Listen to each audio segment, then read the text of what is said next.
All right, my friends, welcome back to day 2 of Fleet Fest. We are here for Allies for Health and Wellbeing, a clinic in downtown Pittsburgh, Pennsylvania, helping out vulnerable people, getting their members of vulnerable people, getting them their health care, people at risk of HIV, viral hepatitis, members of the LGBTQ plus community, including myself. And recently they suffered a really large budget shortfall, and we're not going to make that up ourselves, but every little dollar helps. It really does. Please donate if you're able to. With all that said, it's time to get the speedruns going for today. We have a game that really caught my heart when I was going through the submission pool. I love platforming. I love cute stuff like this, and I love games, quote unquote, nobody's ever heard of. So without further ado, please take it away with 100 Little Jumps. Lil. Hello, I'm Lynn, and I will show you the speedruns, because they are all the speedruns of this small game, 100 Little Jumps, which is, yes, it's a free game. You can Might need to boost your own mic just a little bit. Sorry? Boost your own mic just a little bit. By the way, I think we might have some delay. Don't know. By the way, I think I can start with the run. Oops, sorry. I get back to the game. So I will present all the categories of the game. The goal being to have this screen at the end with everything unlocked, and for that I will start a new save. So in this game, the timer will start just when the speedrun timer at the upper left of my screen will start.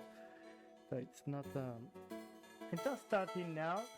And I will start with any percent run, which is just finishing the game. So for the story, we have been cursed by this witch frog thing, and we have to finish the game within 100 jumps. So that's why the game is called like that. But so for this first run, it will be quite easy because we don't have any objectives. We just have to go fast. And as you might have noticed from my weird beginning, the game is extremely precise in some aspects. So for the moment, it's just an 80% speedrun, so that's okay to miss a jump or something like that. But we'll see on the 100% run that we'll see in the 100% run that all jumps will be measured and will be extremely precise, because we'll have to do a trick in which we have to come to a specific area with a minimum of 30 jumps left. So we'll have to be extremely precise for this 100% run. And as well for the all medals run, I will do just after this one, because this one is really short. It's just the game, and as I already know all the routes by heart, it's really easy to finish an 80% speedrun. That's why I don't present only this run in events. And we finished our first run already, the 80%, but that's not the end of the run in itself, because we still have a non-medal run to do. So as you can see, the screen is quite empty here, and we want to get all the medals at the upper side. So those not shiny yet thing at the upper side. So for that we launch a run, and now the objective is to get all these elements in a single run, because we can do that We just have to do a very precise route, but it's clear it clearly can be done, and we are not that that preoccupied by the jumps for the moment. You will soon understand why. So the medals are the grand jewel-like things, and there are 6 of them. We got our first one. I think I can do that. It's quicker because there is one hidden here, but the water is extremely slow, so I just want to get this one and go back. It's still quicker than other methods, and we go back to our normal way here. But for the next choice, I won't take the route I took before. I will take this one. So we have two medals for the moment, and the objective here will be to cross a glitch room that will allow us to have almost unlimited jumps. So that's why I'm making this different paths in this run. And obviously we want to reach this room with less we want to reach this room with still jumps left. Even if it's 0 jumps, it will still work, but we don't have to go out of jumps before we reach this specific area. I think I'm okay. I will try to be more secure because I'm not sure. I will economize jumps by jumping on these snails because it doesn't count as a jump. So we have 33 jumps left.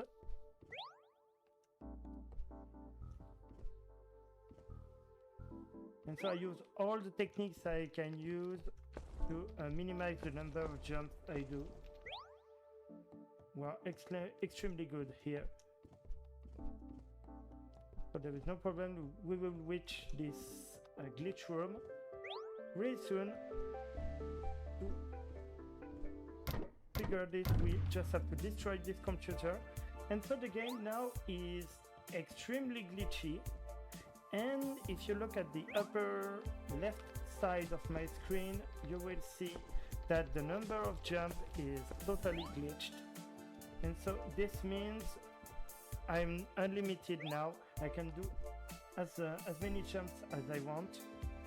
And so this will allow me to get all the remaining medals in a single run, like this.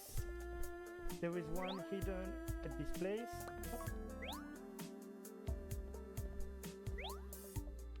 And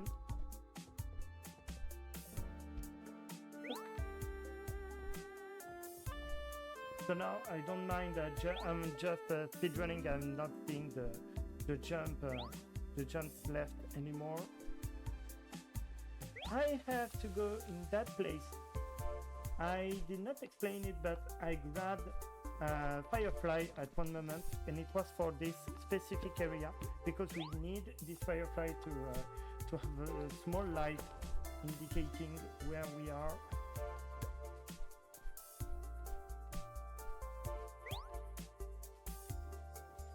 And at the end of this pass, we will get our 4th medal. Oh, I forgot about this jump. But there is no problem anymore because we have infinite jump here. We get this medal and we have to go back. And that's why we can do it in a single run. It's because there is a way to come back at the... Oh, there is a way to come back to reach the remaining medals. Okay, doesn't want to cooperate.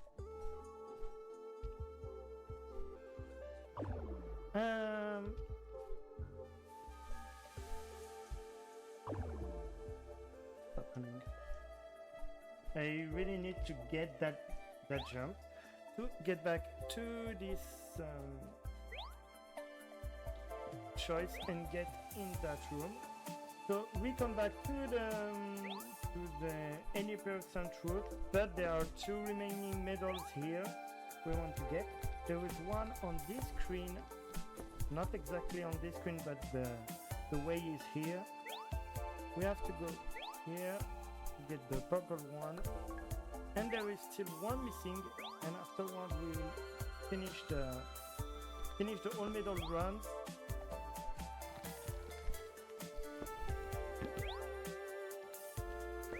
The last one is hidden here.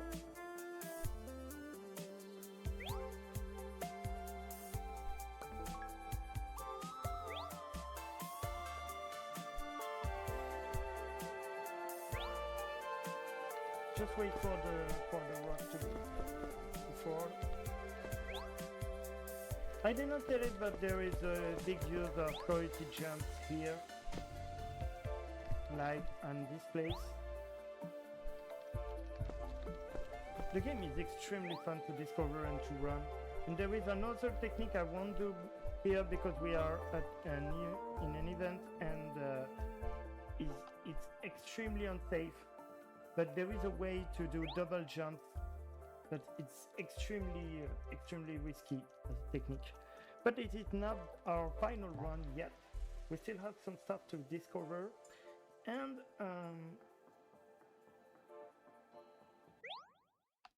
that's why I will do a very last run of the game.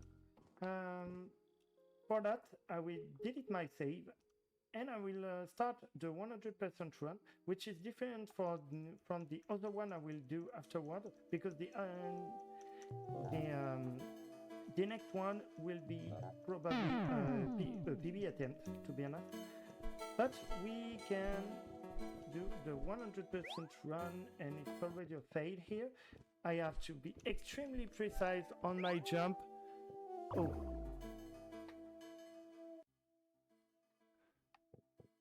So, I was reading the message in the chat, but we're back at the 100% run.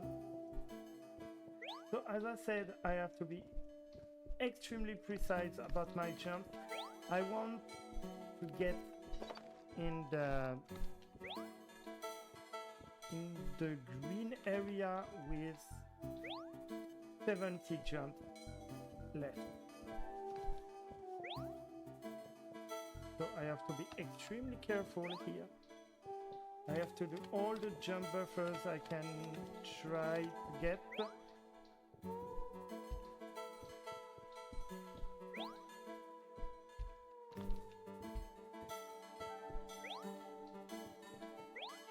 Okay, oh, okay,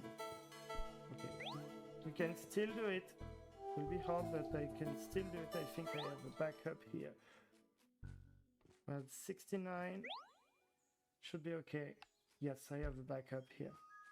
I just have to wait for the snake. Okay, I guess we're good for the moment.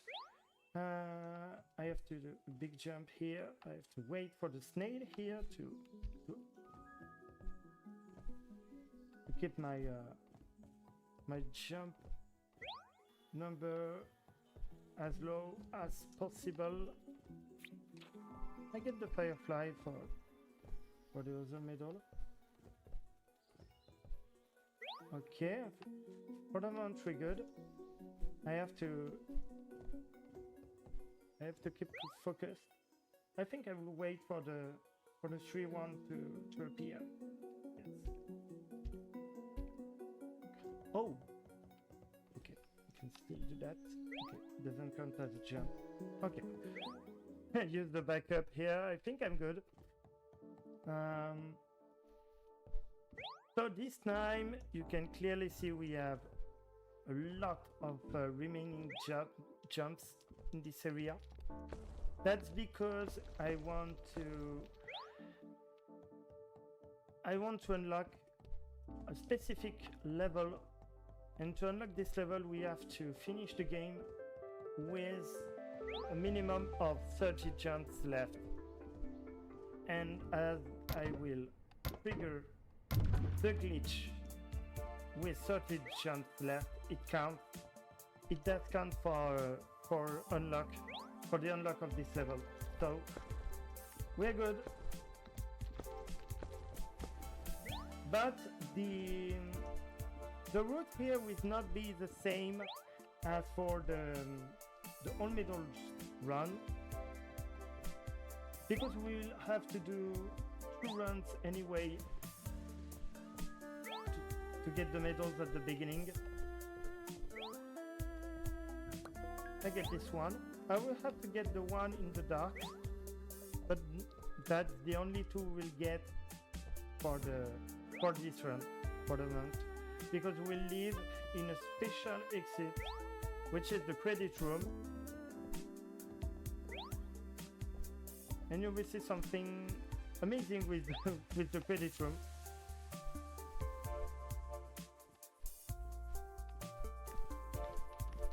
Still this space in the dark. Be careful here of the falling rock.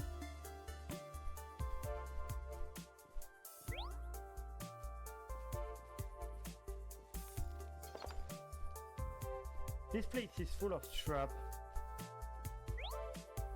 You lose a lot of time the first time you are trying this area. I have to go back to the upper side because the secret exit is on the upper side, and I need this exit for the 100% run. So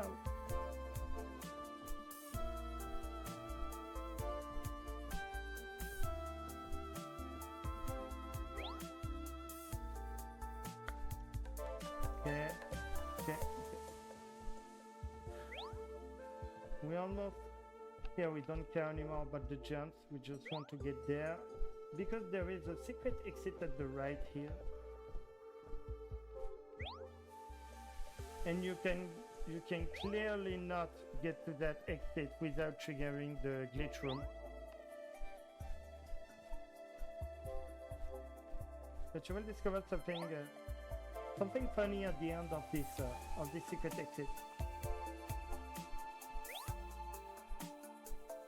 So yes, it does take a lot of jumps to get there, but you can see an exit on the upper side. You just go down and down and down, and yay! We smashed the witch and took the hat. And so we can fly here and discover the credit room, where we can see work for the game. And now I unlocked all these levels, which are tutorials actually. When you discover the game, those levels are designed to teach you things, like how to optimize your jump count, like jumping on the hole here. So it's only for tutorial, but as I use most of these techniques in the run, it doesn't count. Okay, here we learn we can jump on the snail, and it doesn't count as a jump. Here we know we can buffer the jump, so it doesn't count as a jump because I entered the level with the jump button already triggered. And there is one last tutorial level, which is the one unlocked by finishing the game with a minimum of 30 jumps left. That's why. And we learn that those things here doesn't count as a jump if we are using them. Oh, too bad. It can happen because the jump is extremely hard to perform here. Okay, I think I'm not dead yet. Yes. Here we have to go on the upper side to go there. So we did all the tutorial levels. Now I have to restart a run, which will not be finished because we don't want to finish this run. It's not needed We just do this run to get all the remaining medals. So the two at the beginning and oops. Did keep an eye on the jump counter, even if I'm almost sure I'm okay for this part. This medal here.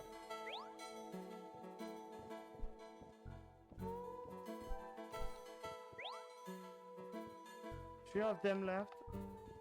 There is one underwater.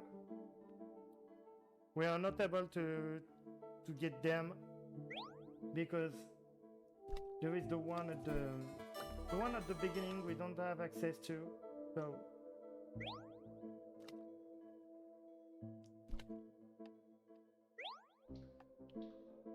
oops. Okay. Here we still have to get the two at the end. So it may be unnoticeable, but there are a lot of optimization for the jump intensity here, in the bumpers and stuff.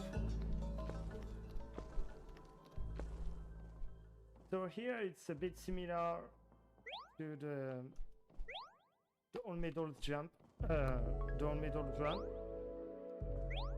except we are only here for the remaining ones. We won't trigger the glitch room. Oh, okay, it worked. Because we don't want to get at the end of this run. We only need this, and then we do restart. We are there, and we unlocked the very last level here, which is unlocked when we get all the medals, and it's a really messy level. You can clearly get lost here. I know exactly the right route, but you can get totally lost in that level. Just have to go here. Always happens here to fall. Okay, just have to go to the right. Here as well, I know exactly where to go. So very good. And here you have indications, but it's extremely hard to see. Here there is a mirror effect.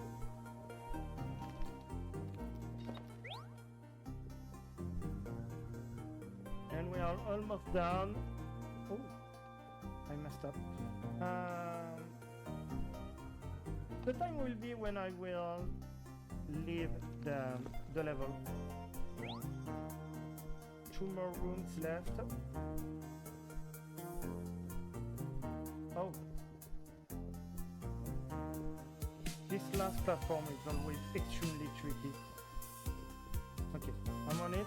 And time! Woo! That was a hard one. But we good. It was my very first run of this game in an event.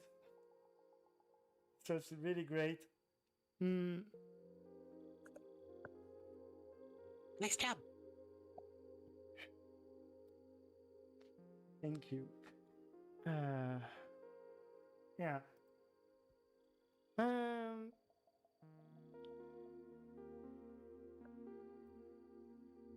So thank you so much for getting me here. All right, we're going to go to setup time real quick. It won't be the 15 minutes on the schedule, but we're going to take a real quick break. Stick with us. You've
All right, my friends, once again, more of 100 Little Jumps. Oh, and I do want to also ask again, I asked this a couple of times yesterday.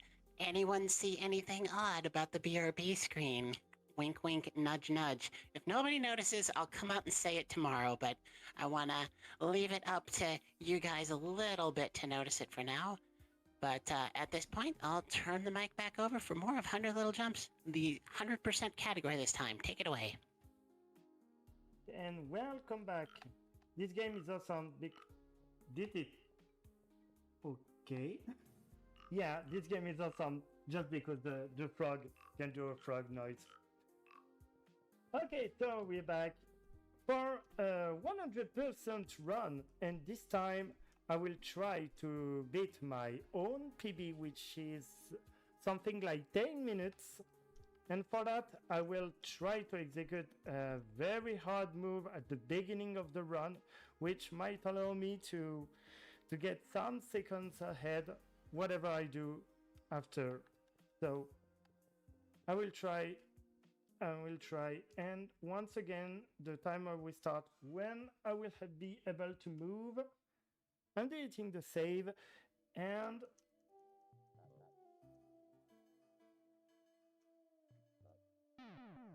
there might be a lot of restarts, but we are starting right now. Oh, okay, it worked.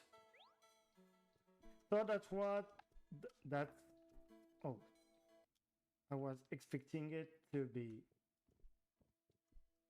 yeah. This one is extremely hard to perform, but if I can perform those two double jumps, as long as I have some time and we are in advance in schedule, I will be able to get a PB live on this on this game.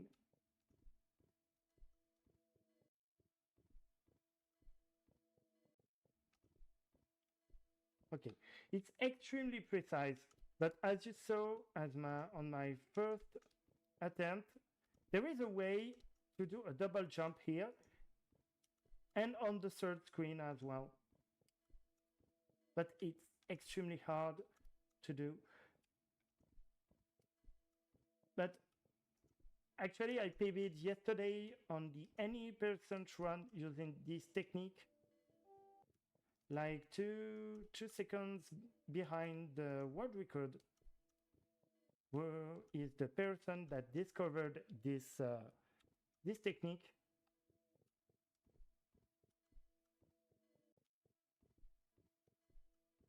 But yes, extremely hard.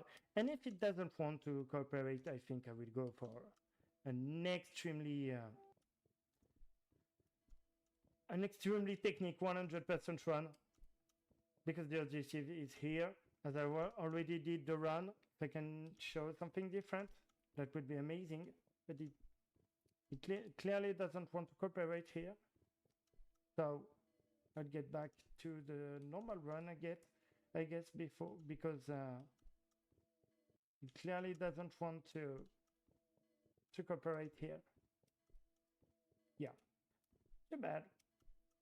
I won't do that if we were not in advance in the schedule, as I did not do it in the previous run.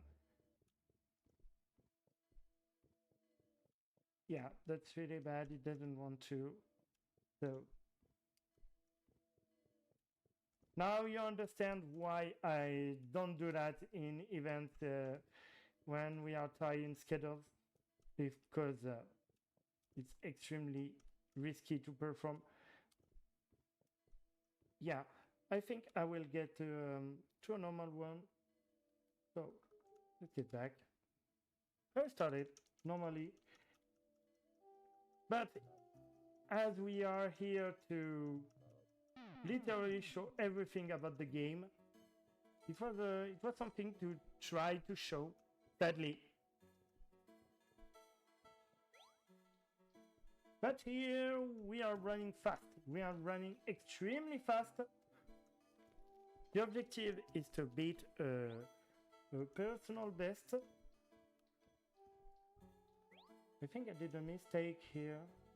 I'm not sure. Okay. Okay.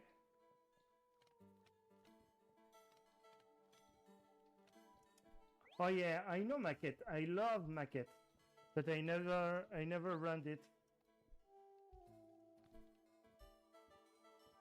Hmm. I think this one is dead. I failed at the beginning. Too bad. Sorry. We're back. the um, the first one was great. This one seems to be uncooperative. Okay, we're good. I messed up. There is no problem. It happens.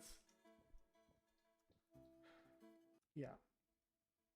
It really doesn't want to. Okay.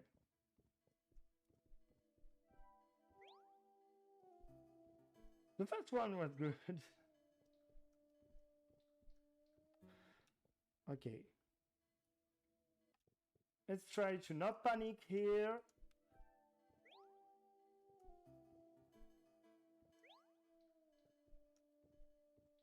Yay. I didn't jump. Very good. I think.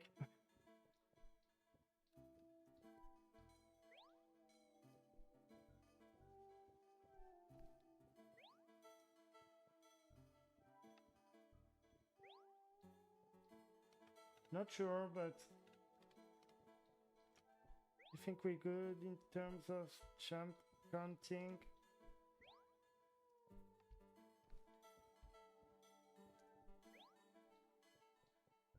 Yeah, 69, we're good.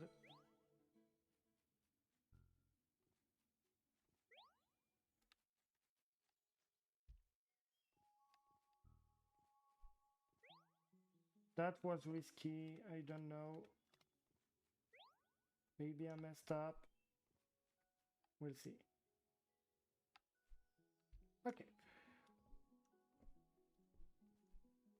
You'll have to be extremely precise with the jump count. Like this. And that's also why I put my 100% estimate that high. It's because it can really turn into a miss streak. I'd rather do that. Yeah. Will probably not be a PB, I guess, sadly.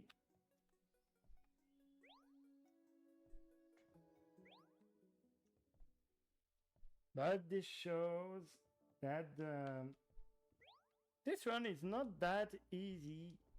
It seems easy, but it's not. You really have to optimize everything.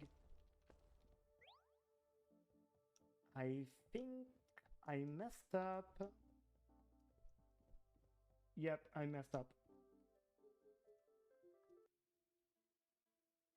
Yeah, I have been too greedy in one jump, and you can see. Yes. Sorry. We're back. Okay.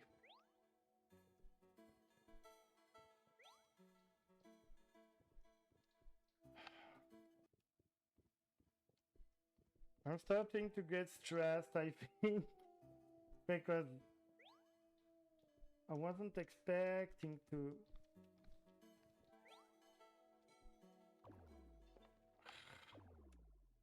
Oops. Yep. And that's why I needed a lot of time, and that's why I destroyed the schedule. So sorry for that. Just because this specific run is extremely hard to perform. Okay. 7-7, we're good.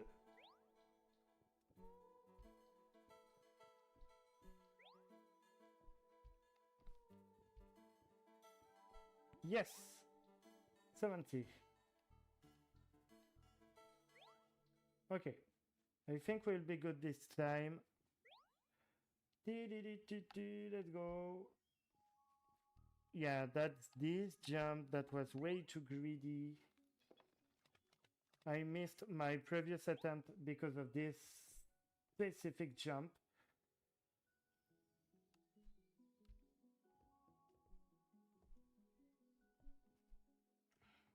Because it would have been faster to do otherwise, but yeah, there is a chance to fade.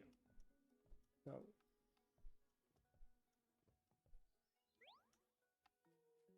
go up.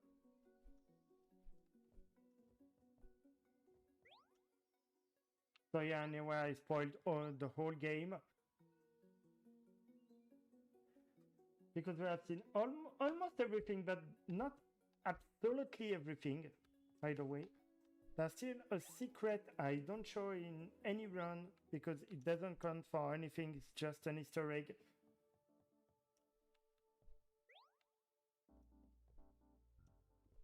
But for the game content, I showed absolutely everything. And many ways to get to this everything, so.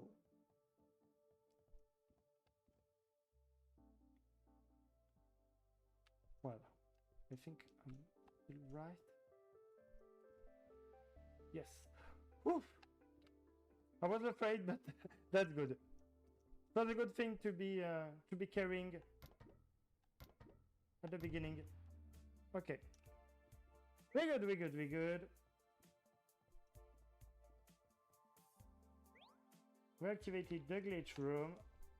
We have to get the 2 medals left, and we have to get the 2 sorry. We don't care anymore because we have infinite jump. We have to get the 2 medals that are in the forest zone, and then after we will have to do the optional tutorial levels.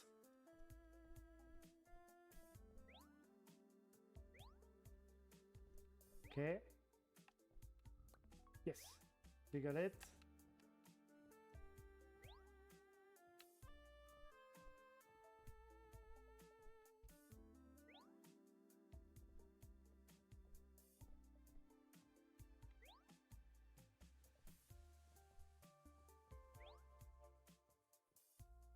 We have to go in the dark place once again.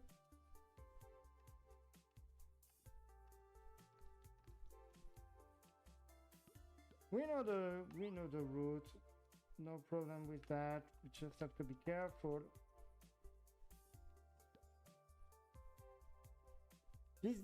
Not that this game will be extremely different from the next one I will run, which is way longer and not a 2D game, but also contains a lot of Easter eggs and various different stuff.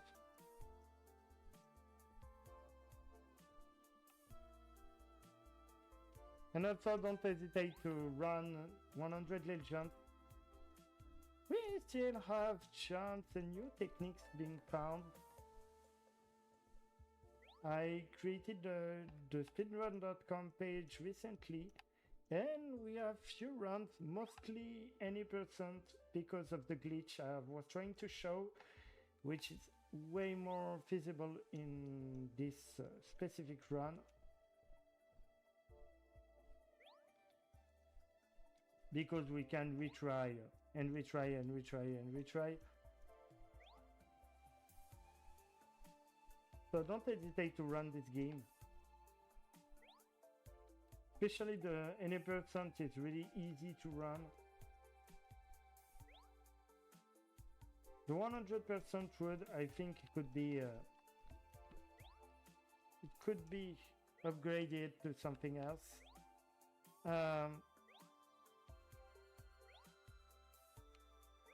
But yeah, for the moment, it's this route.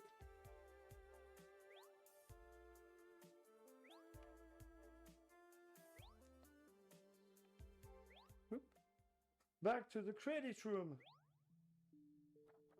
Wow.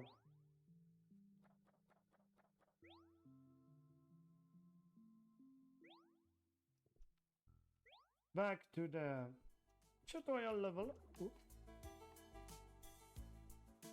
Oh. This it's not that hard. It's just because I'm trying to do it really fast. And so sometimes it just mess up.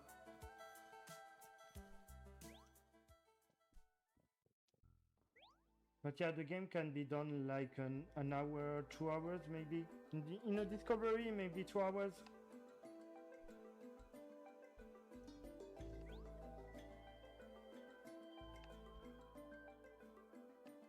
I don't remember how much time I spent when I discovered the game, but I think I speedrunned it just after discovering the game because I found it was an extremely good game. It's free and it's quick to finish, so when it's quick to finish, we have to find a way to play it more, and speedrun can be a way to play it more.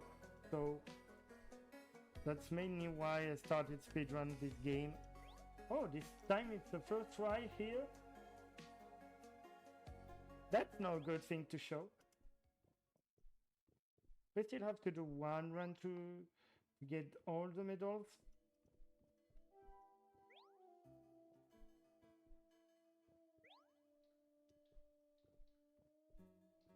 Really? This one is the basics. To do the specific jump here.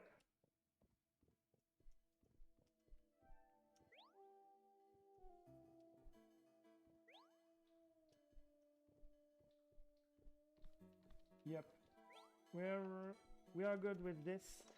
Oh yeah, now I'm doing this right, and I messed up so many times on the previous run. I mean on the previous the previous attempt. But for the moment this one is really good.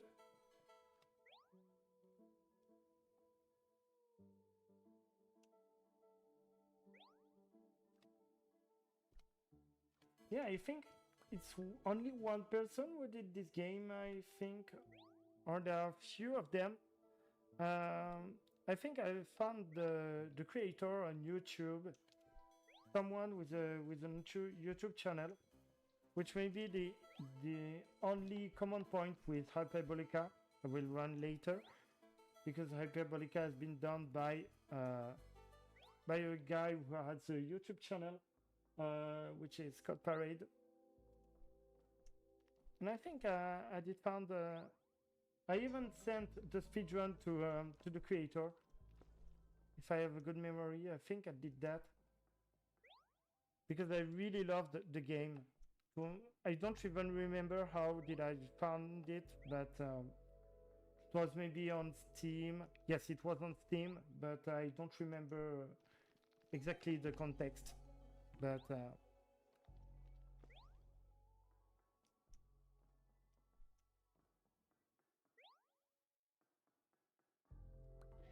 we got this one. And for the very last time, the messy level, the maze.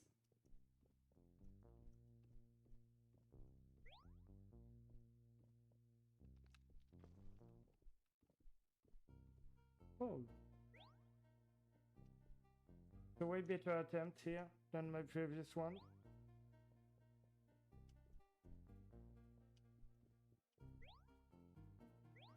Whoops, sorry. Oh.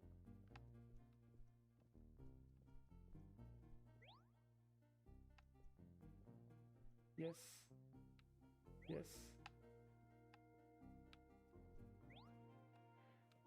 One more down. You can see a small color change here, but it's really not easy to see. Oh. When you miss this one once, becomes nightmare. What? What? Okay. That's unusual.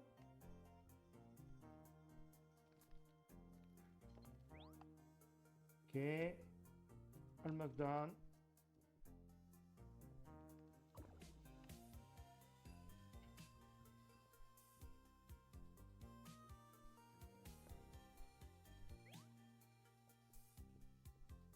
Almost. And it's time. Woo!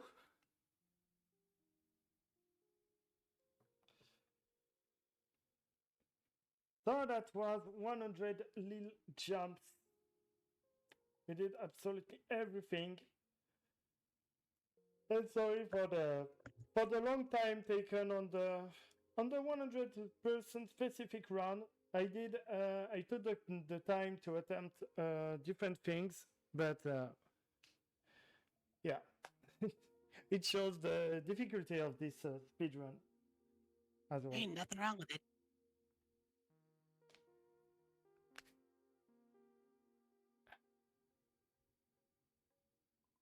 Alright, so we're gonna cut to setup time again to change games. Stay with us, everybody.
right, ladies, gentlemen, and none of the above.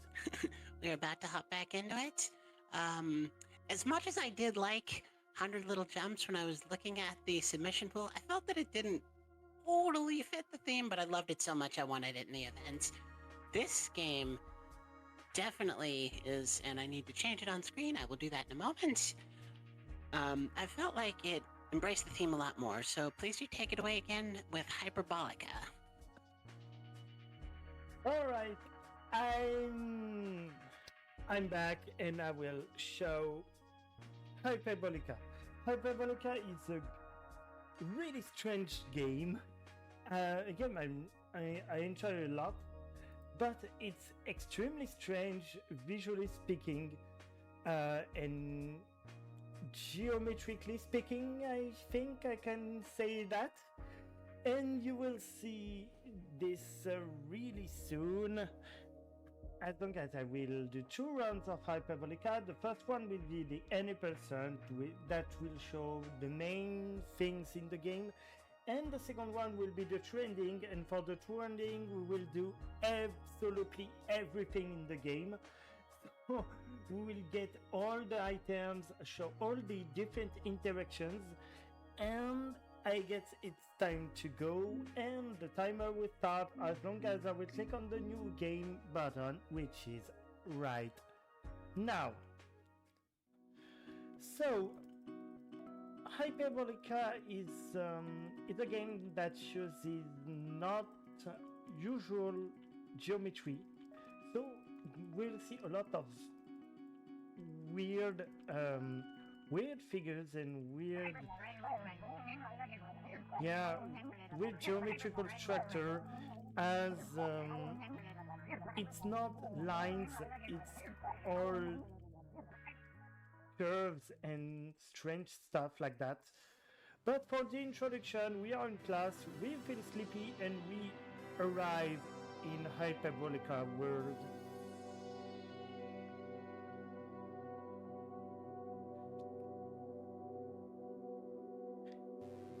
Starting now. This game will be full of funny characters, starting with this one, which is like, will be like our friend in the game.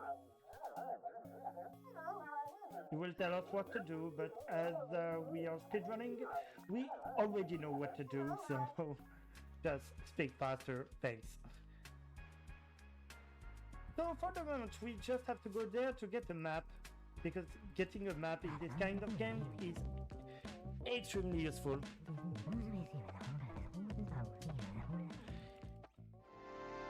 Yay! We got the map.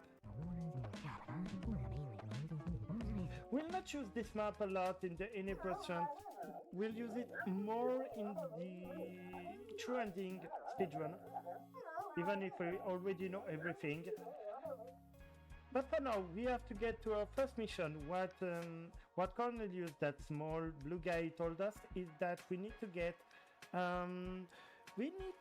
5 crystals, and to do so we will have to do specific missions. And we are starting here in the Infinity Cafe.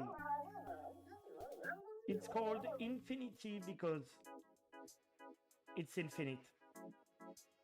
Theoretically infinite. As you can see, there is no border to this place. It's all curves and hyperbolic structures.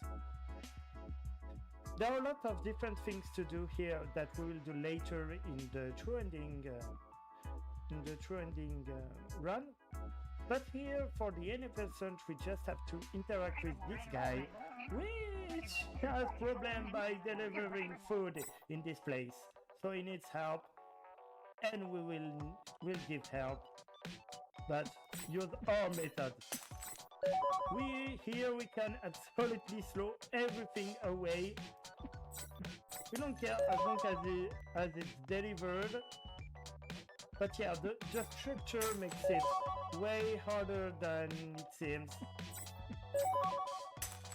And yes, this was a reference to the Lofi girl. Just noticed.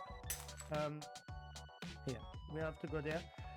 This thing is optimized so we don't have to follow the target at some points because it's faster to use this method. Just have to keep focused.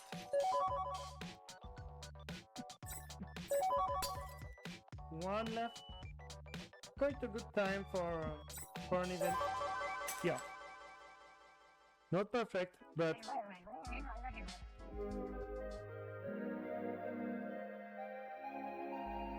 yeah, it's an extremely messy way to do it.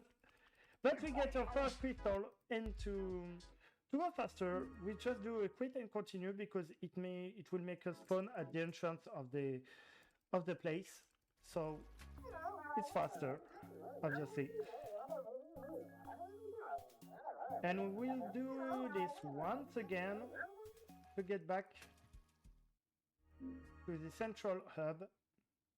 Right now, we're here.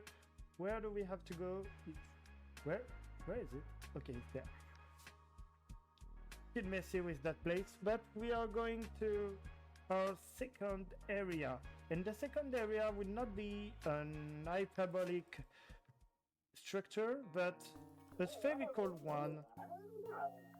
Because in this place, all the projections are spherical, resulting in this strange place which has no sky. And in this place, this farmer wants us to get rid of gophers destroying the crops. This one. And so as it, yeah.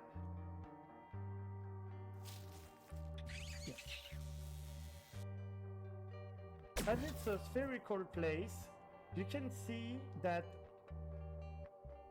you can find stuff really big in the sky, so it's faster and easier to target here. And there is a small time necessary for the gopher to appear when we target them, so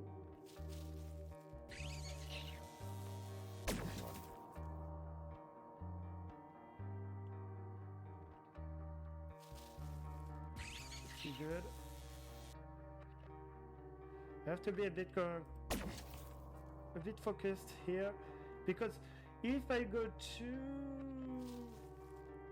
I'm too near from these gophers, I will have problems. They will go back into the ground, and I don't want that.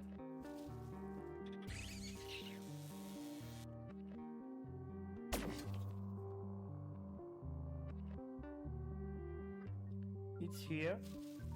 I know it can be weird, but it was there. And for the last two, we can go extremely fast like this. I think I get it. It's a bit off, but okay. Yes, we're good. We did everything, so we will get a second crystal.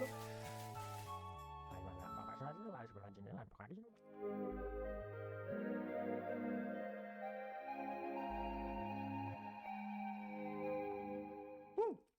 That's a good one. Usually it can cause problem in the stage one.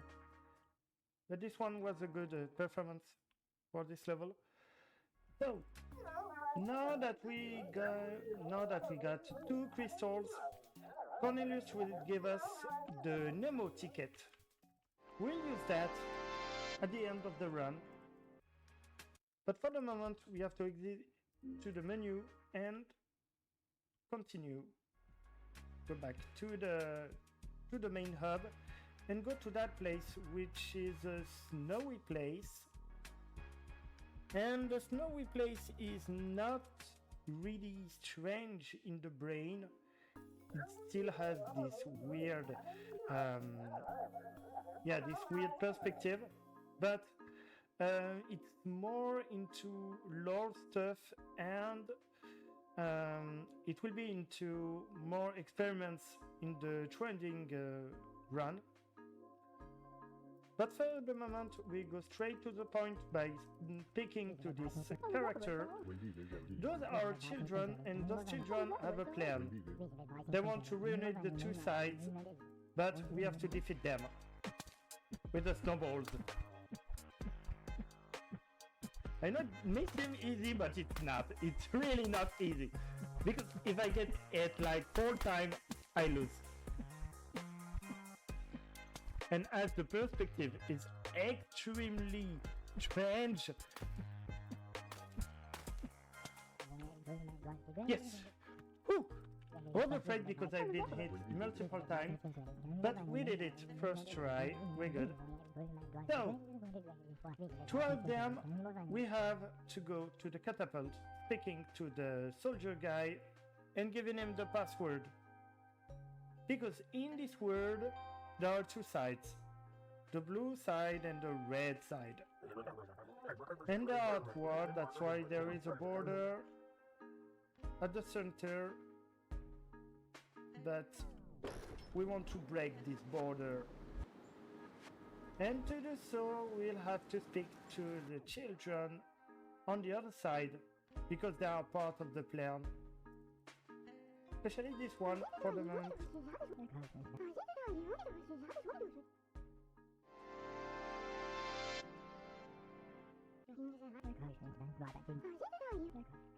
Okay, we have to go back. And to use not a catapult on this side, it will be a trebuchet. But we have to go to the other side. Once we are on the other side, we have to go to talk to that guy once again. Because now they need tools. We got the blueprints, now we need tools. We need to get the tools back to the other side. And there will be last part for the plan to be done.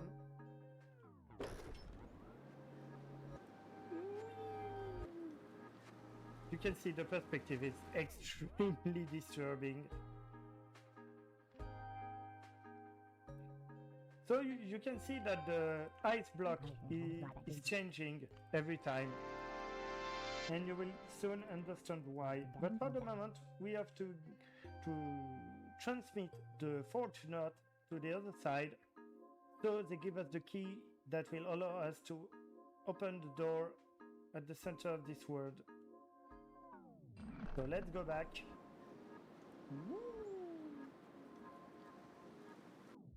So you have a hint of what's going on here. But we have to go to talk to that guy. Thank you.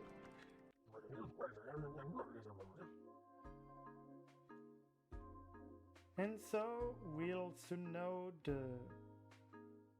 origin of the conflict.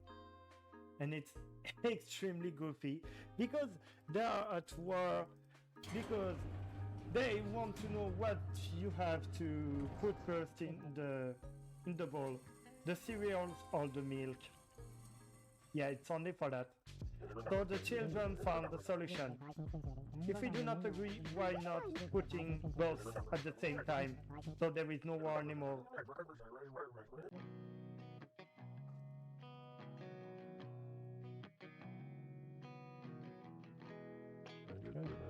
But plan B. Oh yeah, sorry, that's my controller repeating on the floor. But we get another crystal for helping them. That's great.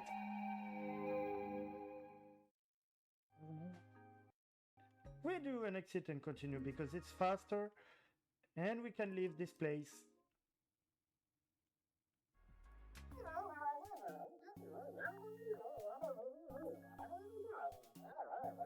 Blah blah blah blah blah. I will explain later. Because we did not go to that place on purpose. We are transferred there because of brain waves and stuff not acting like anyone else. So we dreamed into this place. Here we just go back to the entrance because we don't care. And here my split is called and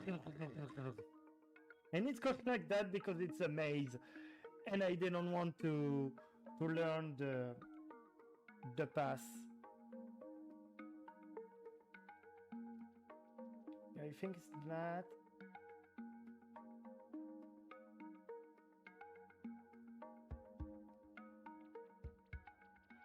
Yes, it's this path. Because we just have to... Oh, I think I messed up. Oh, too bad. I messed up. I was talking and I messed up during the maze phase. It was this one? Yeah, I think it was that. Yep. Yeah, I think it was that. Nope. I got lost. Yeah, I'm completely lost. I think I will go back to the entrance and just follow the good path because I messed up. It was right and left and right and left. We were good to this point. And left and left. We were good for the moment. Oh, it was left at this part and right here. Okay, I messed up at this part. Okay.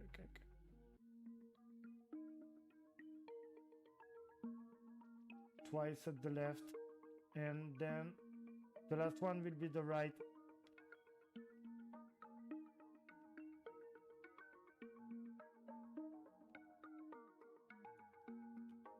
And we get the crystal.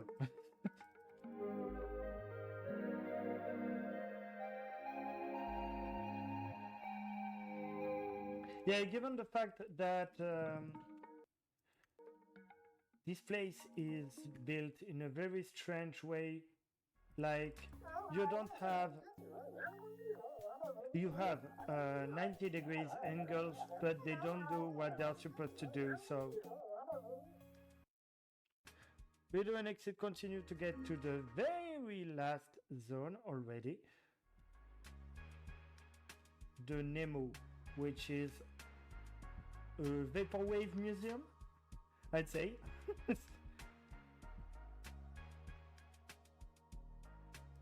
We have to go to the place and reach the very top of it, because at the very top there is an artist, and this artist has the very last crystal we want to get.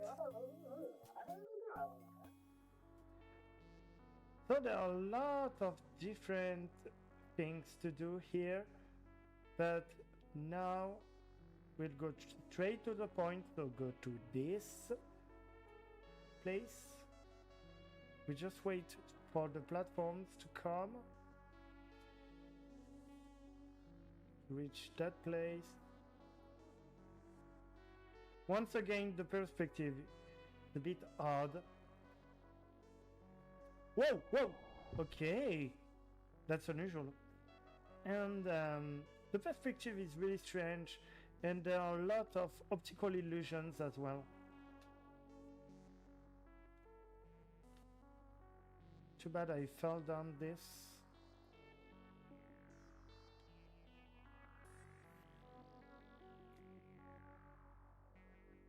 No, please. Okay, I will do it safely because I don't want to fail once again. But we are losing a lot of time on this part. Just hoping the boss in the game will have a good RNG, because in my previous run the RNG was terrible. I just lost like 3 minutes on the boss fight, which is very unusual. But I think I've worked a backup for this.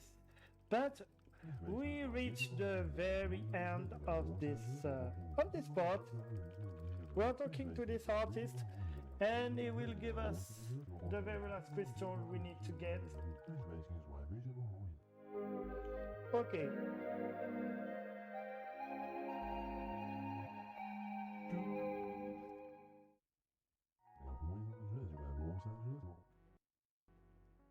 we just have to do a quit and continue to get out of that place. For an unknown reason, we cannot do a quit and continue to get back to the main hub here. But we will get back to talk to our friend Cornelius here to meet the very final place. So yeah, he lied to us. There is nothing to do with these crystals.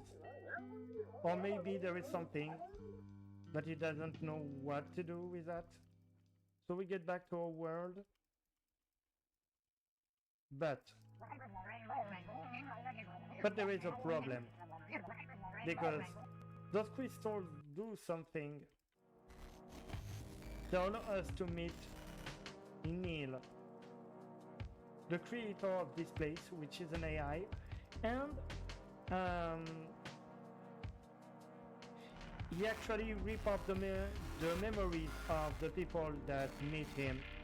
But this time, we are in this place, and we will defeat this crazy AI.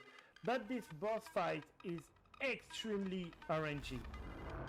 We have to be lucky enough so it just strikes itself, but it can only do that with these small flying things here. So we have to pray so it won't do too many lasers, because lasers cannot hit him. Okay, let's go. Second phase. Once again, the perspective is extremely strange. I'm trying to fly around it to trigger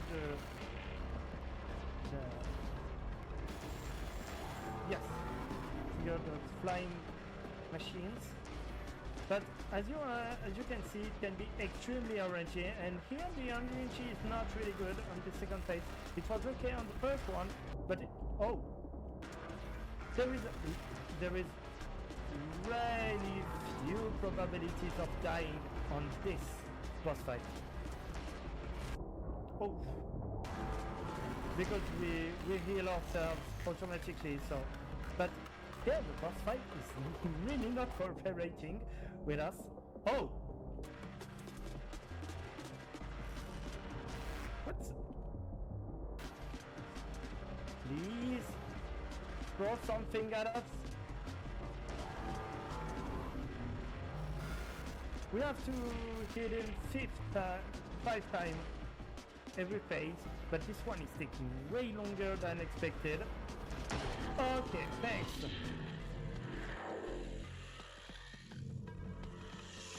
Let's hope the very last part will be easier. Because every time it becomes harder and harder.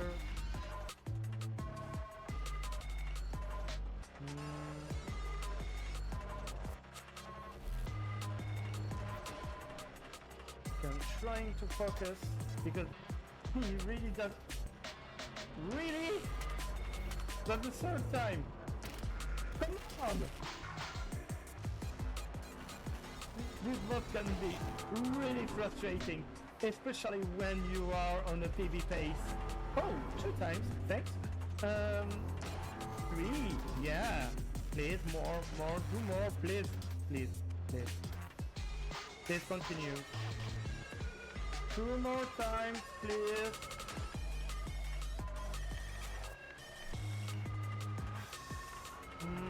Okay. Wasn't expecting that, but okay. Yes, 4 times, please. Come on. Give me that last hit. Come on. Yay! So now we have to trigger a lever and it will be the time. And time. Whew.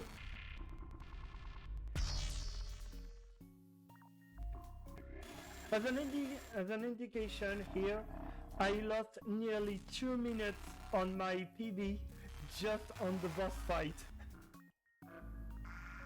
To give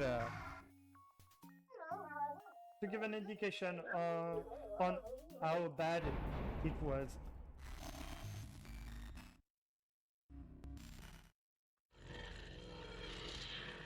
And this is the end. We still have a cutscene at the end. We still have a small cutscene.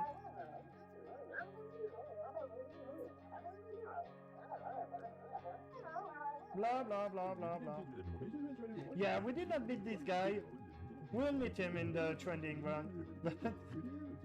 It's so funny because at the end of the any percent run, we just meet some people we never met in the game. And you can see a drone as well flying the sky. It's part of the trending.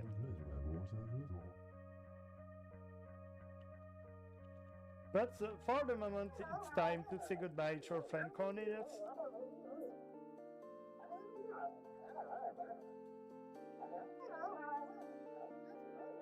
Yay!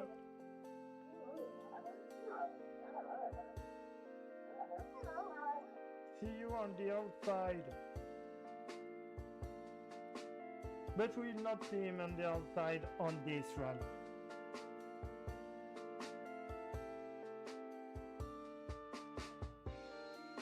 Then it was Hyperbolica in 80% run. It has been developed by a guy with a YouTube channel in which he made really strange graphical stuff. He also released a game called 4D Golf. I did not try it yet, but it sounds really strange as well to play golf in 4 dimensions. And yes, he did a lot of devlogs for Hyperbolica showing different mechanics and how he did the different mechanics. Mostly the farm environment was a great video in which he showed with schemas and stuff how it was made, and it's really interesting if you want to give it a try.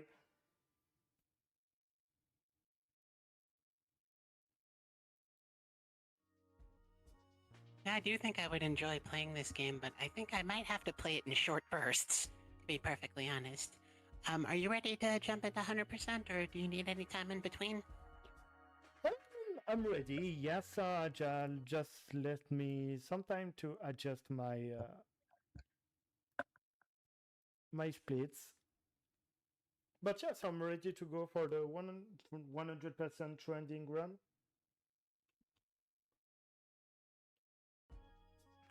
Sounds good. Count me in. Yep. Okay, so we are going for this 100% slash trending, because it's what it's called in the spinrun.com category, but I'd rather call it the 100% run because we will do absolutely everything in this run. And we are starting in 1, 2, 3, let's go!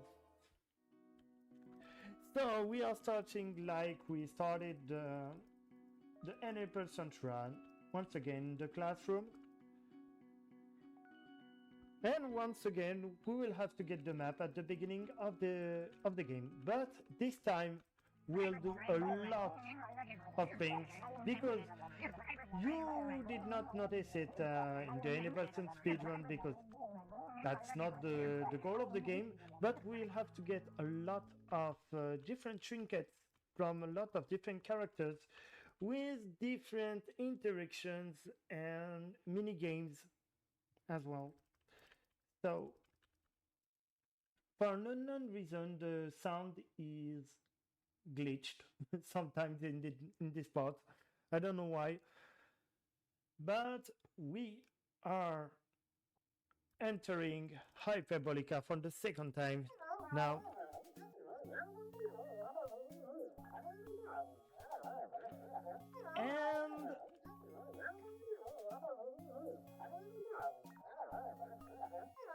blah blah blah. We are starting. Oops. Oh, I was on the wrong button. Typing EX instead of the W button. Yeah. So we are going to the map, and that will be the only part of the run being similar to the 80% run. Blah blah blah with Cornelius once again. Obviously. That. We do an exit and continue this time because we won't do in the restaurant. Because we will have to interact with someone in the restaurant at the end of our run. But instead we'll go to that weird place because there is a chest here, and this chest should go in the hole, but it does not, because it's strange, but the place is all strange. So we have to push this chest to make it do a 90 degrees turn. And yes, it's possible because we are in a hyperbolical place. I will try to do it this way, but it might not work. It did not work. Too bad. I will do it with another move. This should be okay. Yes. Sometimes we can do it the way I tried to do it, but this time it didn't work, so okay. But we get our very first trinket, which is the coin. We'll find our second trinket behind the lighthouse here.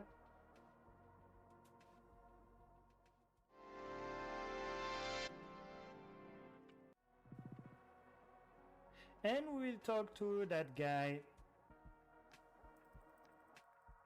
This guy is super guy. He's trying to be an influencer or YouTuber, and we'll give him some advice during the game. So we'll have to meet him in 5 different places to get the trinket at the very end.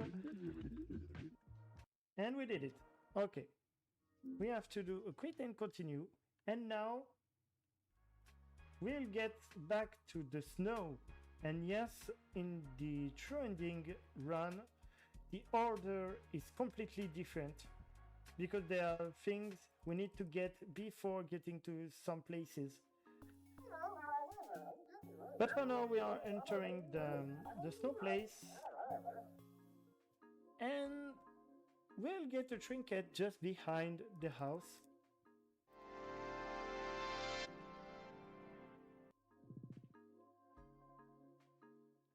And afterward, we'll have to meet Super Guy for the second encounter. He should be this way somewhere here. He's here. I just passed the text because we don't care. It doesn't change many things, so we did our second encounter with Super Guy, and now blah blah blah blah. Please let us go. Thanks. And now we have to start the children quest once again. So this one is the same as the 20% truth. But for the moment we have to beat them in a stumble fight. Let's go. Oh. Not in a good situation here.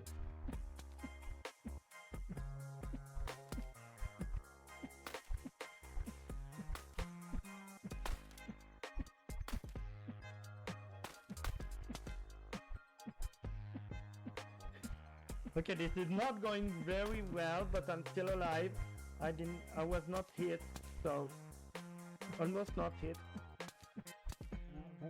because being hit in that part is really long to back up.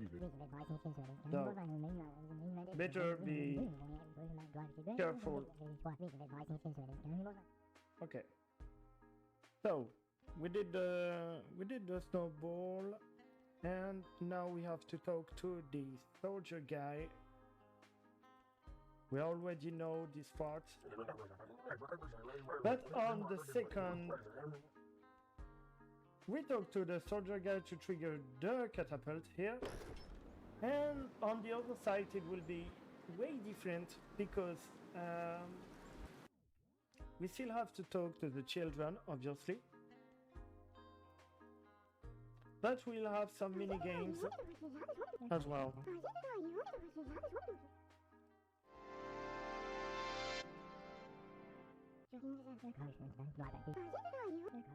Okay, we did that, and now we have to talk to this character. This character is Iris. She asks us some, communication advice for our product or something like that. But we don't really care, we just want to go on.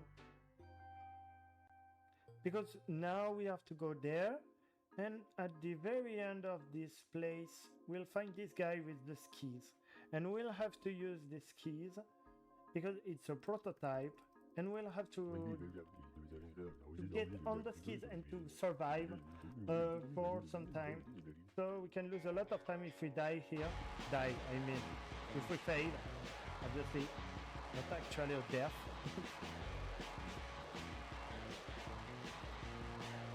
But we can just turn around this structure. We don't have to actually ski properly. We can just go around this structure.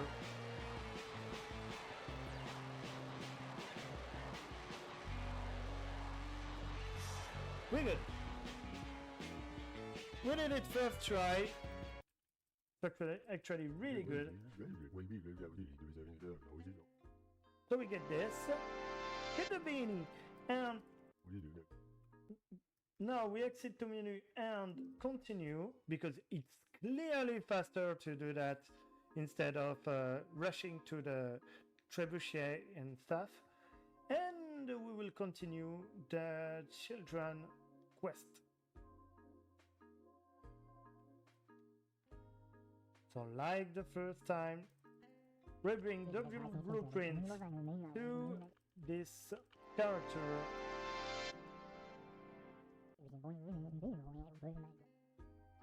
And now we have to go back to the other side to give the note.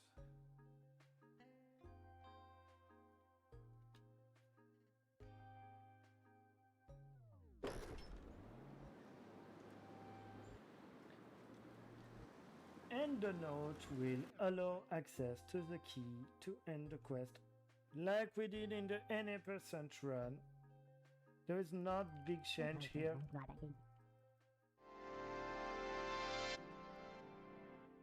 We take the fortunate and we go to the other side, taking the trebuchet to get back to the blue soldier, which has the key, allowing us to open the door. I mean the gate.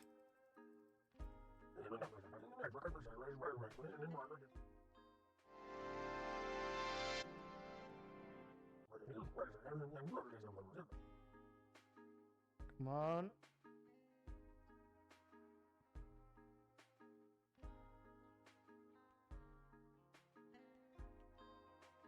Okay.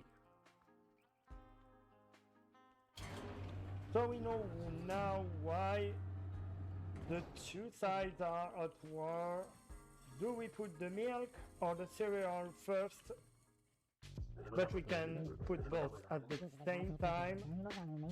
So let's make peace and stop the war.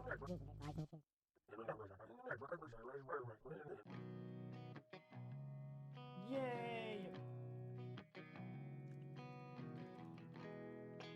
And boom! But we get the crystal anyway.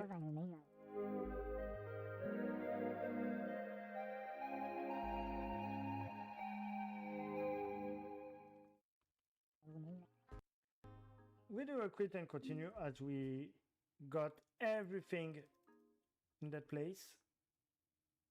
We're leaving, but there will be a difference because we won't do a quit and continue here because in the main hub there are some trinkets to get. We just did not do it because we're in an any percent run, but there are stuff to get, like something with this trampoline here, because we want to reach that tree on the upper side and to get the horseshoe on the tree. I want to make it safe. I think we're good. Yes, we reach the tree and get the horseshoe.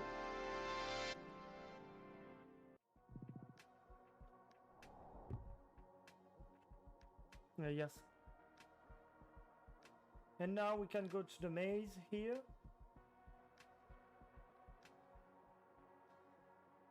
We knew the maze in the any percent run, but this time it's way different because there are a lot of different things in this maze. But once again, we don't care about Cornelius, we just want to go here at the right, but then go forward and right. When we meet Super Guy for the third time,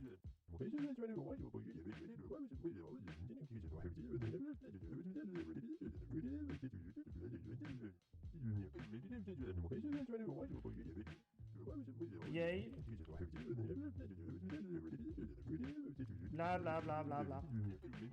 Okay, we go back, we go at the right, we go at the right, left and right to talk to this red guy here, giving us the pin.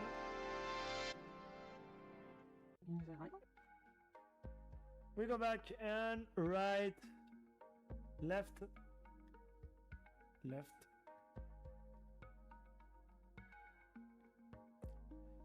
left, left, and left. What? Oh yeah, it's right there. So we'll be able to talk to Iris a second time. There are a lot of hidden stuff in that place.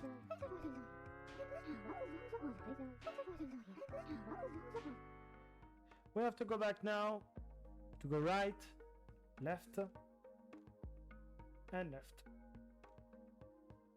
So we get another trinket, which is the chocolate bar.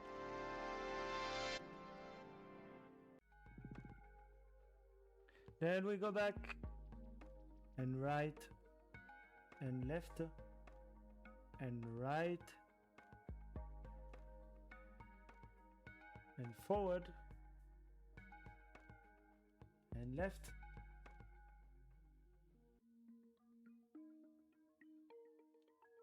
and right. We get it. We did not mess up. The pin shows us where we have to go, but as we already know the path, we don't care. Now we get our Exydron.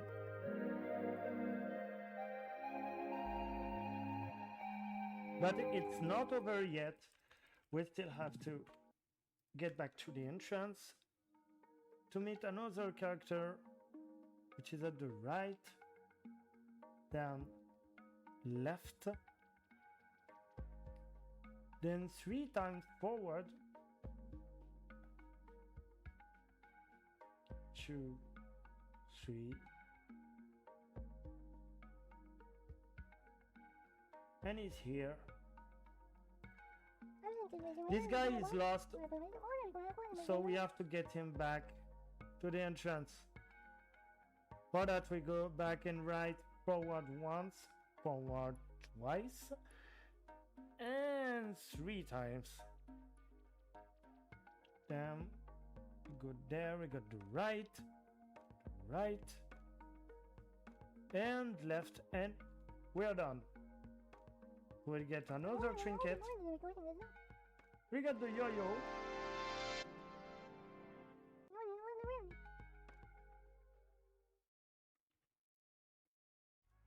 And we'll get the Nemo ticket, like we did in the any% run. And once again, we won't go quick and continue because we'll enter another zone here.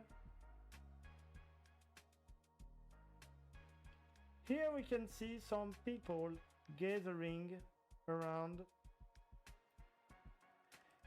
And it will be a very long part of the game, because it will be a rap battle. They want us to be jury for the rap battle. So it will be long, like 2 minutes long. And why do we do that? Because we want the trinket as a reward for being a jury here. But yeah, it's time for extremely silly geek jokes.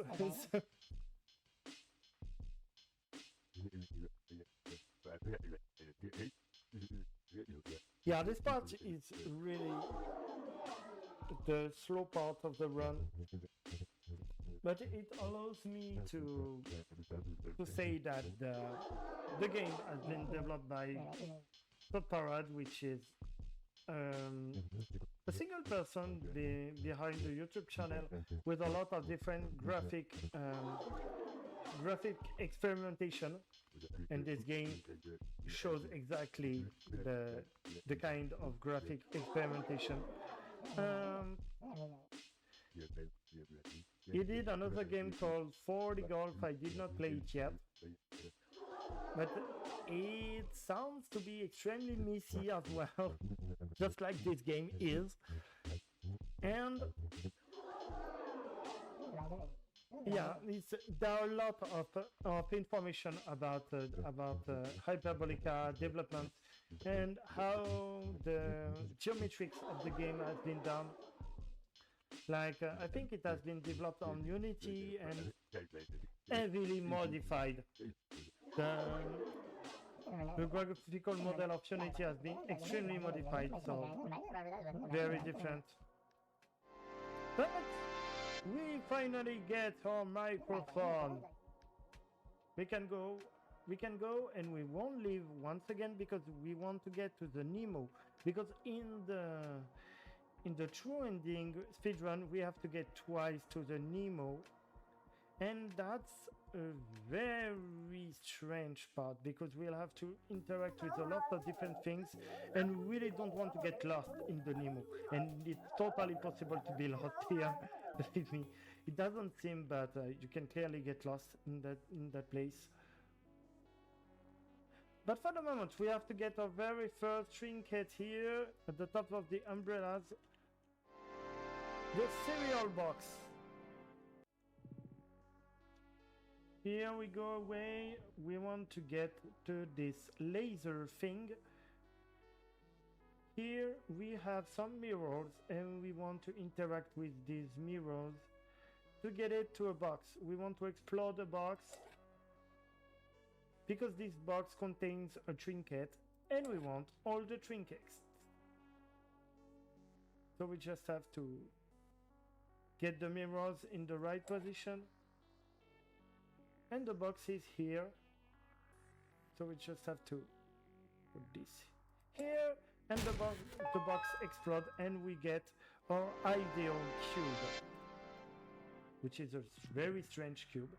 And we want now to get to this weird structure with the flying platforms. We won't get on the flying platforms, but we'll meet Iris for the third time.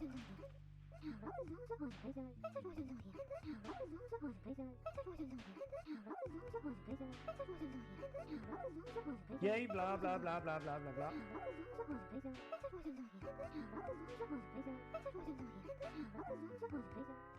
Okay, we got that. Now we want to get to those guys gathering around this hat, and it's not a modern art conception. We'll just exit to menu and get back to the entrance now that we get the hat. And as I told, when we leave the Nemo, we cannot do and quit and continue. But now we have to go to the farm. So where is the farm? We don't know. It's there. We have to go to the farm because the character needs a hat in the farm. But for the moment, we'll just start the gopher quest.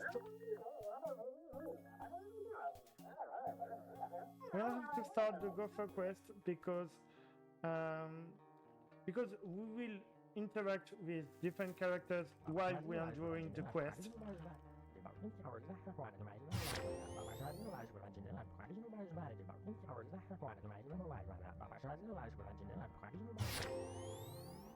Okay, we go there. We smash the first one.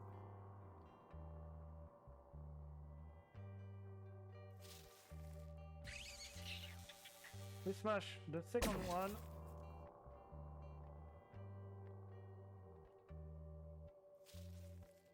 We good. Oh. Okay. Where am I? Okay.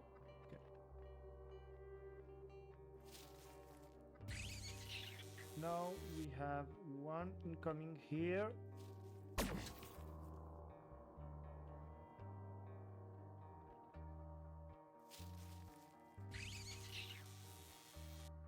This place is extremely strange because of the spherical geometry. Everything is projected on the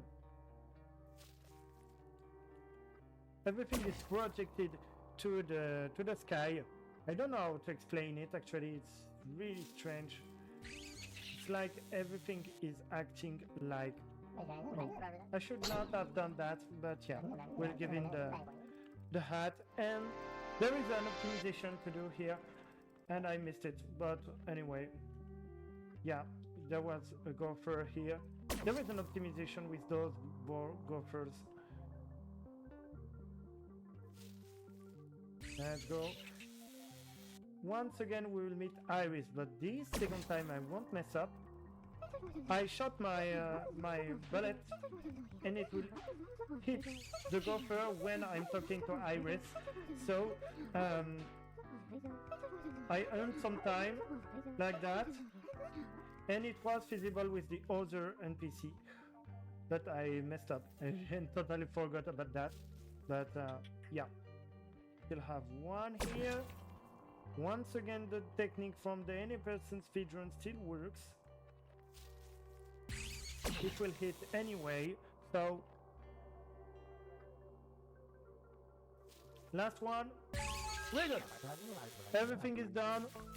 We'll not get the crystal.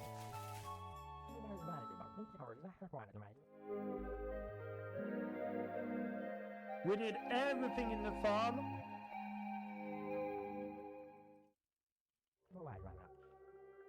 Okay, we're good. We can do an exit and continue here. And get out of the farm zone.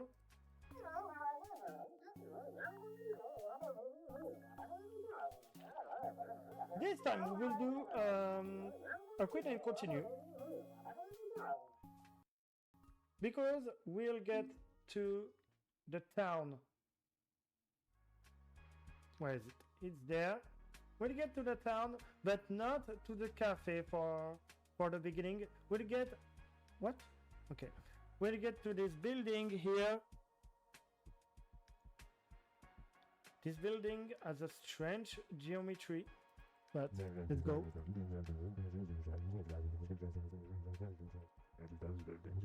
We'll have This guy with who has a fear of heights. It's the power wash simulator part of the speedrun. We just have to clean the things.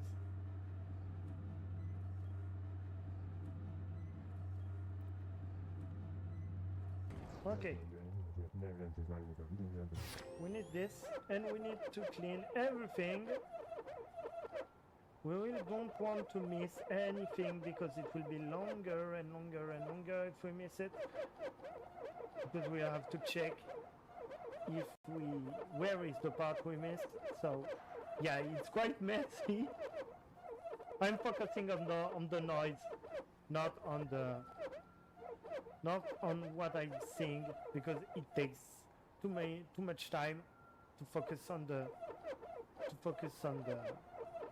the visual. Yes, we're done. We just have to click on the button. Oh, it's broken, but we don't care. We don't care because it's not that high perspective. Yay.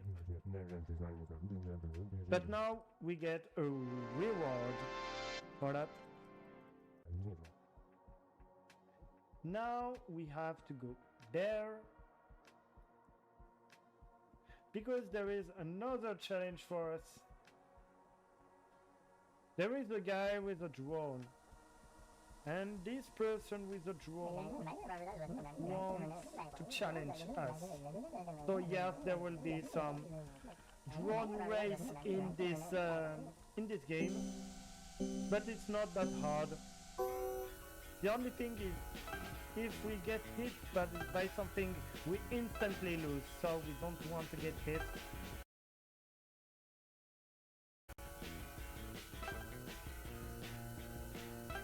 But it should be alright if we keep focused. But yeah, this game has a lot of different mechanics. It's really amazing what they did with the... Whoa. Okay, we're good. It's a bit stressful, but okay, we're okay.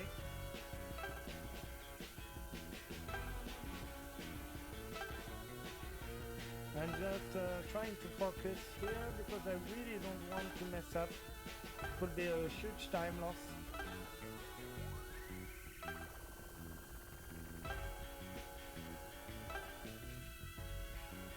You can appreciate the landscapes as well in the background. But we're almost down with this.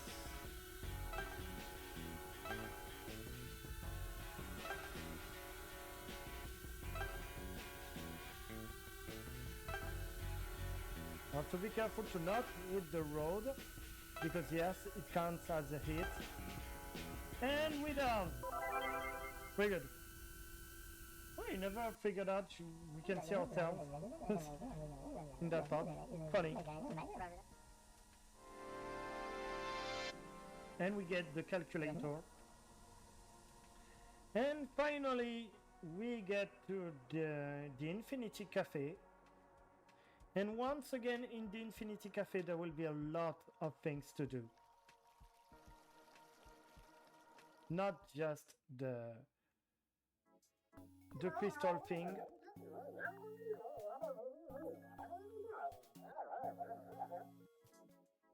Let's go. So,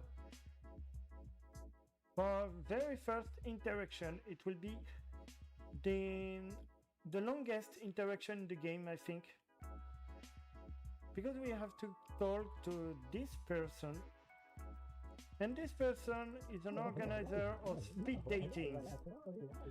But here we are in a speedrun, so we don't care about the dating. We don't care about the dating, so we will pass all the text. But if you want to play the game is extremely good at doing this kind of goofy stuff. You can really enjoy the dialogues and the different personalities of the person we are dating. It's really great. But as well, speedrunning, we really don't care. There will be two rows of interactions, and at the end, obviously, we'll get to trinket.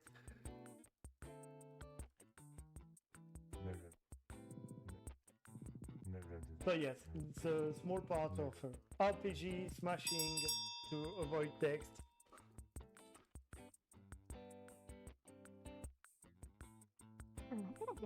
Come on. Come on. But yeah, I really love all the small ideas in this game are really great.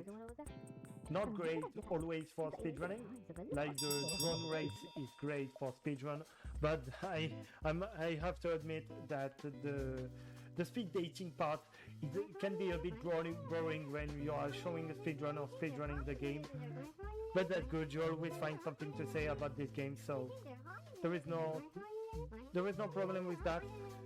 But yes, it's still not the most interesting part of the speedrun.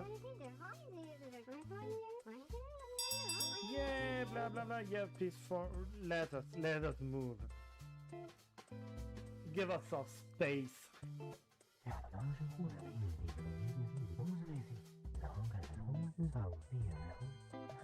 Come on, come on, come on, come on, come on, come on, please.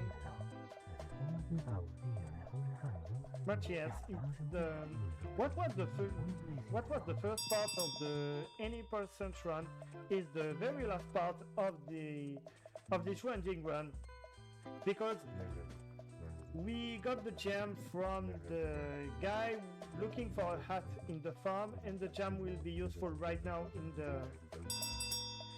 in the restaurant thing.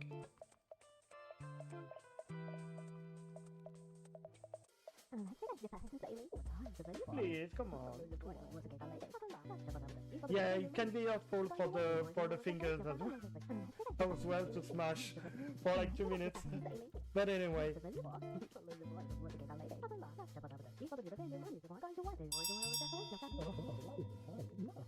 Yeah, we are finished.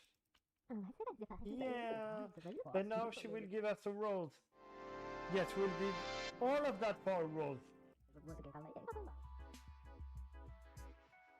Okay, now we have to go at the bar, because at the bar we can meet Iris for the 5th time already, so she will give us a trinket. That's why we did all of this. So yes, we have to go all over here to get the spoon. Yes, there is a hidden spoon here.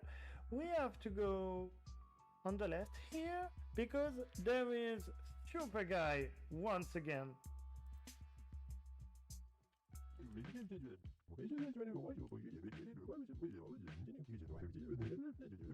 So yes, we are meeting Super Guy once again. It's the 4th time, not the 5th time, because it's the last zone we will visit, but not really. We'll go back to the Nemo as a reminder, but we already saw the Nemo.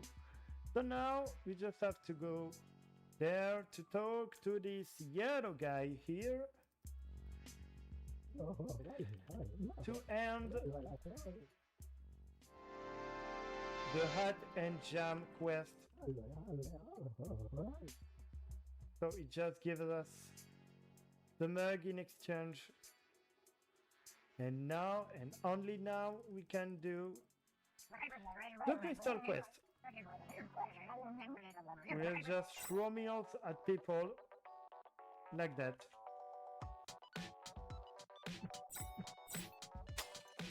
What? Okay, I messed up.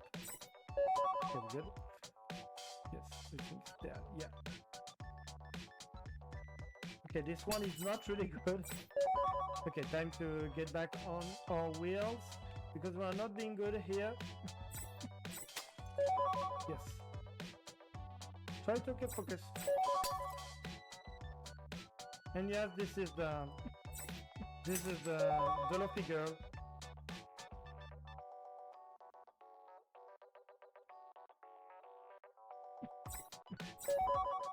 Okay, we good. I don't... What? Okay. I really don't want to be the person cleaning this restaurant.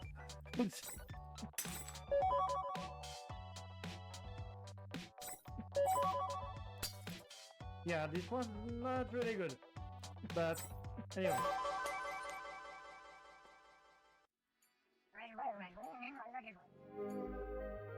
Yes, this is for us. Or not the last crystal. Really not the last crystal. But we get an exit and continue.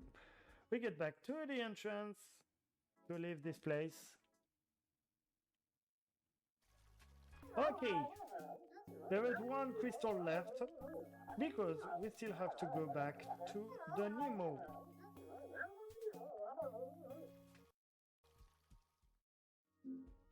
Come on.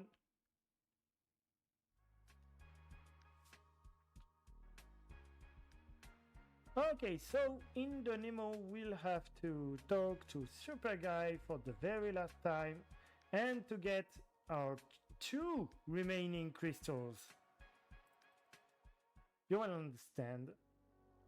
And here, for obscure reasons, we have to talk to this NPC. There is nothing to do with him. It just allows us to optimize the cycle in a way. But for the moment, we are talking for the 5th time to Super Guy, and we'll finally get our trinket. He realized he probably not want to be a YouTuber.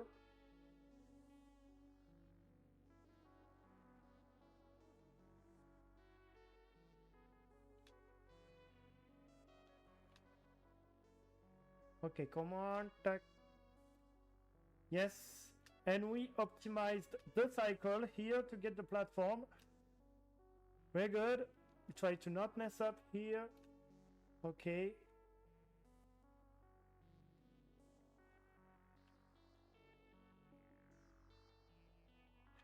We just have to reach this platform to get on the upper side and to meet the artist behind all of this. In the lore, this artist had his memory ripped off by the boss of the game, and so that's why he just makes constantly weird geometrical stuff like that.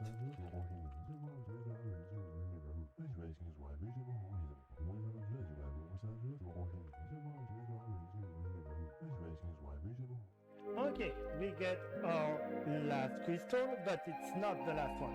Because there is one reason why we did all those things to get all those trinkets. When we complete everything and get all the trinkets, we have the teapot crystal. That's why we did all of this. And this will allow us to unlock a very special version of the last boss fight. But anyway, we want to meet Cornelius once again in the middle of the map. We want to go elsewhere to trigger the very special ending. We have to go. Oh, where is it? I think I lost it.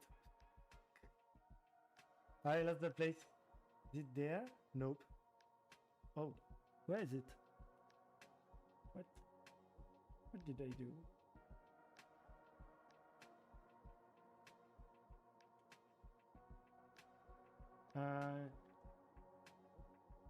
Where is the place?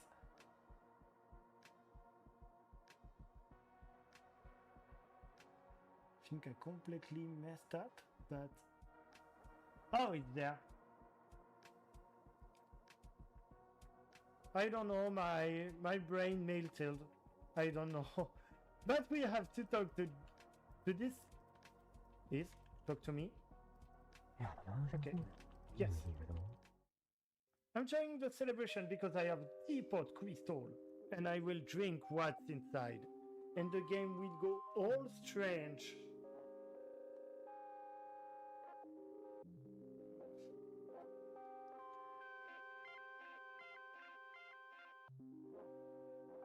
Woo! Wow. And all glitches. We meet the final boss once again. And for the first time in the true ending, but this time the boss will be way more aggressive. He's very aggressive in trending, and this is good for us because there is not many ways to be completely locked like in the any person run, as is just spamming his attack. But yeah, still have to go around like him like this. Yes. But in exchange I have to be extremely careful because there are lasers everywhere. So it seems, how is it possible to get a bad RNG here? What? Really? How is it even possible? It's just spamming everything. Yay, thanks. Come on. Second phase. Whoa. Can we stop moving like this, please? Thanks. First hit. Oh. Second hit has been cancelled because of the first hit animation. Second hit. The RNG. Extremely bad for a trending run. 3 times. Oh, 4. 5. Okay. We finally got a good RNG. And come on, you, come on.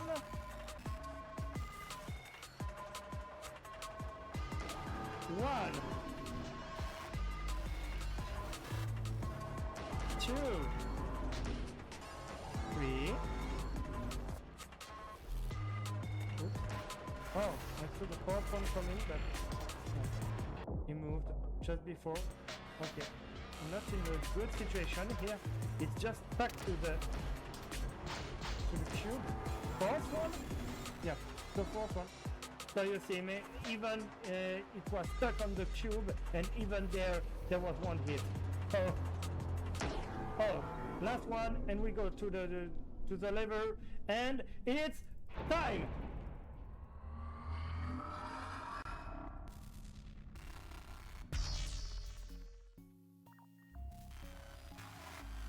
Yay!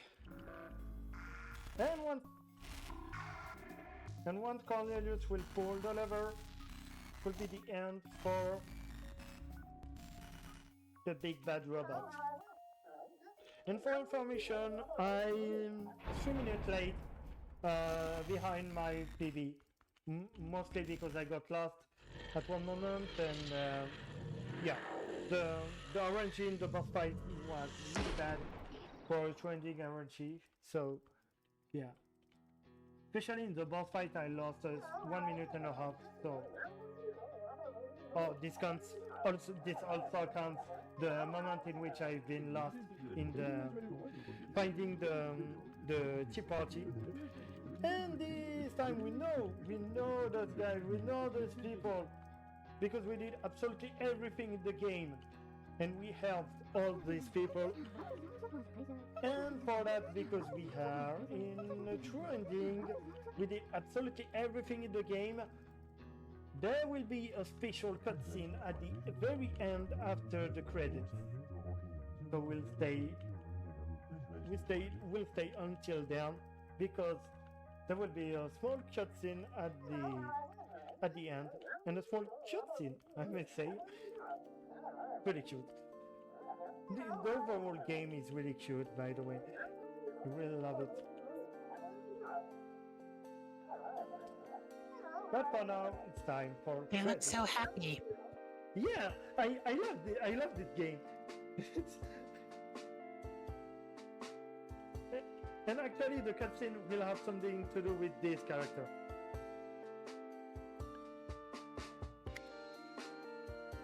But for now, Sure, show anything you like. We have plenty of time. yeah, there will be just a very last cutscene at the end of the game. And yeah, I really recommend the game in all the videos by Code Parade talking about the game because it's extremely interesting. If you did some game development or something like that, it's extremely interesting to know how he did all these hyperbolic geometrical stuff. It's really interesting because you can see it's different. Geometrically, it's different. It really has strange stuff and everything. So, yes. I really enjoyed playing the 2 runs of this game, and it was the first time I played Hyperbolica in an event, so it was really enjoyable. And now time for the very last cutscene.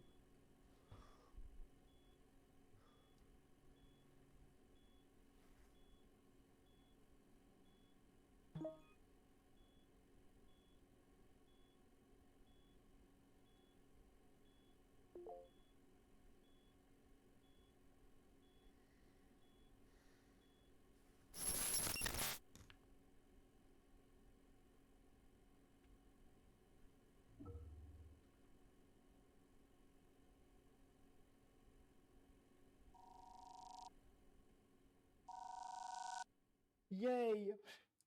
That was the cutscene. And hello to readers. You were spoiled the very last cutscene of Hyperbolica when you finish everything in the game. Sorry. It was just a pleasure to be there and to run this game. As we have plenty of time, I can say I run a lot of different games. Those are two of many games I run, mostly platforming games, but other things too. And I also create some music as well. So yeah, can just check absolutely everything I do while typing Au clair de la ligne, almost everywhere on the internet. So, but on Twitch I'm mostly speedrunning and discovery games, and it's a pleasure. I'm running for a year now, and for the record, I have the world record on Hyperbolica True Ending, and the second place on the leaderboard for the any person speedrun. That's all for me, and I think I will let the event continue.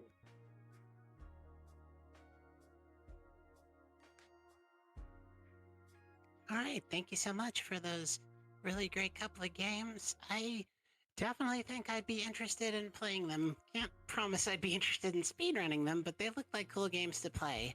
We're going to cut the break now and get set up for the next run. Stay with us.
All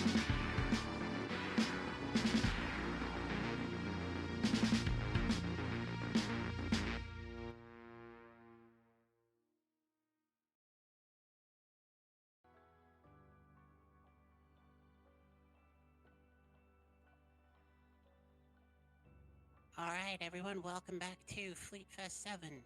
Spot the differences, where we celebrate all the wonderful little differences in the ways we can run the games we love. Don't forget, we are here for Allies for Health and Wellbeing in Pittsburgh, Pennsylvania.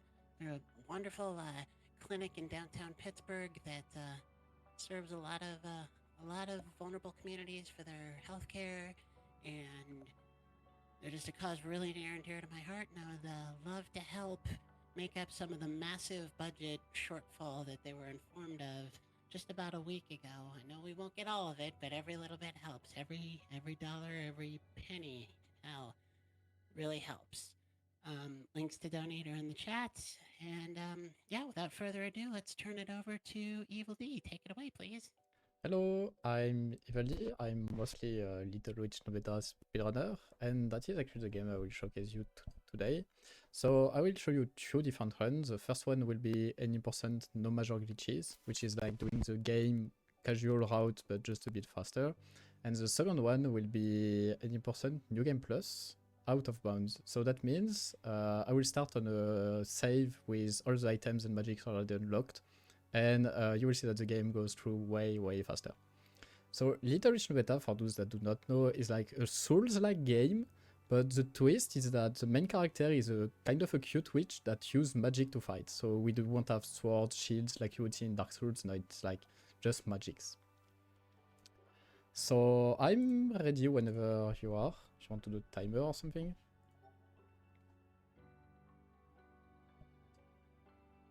Guess I could go in 3. Yeah, just count it in. Alright, 3, 2, 1. I will explain more about the game while running it. So, as I said, it's a Souls-like game, so we will have to collect Souls to increase stats, and the main points of the game are the bosses, which are really hard, especially when you first play the game. And in this specific category, we're playing in Advanced, which is the highest difficulty. And the thing in Advanced difficulty is that we will need to manage our resources really precisely. So when I talk about resources, I'm talking about the 3 bars at the top of the screen. So we have in order stamina, the yellow bar. If you run out of stamina, you cannot dodge or run anymore. Nobeta actually has a really nice strip animation when you run out of stamina. The HP bar, the green one, not really much to say about this. It's your HP, if it goes to 0 you die. And the mana bar, the blue one, it's the most important resource in the game because mana is used whenever you do any magic attack. So when you shoot a projectile, charge a spell, anything like that. So this is the most important resource, and we are going to try to get as much mana as we can because we cannot kill bosses without enough mana. So there are some ways to recover mana in Little Witch Noveta. Mostly by doing melee attacks against enemies, evading attacks in the perfect time, it regenerates mana. There's a natural regeneration, but it's really slow, especially in Advance, we barely use it. And also by doing counters. Counters are like a parry, so how counters work in this game is that if you press the melee attack button, like you have a 150 milliseconds time window where if you press the melee attack button, it will counter any attack that is incoming. So this will be the best way we'll use to recover some mana. So here I'm in the first section of the game, Open Shrine, and I'm at the cat save rescue. Why is it named the cat save rescue? Because we're actually rescuing a cute cat, which is just up ahead here. Is a black cat. It's like basically the guide for the main character, which is Noveta. Like the black cat just tells Noveta where to go, etc. Because I did not really talk about the lore of the game yet, but basically we're a witch that tries to seek the throne, which is inside the castle, the place where we are. And we don't really know more than that at this point in the game. We just know we need to get to the throne, that apparently it gives power to the one that finds it, so we're just trying to find it. And we're going deeper and deeper into the castle. First boss up ahead, which is Armor. It's like quite a short and easy boss because there's a strat where we will just permanently stagger him, so he cannot really play with this deck. So we're just gonna charge an Arcane spell, shoot it at him, that will stagger the armor, and we do that again and again until he dies. Okay, hit this spell, nice. So at the thing with how magic works in this game, you have 4 different types of magic. For now we only have Arcane. We unlock Ice, Fire and Thunder later. And you can do normal magic attacks, or you can charge a spell by pressing the charge button. Charge spells do special effects, so for example Arcane has a lot of stagger, that's what I used against the armor. And Ice has a shield, etc. So that's basically what I did. I use charged Arcane attacks. And I also use the fact that charge Arcane attacks go through enemies to hit the jars behind armor. So it could give me mana to charge another attack. So that's how we just stagger loop him. Here I unlocked wind magic. This magic allows us to double jump, like I just did. It's like one of the most important magic in the game, especially when doing the platforming sections. Fortunately, you get it really early into the game at the start of the second level. And yeah, the wind magic, we're going to use it every single time. And we're going to unlock 2 other magics in this level. We will have the ice magic, which is coming up just ahead, and the absorption magic. Absorption magic is basically the magic that allows us to counter. So at this point in the game, I still cannot parry or counter. I need to unlock absorption first. So here I just unlock ice, which is quite similar to Arcane. It shoots simple projectiles, but it has a way higher fire rate and lower mana usage. It will be our main TPS for the incoming bosses, for the next 2 levels. We're going to use ice for like everything basically. To kill enemies, to kill bosses. So the thing is that I'm trying to kill some enemies on the way, because killing enemies, as it's a Souls game, gives souls. And we need those souls to increase our stats. So that's what we're going to do just after this this really small trial, where we use the charge attack of ice to target multiple crystals at the time. And we're unlocking absorption, but just here. So I'm going to go to the statue, and this is where we'll be able to increase statistics. So what I'm going to do is just put all my points in intelligence, which is the magic damage we do. So we're going to go for kind of a glass cannon build. Obviously we're not going to increase HP at all, so bosses later on will just one-shot us. And we're just going to get damages and a few other stats like stamina to do some tricks. That will most likely be intelligence, which are magic damages. We're not really using melee attacks in this run, so we won't increase strength a lot. Mostly just using magic attacks. So incoming is a barrier skip. It's one of the first big platforming skips in this category, where we're going to jump over a barrier that should disable itself after killing some enemies. But like by just doing precise platforming, we can jump over it just like this. And like save 20 to 30 seconds, something like that.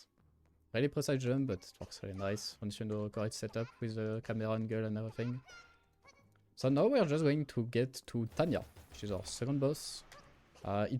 She's way more tanky, and she has a bit of RNG, because depending on which pattern she does, you can be slower or faster. It depends. Okay, really good pattern actually.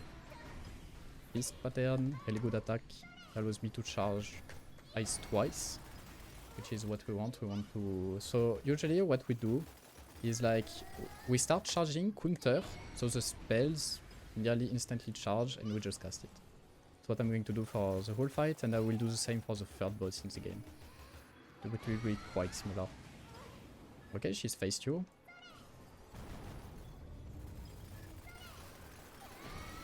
Alright, nice. Good counter so far.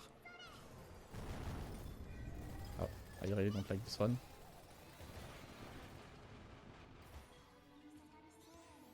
Alright. The last charge attack I need, she's going to die. Perfect. Very nice Tanya fight. So this is a gist of how we fight bosses. Like the mana bar, we want it to regenerate as much as possible, so we do evading attacks, countering the attacks, etc. to get mana to kill bosses. So if you don't have mana, you cannot do damage and you cannot kill bosses. And since we're trying to go as fast as possible, there's a really huge mana management that goes into speedrunning this game. So now we're into Lava Ruins. The third level of the game. It's one of the most complex one, especially when both in casualty and when speedrunning actually. Like, it is a level that does not forgive mistakes. And we're going to get a few stats to this level, so some mana, some stamina to do some tricks, strength to break some trial crystals, and all of the remaining points in intelligence. So the thing about Lava Ruins is that the name fits well because there's a lot of lava in this level. And when I say a lot, it's like a lot. And lava will obviously one-shot you if you fall into it. And since we're going to do a lot of platforming skips, it's really easy to fall into the lava. You're often going to jump over it. If you miss a jump, it's just over. But yeah, but be careful where we step on. Always look ahead. And it will go fine. The other thing that makes Lava Ruins quite difficult is that there's basically no checkpoint in this level. So the checkpoints are the statues in this game, kinda like in Dark Souls. So like, we're skipping all the statues until the last boss. So if I die at any point in Lava Ruins, I have to restart from the beginning of the level. So you can easily lose more than 3 minutes to walk back there, so yeah. I am going to try to not die here. Not really easy, but should go well. We're also going to unlock our third magic in Lava Ruins, which is the fire magic. Once again, fits really well with the theme of the level. So fire magic is like, I really like to call it the shotgun. It fires in a widespread with really close range. And its charge attack is basically a big fireball, which is really cool. We're going to use fire magic a lot to break those stones, because fire magic also gives increased melee attack damages. So we need those damages to break some crystals that regenerate HP really fast. Like in this game, there's always kind of what I like to call a trial associated with each magic. It's like a small puzzle that uses the specificity of each new magic you unlock. So for ice magic, we had to use the shield against fire when it's charged and the multi-target lock. For arcane magic at the start, we had to use the fact that it can go through barrier and enemies. And for fire, I just had to use melee attacks. To charge melee attacks that are empowered. So I'm at the Crystal Raid section, that's what I like to call it. This is like a section where I'm just going to kill some enemies while the platform is moving away. And we will skip the end of this section by doing a really precise jump on the side. Just here. Alright. Always a tricky section. Okay. We go around, evade the enemy attacks, alright. It is still a bit stressful to do this section because you're basically at the end of the level. If you die here by falling into the lava, you just 3 minutes and you go back. You do everything again. But we're good. We're good. So here I use the momentum of the platform. Like while jumping off the platform, I keep the momentum platform in addition to my sprint speed, which is really nice. Allowed me to get this section done really fast. Yeah, 3 minute timeless avoided, exactly. So now we're going to the next boss, which is Bonica. It's actually 2 bosses, because she has 2 phases. So first phase against the bear, big bear. The fight against the bear looks like the fight against Tanya, basically. And the second phase will be against Giant Monica, which is more like pattern fight, less RNG. There is heavy RNG, but it should go well. Alright, starts well.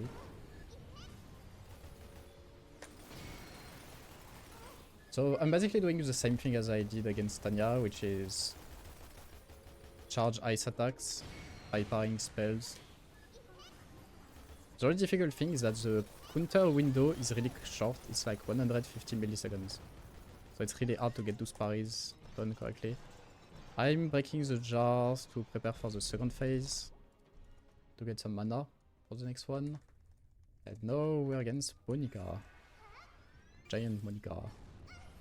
She actually spawns into the lava, but you can deal damage to her while she's spawning. It's quite funny. That's what we usually do here.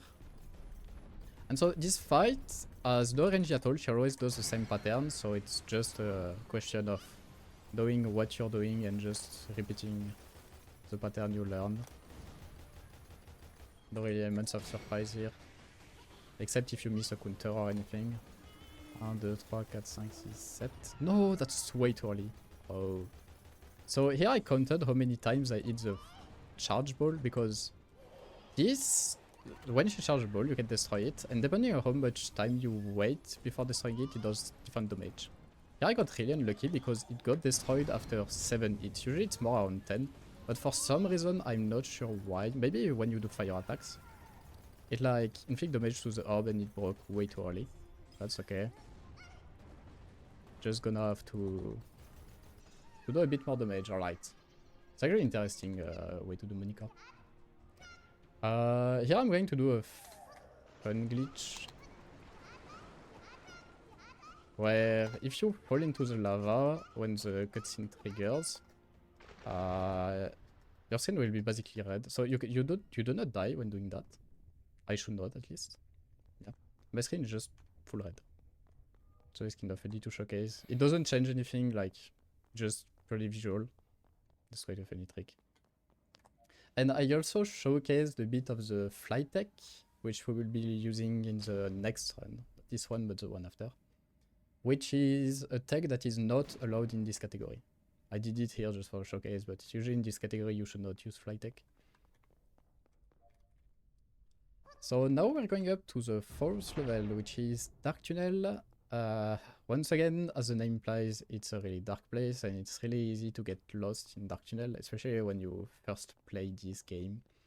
Like, I remember getting lost for so long to find all the collectibles and everything, especially when you're trying to do the 100% of this game. So many hidden corridors and everything, Dark Tunnel. So yeah. It also has my favorite skip, which is this one, the hat skip. Try to focus a bit to not miss it.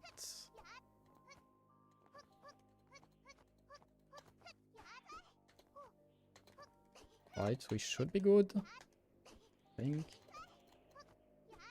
Yeah, perfect. Very nice.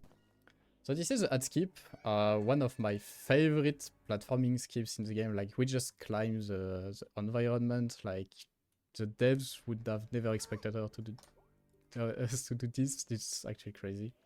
So at the start of the level, Nobeta basically loses her hat and we need to get it back. So the casual way forces you to go around the whole big area, do a few puzzles, kill some enemies, and then you get back the hat. But instead of doing that, we can just climb somewhere at the start of the level and just jump towards the hat directly. Quite an insane platforming glitch, and like the hat skip has evolved a lot throughout the Nobeta speedrunning history.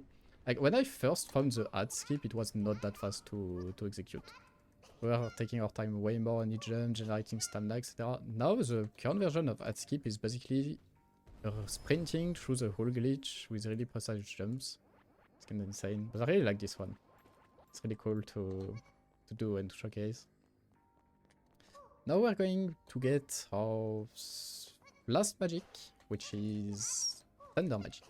And I will explain what the crystals are at the same time, because we're going to use purple crystals a lot with Thunder Magic. So purple crystals allow us to spawn blue mana orbs, and when we pick up blue mana orbs, we can use them to charge spells fast. So we're going to abuse the fact that we can charge spells for basically free, just the crystals, to just perma spam charged thunder attacks, because charged thunder attacks are what deals the most damage in the game. So thunder magic, so if I said that fire magic is basically a shotgun, thunder magic is basically a sniper. It allows us to shoot like a beam of thunder like that, small lightning attack, which it has instant travel time, basically infinite range, but you need to be precise while using it. Before in this game, there is an headshot modifier. So if you hit enemies in the head, like I just did here, you can basically one-shot most enemies using Thunder. But if I do not headshot, they do not get killed in one hit. So I need to be quite precise with it, especially when we're just no-scoping like that.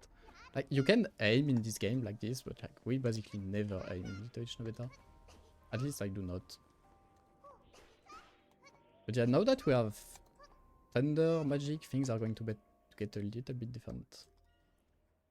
When it goes to going through levels or fighting bosses, we're not going to reach for counters as much as we did for the first few bosses. Now we're just going to use purple crystals to spam charge attacks.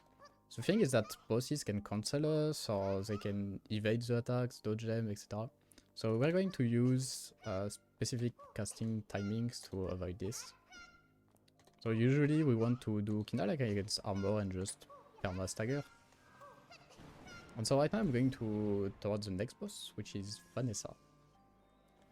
It's quite, I wouldn't say it's an hard boss, but sometimes she can be a bit annoying with how she reacts to her movements, but we're going to see. One small trivia fact about this game that I did not mention yet is that the first 3 bosses in the game, so it includes Vanessa coming up, are voiced by Hololive VTubers. So Vanessa here is voiced by Noel. It's really kinda cool to know that. To know that VTubers did voice acting for a game. Okay. Here, for example, I was really unlucky. Like, getting this attack always surprised me, but I dodge it in time. Please no jump, okay. Okay, we're good, we're good. Now we're going to spam purple crystals. Going to wait that she stops dashing, then casts. It's just a mind game between me and Vanessa, where I try to guess when she's going to stop. Okay, she stopped. Yo, insane timing. So this attack, the jump, as you can see, if you're like 0.1 second too late, you get staggered by it. So you really need to notice when Vanessa is going to stop jumping. Sometimes she jumps around like 3, 4, 5 times. I like cast Thunder at the correct timing. Really nice execution here on Vanessa. Quite a good run so far, honestly. Doing pretty well. Alright, now we're on to Spirit Realm. I would say that it is the hardest level. Even harder than Lava Winds, because it has a ton of platforming tricks. And 2 different bosses. And one of the 2 bosses has 2 phases, so it's like 3 bosses actually, in the same level. So that's quite a heavily packed level, and we'll see how it goes. We're starting directly with the platforming tricks, of course. So what's really nice in this game is you can basically climb on all the environment decorations, like the small pillars, the crystals.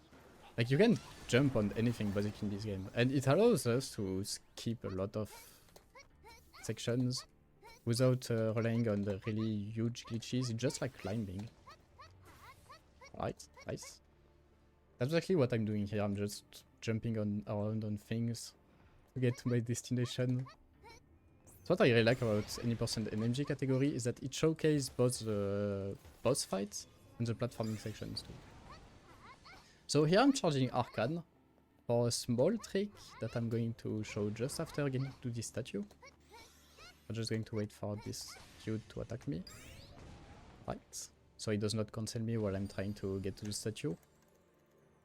Happened to me a lot recently. And I'm going to increase intelligence for the last time to level 19 and get some purple crystals. So here I'm going to use Arcane Magic to like extend my jump and reset my double jump while in the air. Pretty cool trick, honestly. You just like 180, shoot Arcane to get some distance and more airtime to recover wind. Because the thing about double jump in this game is that the double jump works on a timer. So it means that if you stay long enough into the air, like I do here, you can do what we call jump extensions, which is basically triple or quadruple jump, etc. You're just like getting back the double jump CD, which is really cool.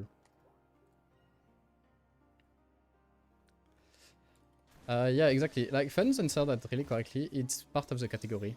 In NMG, it is a condition to kill Seal. We are not allowed to skip Seal.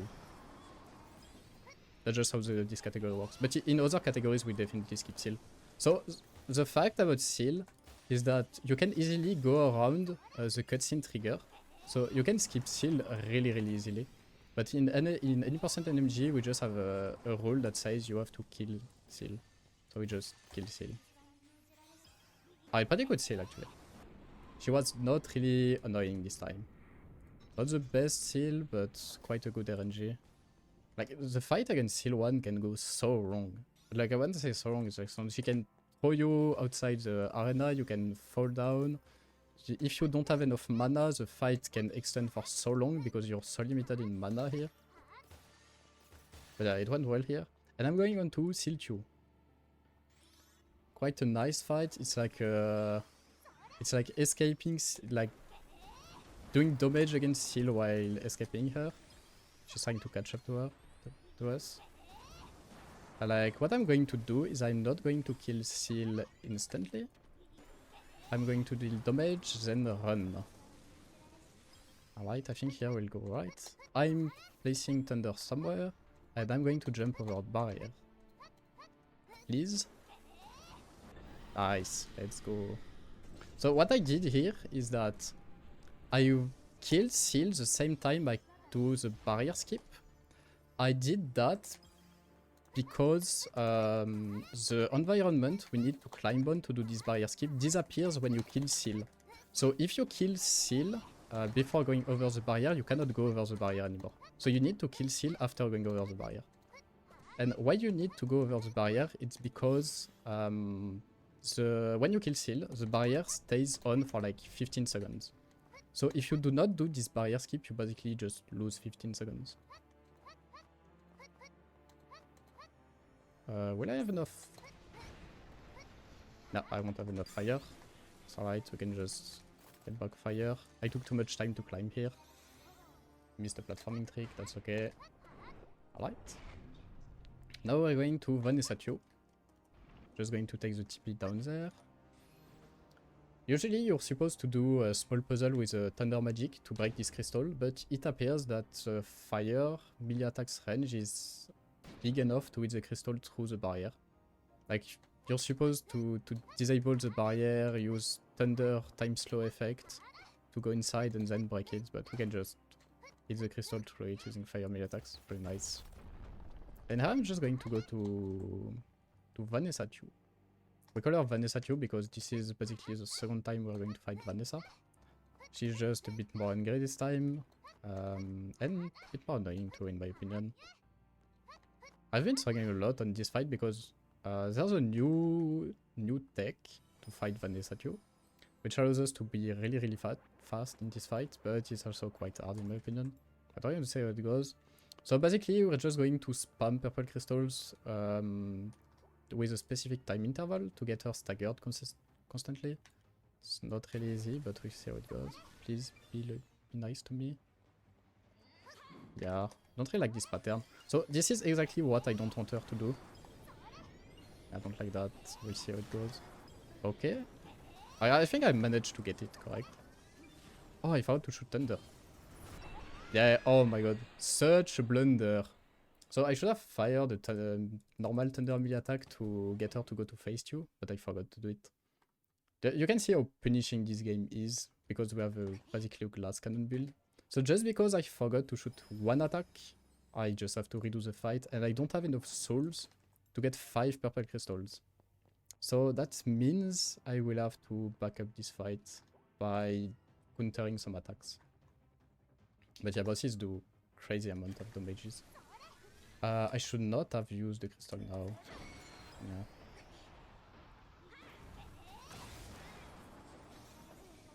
It's okay. Just going to try to counter some attacks to compensate for the mana I'm losing by not having crystals.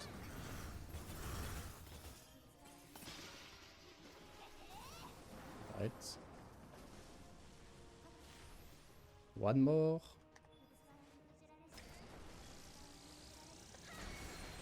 I'm surprised I still know the counter timing for this one.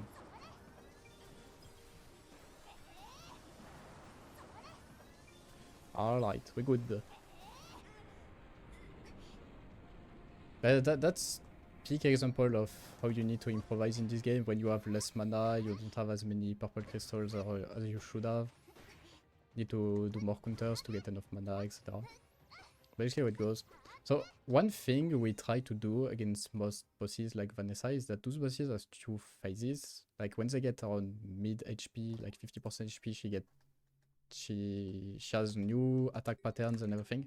And like what we usually try is put a boss at 50% HP and then just skip through the phase by DPSing as much as possible. Basically what I did against Vanessa 1 and the same against Vanessa 2. Helps a lot. Especially Vanessa 2. Because Vanessa 2, when she's in second phase, you cannot really use the Thunder time slow effect to her advantage because if you try to use it, she will be faster too. She can use Thunder time slow effect. So it's a really bad idea to use Thunder time slow effect against Vanessa 2. And it makes Vanessa 2 one of the hardest bosses in the game when you first play. Because most people realize that the Thunder time slow effect is giga OP against bosses.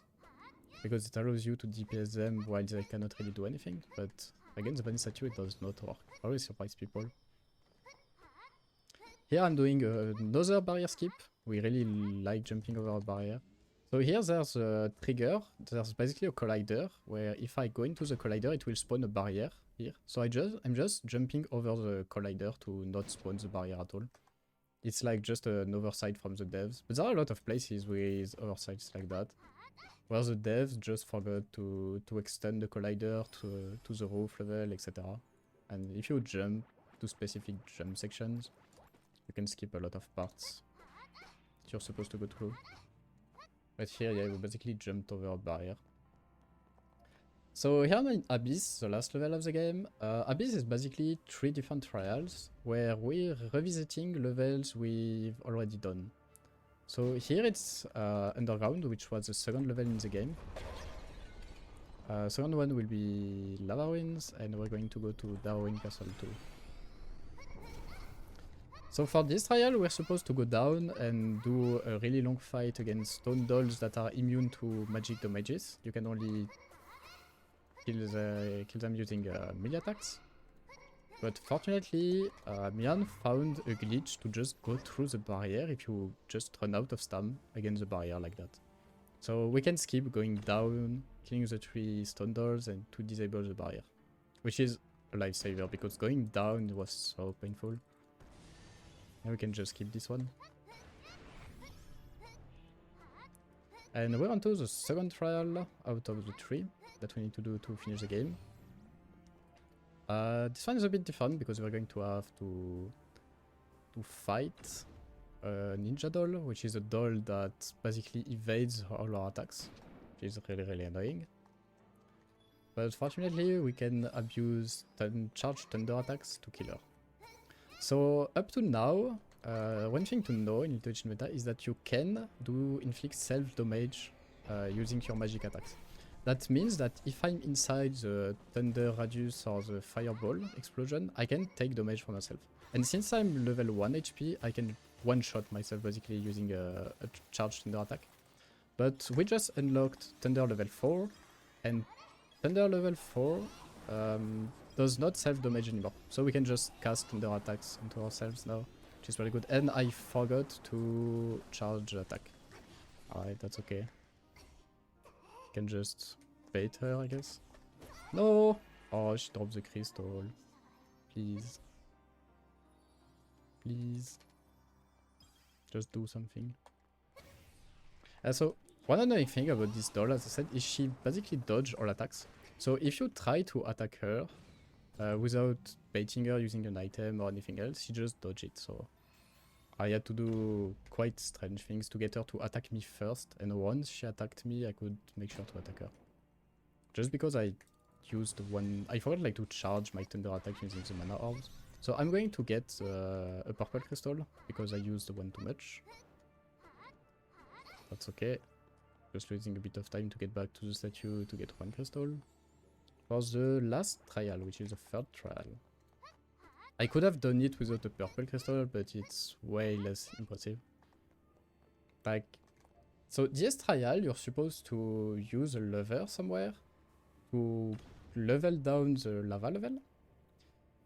But the thing is that we found out that you can just jump through the lava if you go next to the door, because they forgot to extend the lava collider to the door. So we can just go down, jump precisely, and just go through the lava like that. For some reason, you do not take damage if you jump here. Like the visually visible lava element is not is bigger than the real collider that inflicts damage for some reason. It just does not extend through the door. It's like a really big skip, like saves 20 seconds, something like that. Just because they forgot to extend the collider. But it happens a lot in indie games, and even in more games with higher budgets actually. Something you really see often in speedrunning. Just an oversight from the devs. That saves a ton of time. And it's funny because like this one was found quite recently, and people have been speedrunning this game for years. We just found out recently that you can do that. Just like someone was stupid enough to jump into the lava and see that it worked, and this person is me. It's a part Melon dies a lot in. So dying into the lava in the third trial is called doing a melon. For the info. It's in the lore of the game. And most of the techs in this game have specific names too, but we don't really use a lot of tricks or glitches in this category. But we'll be able to see more of them into the next run coming after. But for now, we're fighting the last boss in the game, which is Nonota. So Nonota has two phases. When you get her to low HP, she completely regenerates, cutscenes triggers, and the fights change. But if you stagger her continuously, she will never go into phase 2, and we can basically skip the phase 2. So that's what I'm trying to do here. Trying to stagger her continuously using thunder attacks, and do enough damage to kill her before she goes in phase 2. So that's basically the phase 2 skip.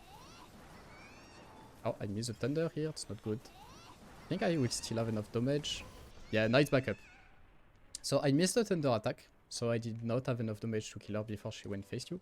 So what I did is use the quick swap tech, which in this game, all the different magic types, and it's time by the way, I completely forgot to say it, but it's time. So the different magic types in this game have separate cooldown. So that means you can shoot thunder, swap to fire, and shoot fire while the thunder cooldown is coming back up. So here I use a triple magic swap because I went thunder, fire, ice to kill... I did actually fire, thunder, fire, ice to kill Nonota. So that was Little Witch Beta, 80%, no major glitches, advanced, quite a long category name. And now I'm going to show you the fastest category in the game, which is New Game Plus, Out of Bounds, and Restricted, still in the 80%. So basically it means I can go out of bounds, so outside of the main game area, I can go through walls. And it's unrestricted in the sense that I can use any glitch I want. So we will be using a flight tech, which I like to call the Robert flight tech, because it was found by him. And the FFT, the Forced Fall tech, which allows us to go through basically any walls in the game. And the Forced Fall tech basically is a combination of two other different techs, which I will be showing. To do this category, we need to restart the game, because I'm playing on an older version, with techs that were not fixed. Yeah, that's my bad. I should have said time. It's my bad.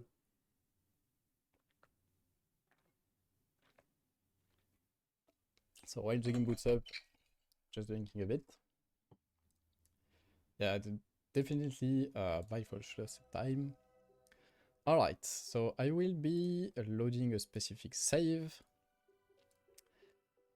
And the time for this category will start when I click on confirm. So I will do a countdown timer. And the thing is that this category will go really, really fast and has a lot of flashing lights. So please be mindful of that if you have any issue with epilepsy or anything. And I will start in 3, 2, 1. So here I'm loading from an already completed save. It's New Game Plus. So I already have all stats increased to max, all magic types, and I start with some crystals in my inventory. So here I'm going to do Infinite Thunder Glitch, if I can do it correctly. It's basically a glitch that allows you to be infinitely in this thunder state like thunder time slow state. And we can even charge fire. And I'm doing FFT here, which allows us to go through roll.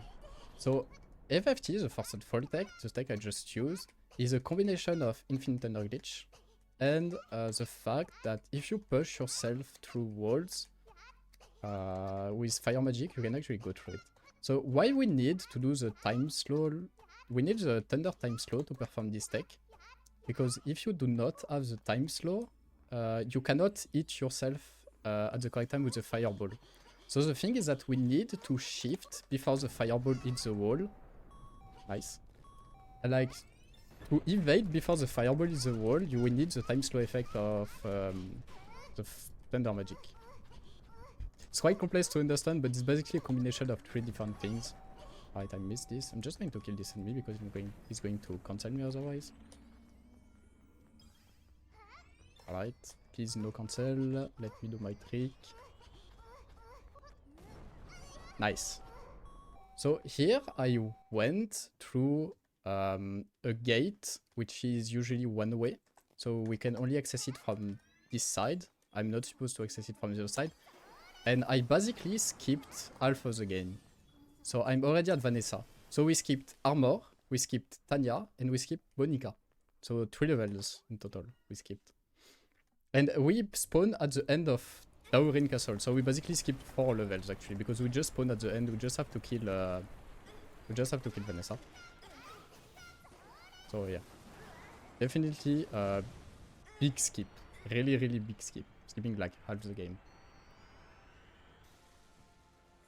And this is thanks to FFT and Infinite Thunder Glitch.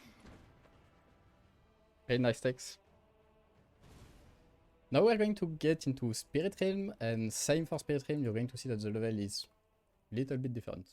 Just a little bit. You're going to see why. We're not going to kill Seal for sure. We'll still have to fight against Vanessa Chu. We cannot skip this fight, but yeah. We're going to skip all the other things in this level. So I'm going to get into Infinite Thunder Glitch. Alright, I did not get it correctly, it's okay. I can buy purple crystals. Yeah, just skipping a little bit of this section. Alright, I'm getting a lot of purple crystals, so I can do Infinite Thunder Glitches correctly. So, how to activate Infinite Thunder Glitch is basically by shooting a normal thunder attack at the same time you charge the spell, the thunder spell. It's not really frame perfect, but it's approximately frame perfect. It's like 3 or 4 frames. The timing is quite hard to get, and I'm not the best player at doing it, so that's why I often miss it, but I'm good enough at doing Infinite Thunder Glitch to like showcase it. It's fine if I miss a few attempts. Why not at like 3 or 4 seconds?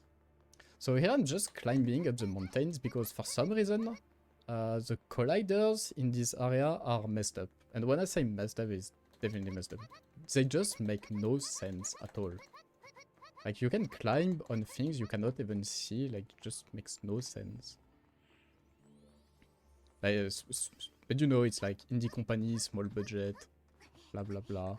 Okay, I'm not in the correct position for the glitch I want to do. Okay, I think this is here. So here I'm going through a wall that you cannot see. Oh no, I'm too low. So here I can basically get soft lock if I continue. So I need to get back. I think, yeah, I can go back up here. Alright. So what I'm trying to do is that there's an invisible wall here. So that's what I was doing. Now we can see the terrain at least. Alright. Can I get that done correctly? There's another way to get through. If I miss this one. But I really like this route. Yeah, I think I'm... Oh, I actually did it. So now, if I precisely go here and do a camera flick... Yeah. So the camera flick is a must. Like, if you do not do the camera flick, you cannot go through this wall. It makes no sense. I don't even know how I discovered this, but like... If you just flick your camera like that around, you can go through this wall. It just makes no sense. Alright, and we're going to Vanessa Tio now. You're going to see that the fight is a bit faster than in NMG categories. We just have Thunder time slow effect, so the boss can basically do not do anything, and we spam quick swap between fire and thunder. Here I'm using Fly Tech to do more melee attacks. So I'm going to showcase more flight tech in Abyss, but it basically allows us to do infinite melee attacks while in the air, so we can basically fly using this. I'm going to use it in Abyss to skip half of the level too. So here we're already at the last level in the game, so you can clearly see it's way faster of a category. It's not even comparable. So I'm going to start by charging Thunder. Use a Thunder Dash. Alright, then I'm going to do another Infinite Thunder Glitch. Perfect. And then I'm going to skip through the Prison Escape. Trust me, there is something in this direction. We just need to fly up there.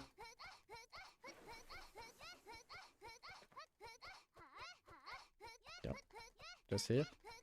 Let's go. Nice. So we just went flying here. Then we can just break those from here. We do not even need to do the trials. That's why I'm playing in the 103, by the way. The stone crystals do not have any shield around them, so you can just shoot them from here, which is really good. It's patched in the latest version of the game. All the other glitches can be done in the latest version. So here I'm doing something really special, which is cutscenes in this game are triggered after a specific interval when you take a teleporter. And since we have a time slow, the cutscene is not triggering, like it just triggered now. And so I'm basically skipping the teleportation cutscene by triggering the no-nota fight start cutscene at the same time. So I triggered 2 cutscenes at the same time to skip one of those. And this is time. GG. So this was a way faster category, as you can see, with like all the stats increased to max, items, magic max level, and being able to go through walls in out of bounds. It makes the game so much faster. That's insane. I think like the world record in this category it was done by me in like 4 minutes and 58 seconds. And the world record in the other category in %MG, also done by me, is 32 minutes and 7 seconds, I think, something like that. So yeah, that's not the same at all. We go from 5 minutes to 30 minutes and more. So that was Little Rich Beta, any %MG, and New Game Plus Out of Bounds. It's a, in my opinion, it's a really good speedrun game because it has like a lot of platforming sections, a lot of bosses. So especially in any % no major glitch, you need to know both how to jump and how to fight bosses. And that's why I really like speedrunning this game. It has a lot of different elements and really requires you to learn a lot of different skills. So yeah, I really want to thank all the Little Witch Beta community as usual. They're all really nice people. Shengon, Melon, Mian, Mookie, Zero, a lot of them. Those are all the people that got me into the game, which is the only game I speedrun actually. Really nice people, they taught me a lot of things and they really make speedrunning this game way more enjoyable. Also thank everyone that is donating. If there's anyone, that's really nice to be able to support a great cause. And to the organizers of Fleet Fest, which is the first event where I got to show the differences between the different categories in this game, and I feel like it's a really good concept, really nice one. So thank you to everyone. I hope you liked Little Rich No Beta, and I will let the hosts go on.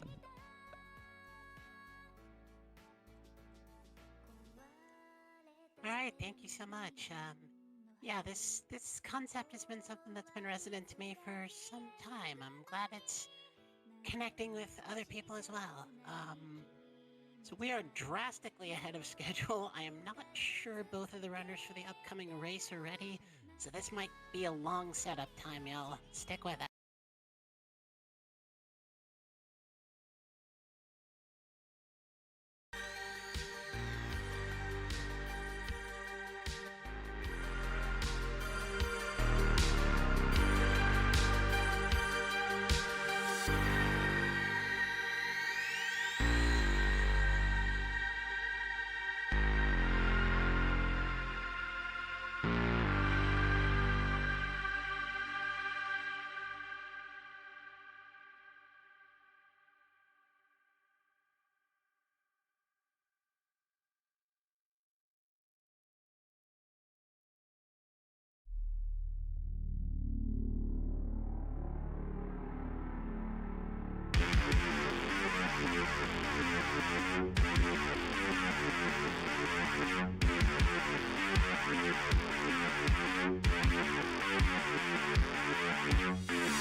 Alright, my friends, welcome back to Fest VII. Sorry, not sorry, but I'm gonna have to keep reiterating we are here for Allies for Health and Wellbeing, a clinic in downtown Pittsburgh, Pennsylvania. It means a lot to me for a lot of reasons. If you can spare $1, any donations will really help and make a big difference. Slight change to our schedule, our program and format today. We were going to have a race and then a solo run of our upcoming game. Since we are so obnoxiously far ahead, we are instead having the solo run first. So, I will let the runner and their co-commentator introduce themselves and take it away. Please do so. Alright, hi, I'm Corey. I've been speedrunning Skylanders for quite a long time now, since about 2016. I run every game in the series, but mainly the 3DS games, and today I'm showcasing the first game in the series, first showing it off here on 3DS, and then later we'll see a race of it on PC versus Wii. Today I'm joined by Universe here to help the commentary. Yeah, Oh, okay. Hello. that's you. I'm Sorry. Universe. Welcome. Yeah, hi. I don't know anything about this game in particular, but I do speedrun the Wii version of Skylanders Spyro's Adventure. I've been speedrunning that for like 3 years. Yeah. But I'm glad to be here to do commentary. I've done this for Giants as well, the 3DS version of Giants, so it'll be fun. 3DS versions are same titled as the console versions, but they are entirely different games. So I think if it's alright, I'm gonna just get right to the run now. I'll do a countdown.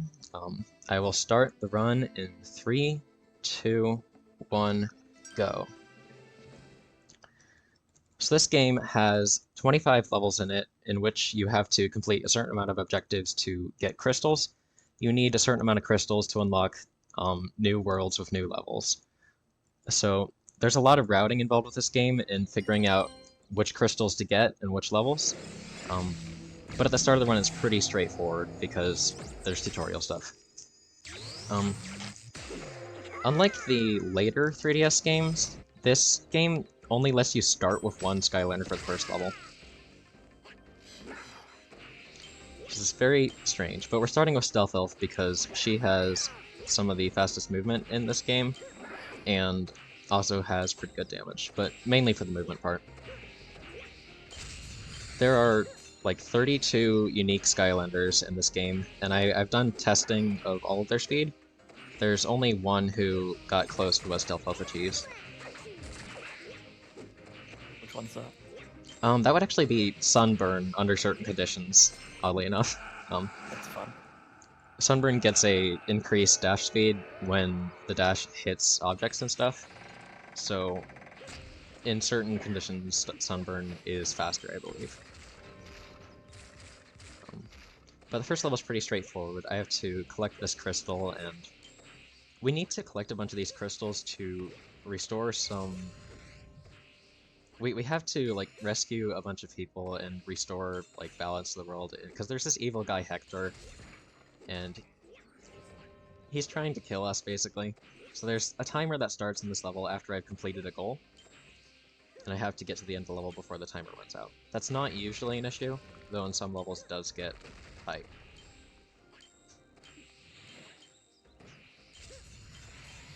It almost looks more like Crash Bandicoot. Oh yeah, I should mention, like, this is a 3D platformer which is very different from the rest of the series. Extremely different. We've got double jumps in this game, whereas the other versions of the first game didn't even have jumps at all.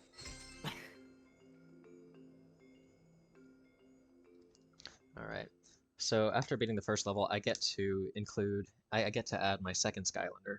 This game only lets you have 2 in at a time, and you can swap out either of those whenever you're in the hub world, which is called the Sanctuary.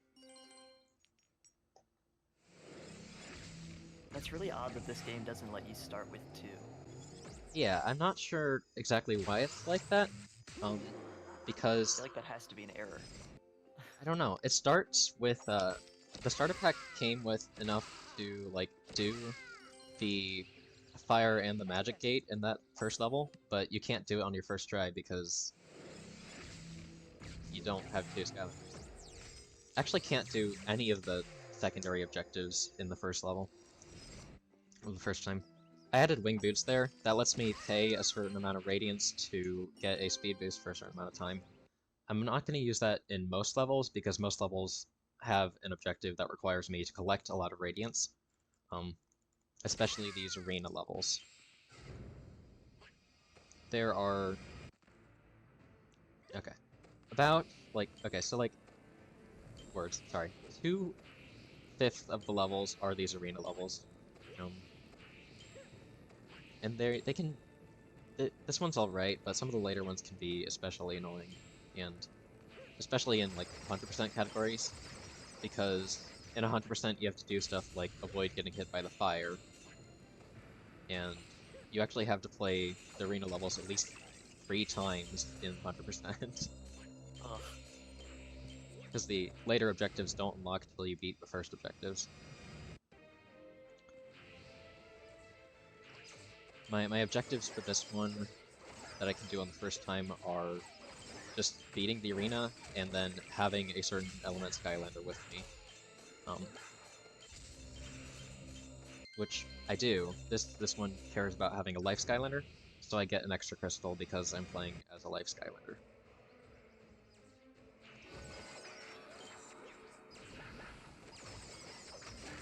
There's 8 elements of Skylanders, but there are 10 of these arena levels, so the elements that get repeated are life and undead, and that's why I'm playing as those 2 elements.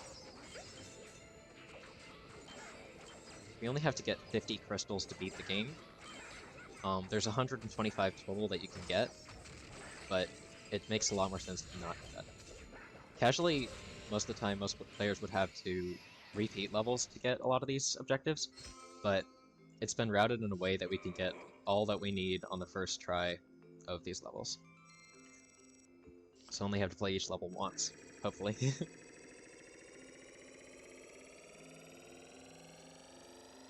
It's so strange. It almost feels like for the 3DS games, they're just kind of giving developers the IP.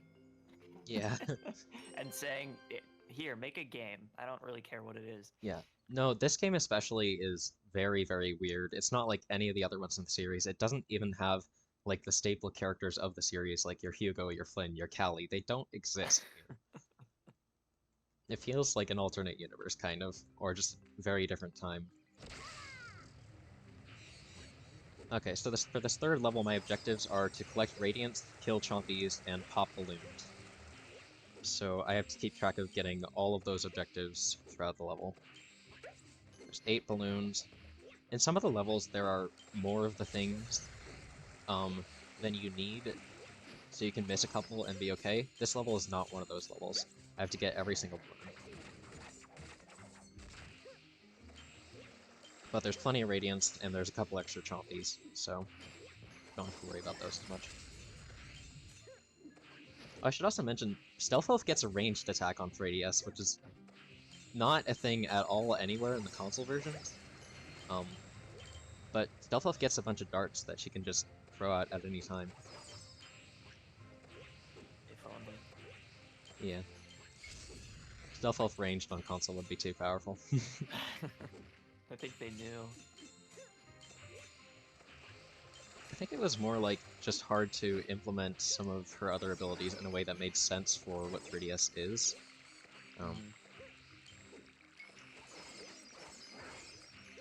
Got a bunch of chompies. So I'm getting close to completing objectives. I actually just completed the chompy objective. So now my timer starts. And I have 2 more balloons to get. And I have a lot more radiance to get, but it's okay. I should be able to get both of those right here at the end. There's the radiance done. And here is the last balloon. So I've now completed 6 challenges in the first 3 levels. After you complete a certain number of challenges, it unlocks the next world. And the number here is 5. So instead of letting me play on to the 4th and 5th level, it's going to kick me out to the hub in front of the second world at this point.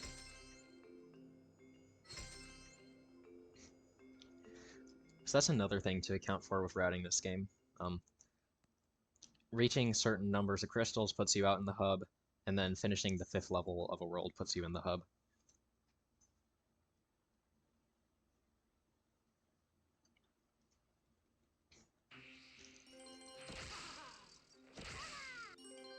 So here I need to bash chests, destroy troll diggers, and destroy orange crystals.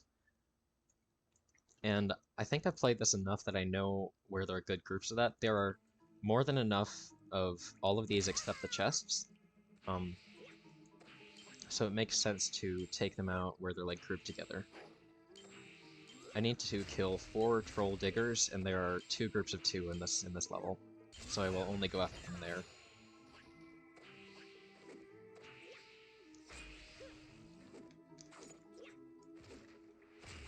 Here's the first chest.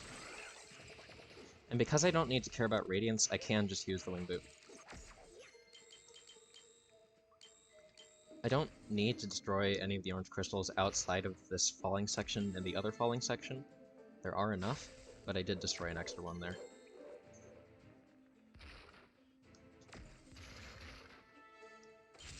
And here's the first pair of 2 troll diggers.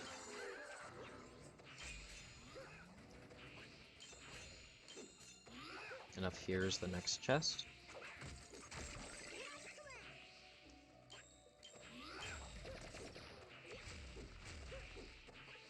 So it's a lot of memorizing how the levels are laid out, because it's not the most linear thing in the world. Which is kind of fun. It's a nice change from the rest of the series, to be honest.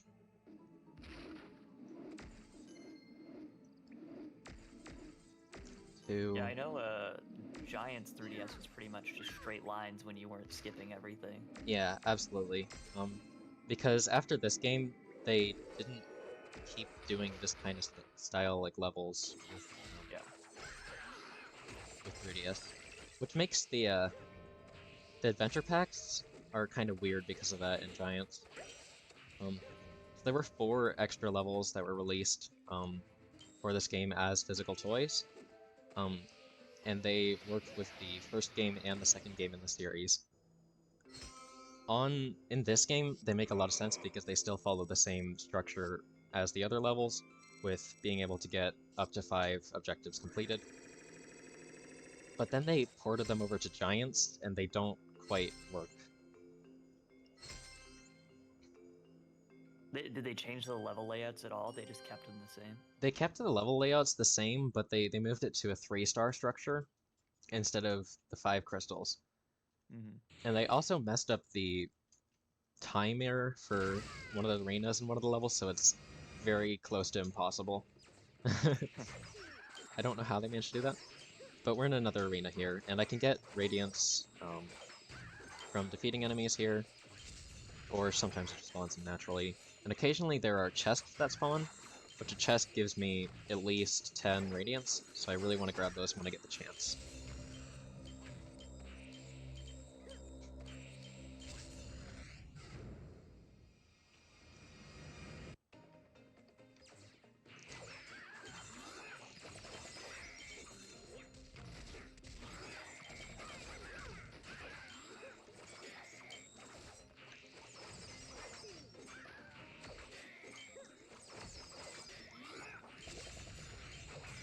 Yeah, so the other objectives that unlock in this level once you beat it the first time are to not eat food and to not get hit by the lava. But since those aren't even unlocked as options, I don't even need to care about them at all.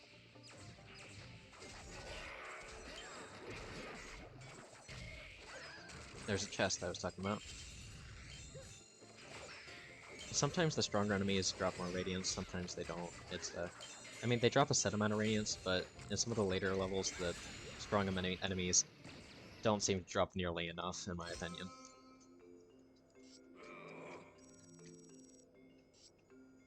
They should patch the game. Yeah, the game from 2011. Fix your game! There is a really funny glitch in 100% that I might I don't. There's no use for it in any percent, but it would be fun to show off afterwards, perhaps. Moving on to the third level of World 2. I don't quite remember what the objectives here are. I think it's Radiance, Dynamite, and Claw Trolls. Yeah. I could pause at any time to see that, but I don't really want to pause because that does lose time. Extremely optimal pause there, actually. There's a 1-frame pause. And like, I generally remember the order of the stuff that I need to do. It's just occasionally it's helpful to check. And helpful to check if I've actually completed certain objectives and not missed anything. I don't. Here's a question. Just this question. Yeah, do you know what frame rate this game runs at? I don't know. I don't know 3DS frame rates so much. Yeah, I don't either. I know a funny story about the development of this game where they initially tried to port the Wii version to 3DS, and they had to dumb it down a ton, and they got it to run at like 1 frame per second, and then they gave up on it. But for some reason, instead of just not making a 3DS game, they made this, which weird choice, but I'm glad they did because I like the 3DS versions a lot. I wonder what the development turnaround on this game was. Okay, just 1 Claw Troll left. There he is. Yeah, so the time goal looks scary here, but we're actually right at the end of the level, so it's not an issue at all.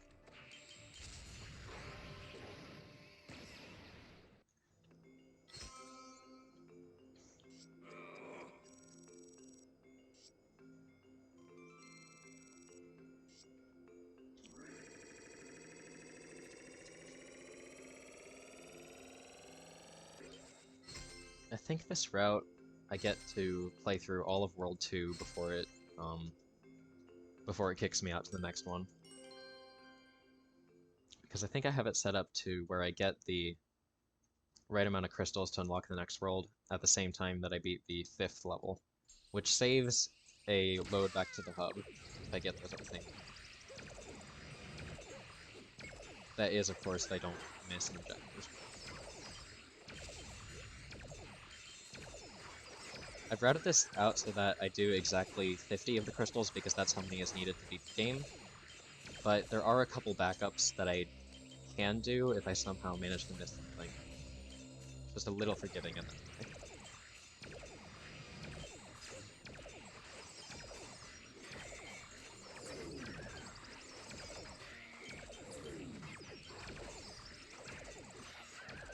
Is every troll in this game orange?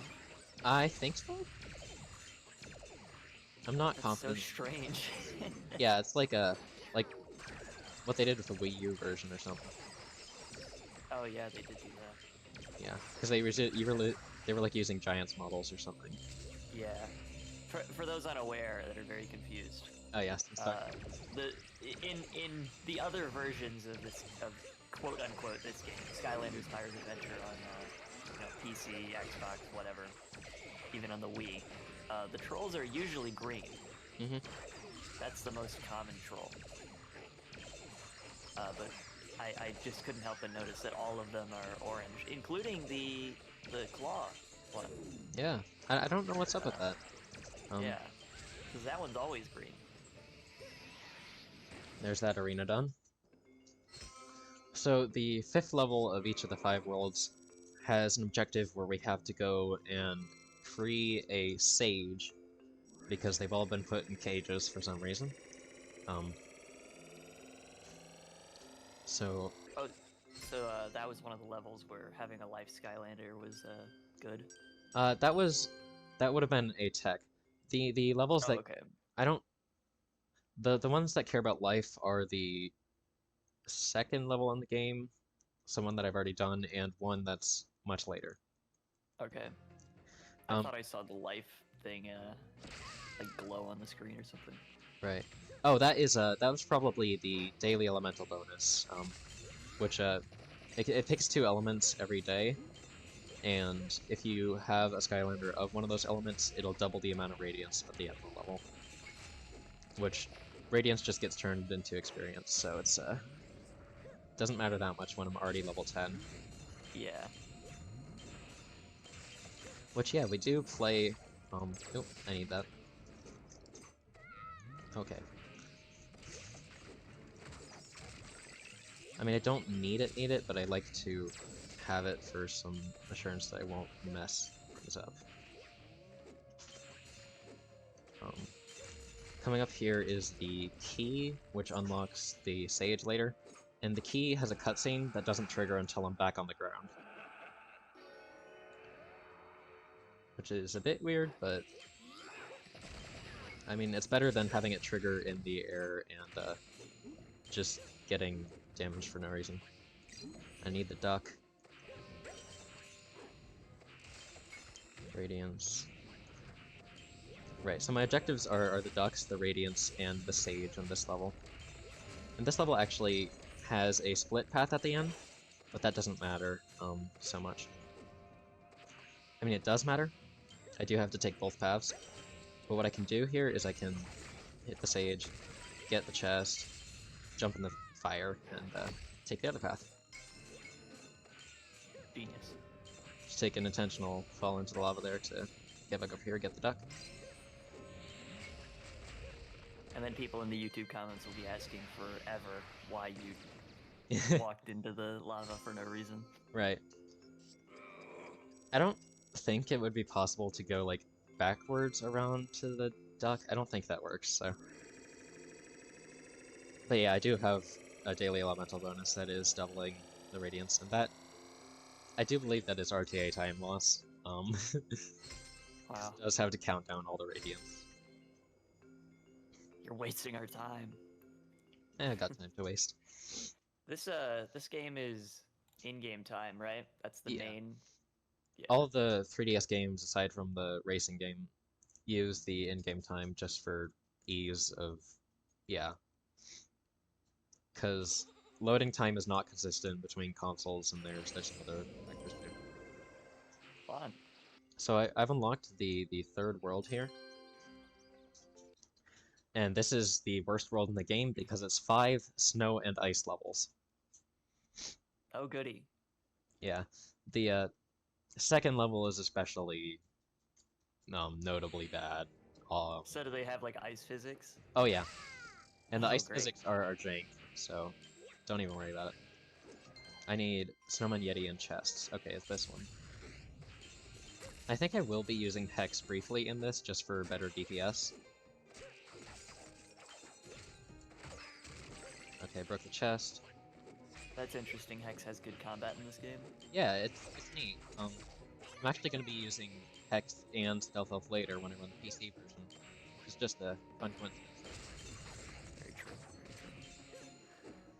That's gonna be exciting. Like, this game is mostly normal, as you were saying. Oh my gosh, good luck with commentary for whatever's gonna happen there. Yeah, I don't know what we're gonna do. There's gonna be a lot going on. Yeah, because I mean, there's so much to explain in both games. It's gonna be hard. But We'll at least probably when I get to like boss fights, it'll be chill on my end, so. Yeah, there will be plenty of time to maybe go back and explain stuff for the Wii version.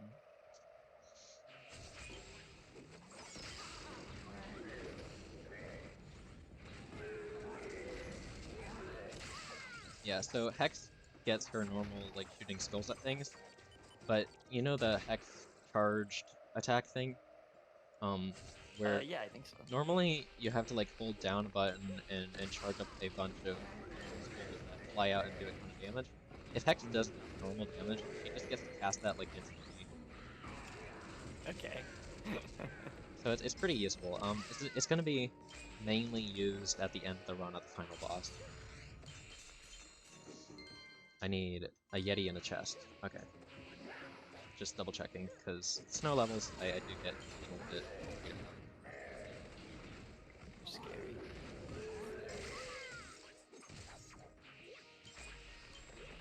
Okay, the chest is right here. Don't even need the radiance, just the chest. And that one's done. So now we get the best level in the game, and by best I mean worst. So ice physics and cacti. How do you feel about that? That sounds like Empire of Ice. It does, it does. That's one of the DLC levels we mentioned earlier in Adventure the other packs. version of the game. Yeah. But this level, it's not the worst in any percent. In 100%, it's an absolute nightmare. Because an objective that you have to do in 100% is not hit the cacti, and also not eat food. And you mess up either of those, you have to restart the level. Great. Yeah. You have to play this level 3 times. Does food just spawn from enemies, or does it spawn randomly as Not well? from enemies, just randomly on you. Okay. There are certain spots that On you. I haven't hit a cactus yet, but some of the radiance goes like into the cacti, so it's Yeah, this looks like Empire of Ice. Oh, nice. So now in the second round, all these circles are gonna fall down when I hit them. The best thing that you can hope for in this level is to get a bunch of chests spawn. That was not a chest, that was a hat box. So there are cosmetic hats that you can unlock in this game and in the other games in the series, but they don't do anything in this version other than just I remember that. It's so funny that they do nothing in this game. Yeah. They start doing things in 3DS at the third game, though. Which is weird. They forgot. I haven't gotten a single chest in this level, which is really unlucky, and I normally get better luck with that than I have gotten. Okay, I want that guy's stuff. Okay. Imagine how much faster this game would be if you could get the speed boost from the winged cat. Okay, well I died to a cactus, but I don't do that often. I've never died to a cactus specifically. It's gonna cost minions to revive, and Stealth Spear is not gonna do that, and hopefully be able to kill enough things to get damage to not lose this level. That would be really sad if I did. Okay, there we go. Yay. I have a feeling this is not PB pace anymore. That level was good. Yeah, never know. It is a different route than my PB was, so it's hard to judge it the same. Hard to gauge it, yeah. I was looking at speedrun.com and I'm noticing that Serene Skylance's in-game time is over a minute faster than yours, but his real time is only 5 seconds faster. Yeah, so that is a probably a consequence of just consoles having slightly different loads. That's so wild. Or even taking like more loads with different routes, because there are routes that you can do that take more or less loads. Because of the stuff that puts you back in the hub. Okay, I'm gonna switch back to Stealth Elf, and here I need Radiance, I need to kill Chompies, I think, and no, Snow Globes, Radiance, and Topplers. Okay. I want that. It's not really worth it to get that once I've missed it, but I want it, so I'm getting it.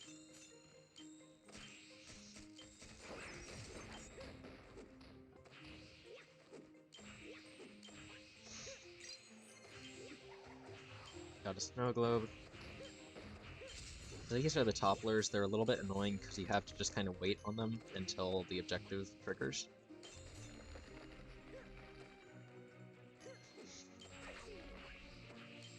Okay. Yeah. You have to do that to 4 unique ones. It can't be the same one. I was trying to get around this because Stealth Elves, I'm just gonna... Okay. Stealth Elves, like, primary attack can give you a bit more distance after jumping. It's something that I've not quite gotten used to yet.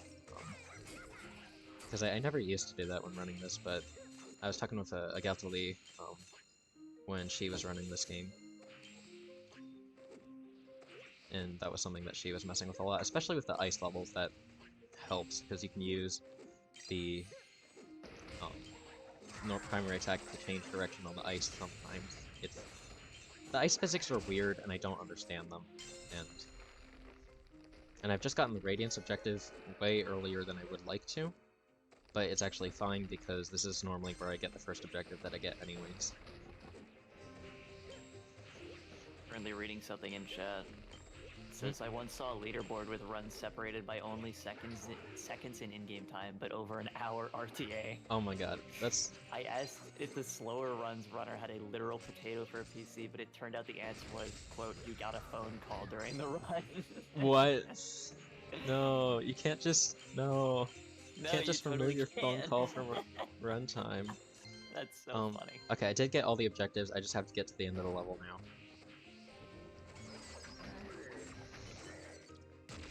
Which is thankfully right here. That actually reminds me of a game that I run. Super Punch Out is timed with in-game time.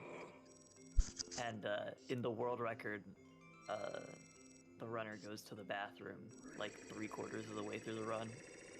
It's really funny. Is there just like a fight that is auto or something, or...? No, there's a lot of screens where you don't have to press start. That you can wait to press start. Oh, okay. Because the in-game time is only counted during the fights in that game. So I've just unlocked the 4th world, I believe, because I've gotten enough enough crystals to do that. We're not gonna go to the 4th world.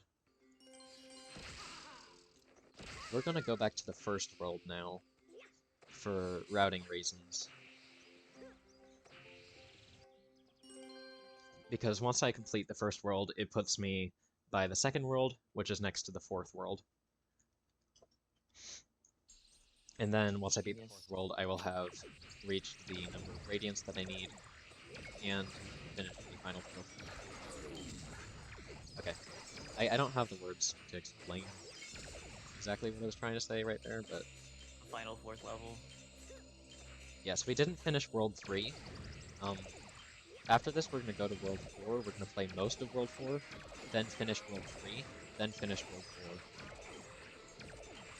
So it's just weird how out of order you can do it, but I think that's part of the fun. Running this game is great.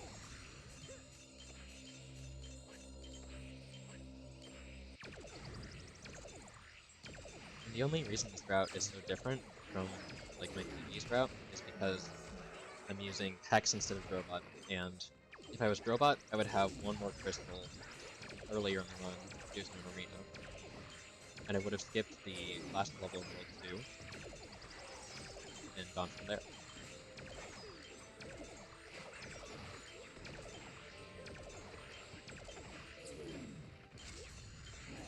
So when an enemy runs over that center thing, it does disable it briefly, but if it's disabled long enough, it'll just... Oh, dumb level. Oops. If it's disabled long enough, it'll spit out a extra large radiance once you reactivate it by stepping on it.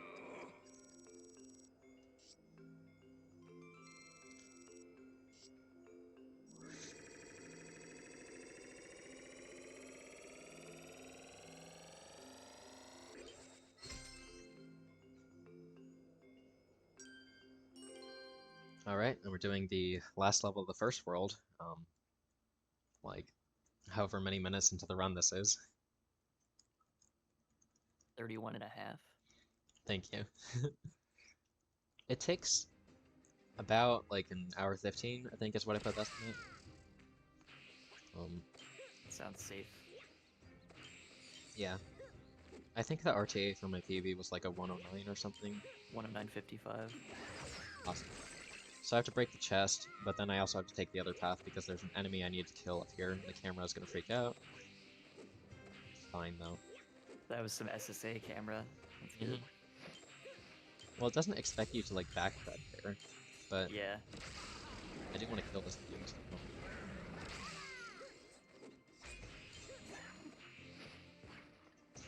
I need to break chests, kill the beasts, and free the sage, which I think this one was Beaufort or something. They have interesting names. I keep finding it so funny that the like spinning Cyclops are the same size as the ones throwing rocks. Yeah. They're so huge in this game. Yeah, there's a lot of interesting, weird scale differences between And look at him, he's huge. Massive. He's bigger than the other guy. Like those chompies are huge too. Yeah. And those are just normal It's chompies. like you're in that one level in Giants. Yeah. The Oracle. Oracle small fish, yeah.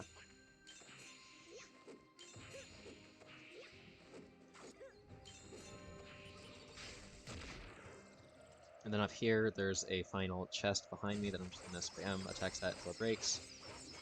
And then kill this thing. And then free Buford, and that's 3 objectives done right there. I actually really like this level. It's probably one of my favorites to run through, just because it's kind of satisfying getting all 3 of the things done at once there.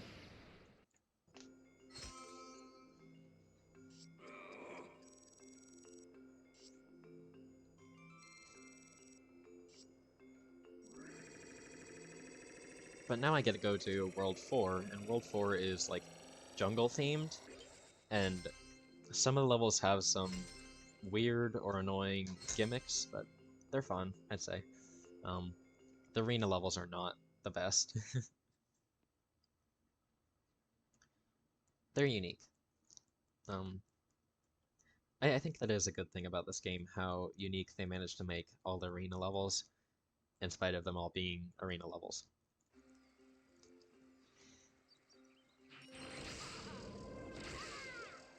And I'm switching there because I'm tapping the screen to get through text faster.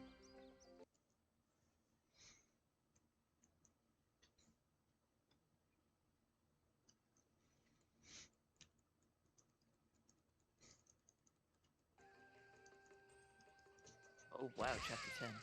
Yeah. Funny. That's referring to Chapter 10 in the console versions, which you'll see later. This one has 3 potential objectives. One is to kill 40 enemies, which I'm not doing, because there are like 42 enemies in this level, not counting the elemental gates. So I'm not doing that path. Instead, I'm just gonna get the 15 idols and the 3 chests. Which that is a lot of things, and if I miss any of those, I don't get that objective. This level is very tight on all its goals.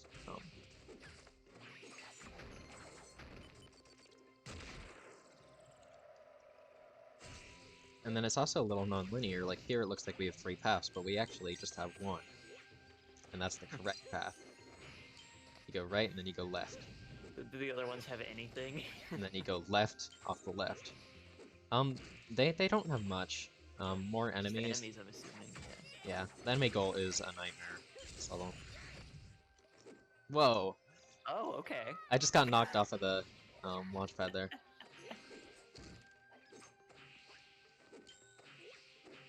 That was very rude. That was crazy. You get sniped somehow with a melee weapon. Yeah, so This is the start of chapter 11, it's got the spiral. the drow guys, they like teleport above you and then slam down. That's how they attack, so that's how Oh, I see. I think they do something similar in console. They're like invulnerable from it sometimes.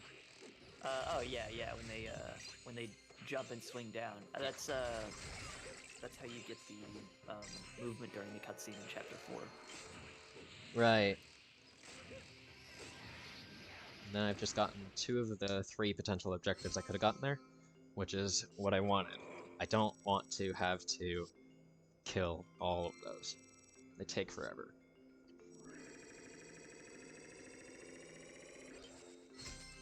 Me instantly recognizing textures from chapter 10 made me think that we should probably make like a Skylanders GeoGuessr. That'd be fun. That'd be silly. You could definitely trip some people up pretty easily with certain things, especially like elemental gates in Spyro's Adventure and Giants have some weird stuff that would look very similar, I think.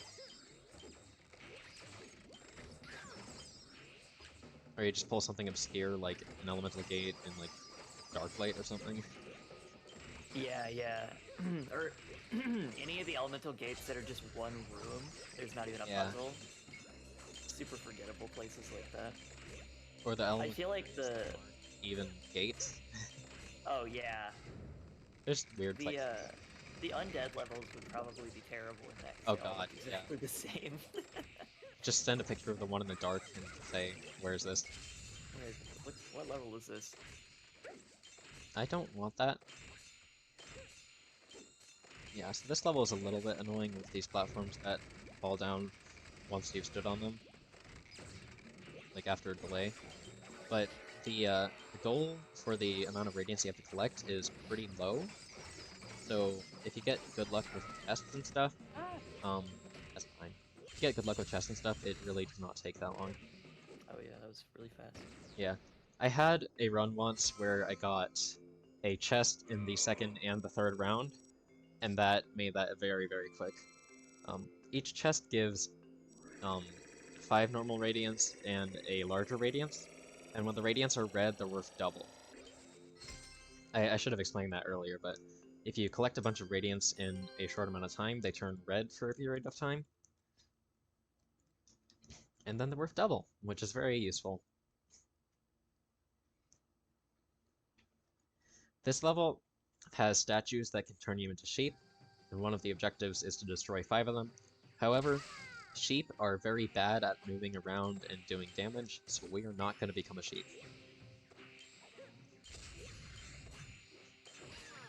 So I'm just going to do the Radiance and the Conqueror's objectives. So I have to beat up 3 really big drow. There's a sheep statue. I don't want to break it. I want to kill this guy instead.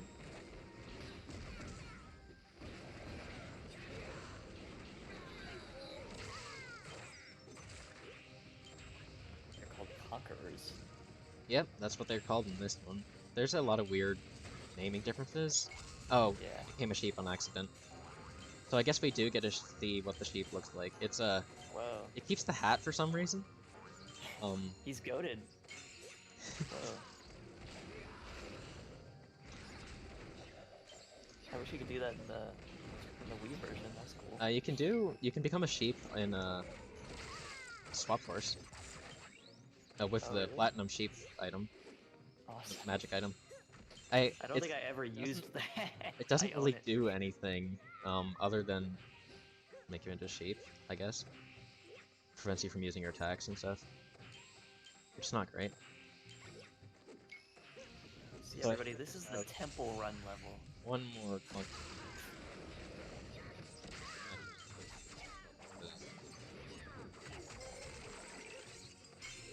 So I completed the Radiance and the Conqueror's thing.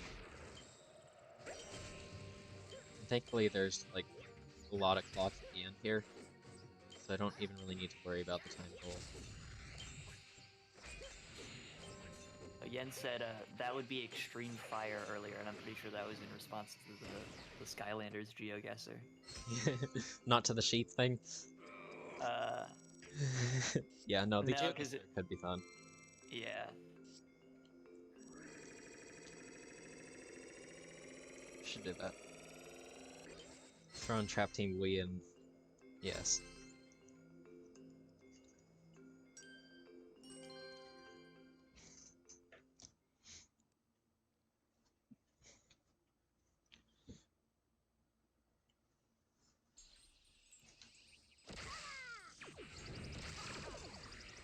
Okay, I'm just gonna charge up Hex's skull thing and... yeah. Because that is very good at just hitting enemies wherever they are. Looks like a much larger arena type level. Yeah. There's 3 areas out to the side, but I don't want to use them because then the Radiance is out to the side, and I want it right where I am for ease of collection.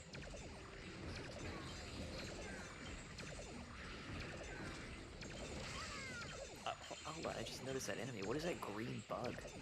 I don't know. It's a bug. It falls into the category of raiders along with all these other creatures. Because in the first level, where I would have had to kill 40 of them if I went for the objective, the objective is repel raiders. The bugs. Is that thing in any other game? I don't even know. Yes, it might just be this. They just got a secret bug enemy. Okay, I need Give me. I just needed one more. One.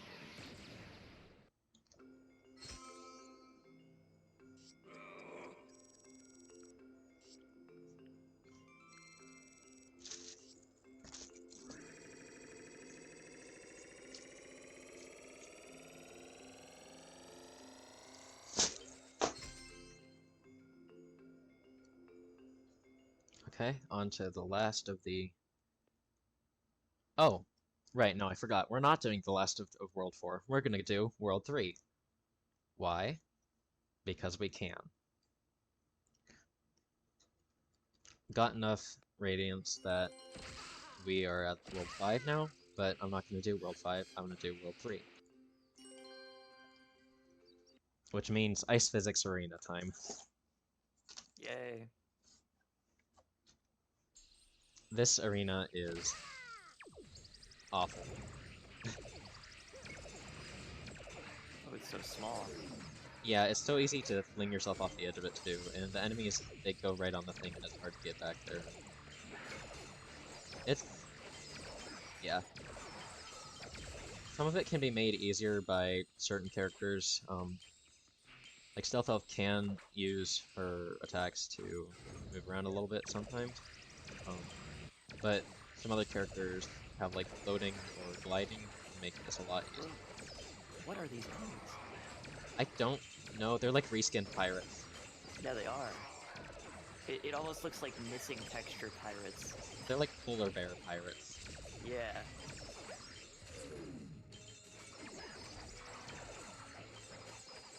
What is their species? Pirate. That's a good designation. At first, when I saw the first one with the with like the sword, yeah, I thought it looked like that one. I think it's a Swap Force Skylander. Yeah? Hold on. Riptide or... It's not a swapper. It's like a. yeah, Riptide's the only one Something who good. is the fish sword guy.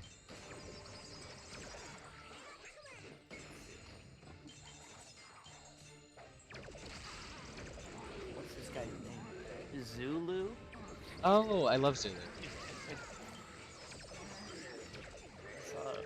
I saw the white fur and I was like, "Said." Yeah, no, that's... I could see that, definitely. I just need a couple more. There we go. I almost died in that level. Great Skylander design. Too bad I don't remember his name. Yeah. Zulu was one of the earlier Skylanders that I had, I think. It's actually quite fun on Swap Force 3DS, which is what I started playing Skylanders at. All the way back in 2013. Yippee. Yeah, basically, I have a Skylanders old head, because I first played Skylanders with Spyro's Adventure Wii. Because I saw the advertisements, and I thought that it looked really cool, and it was.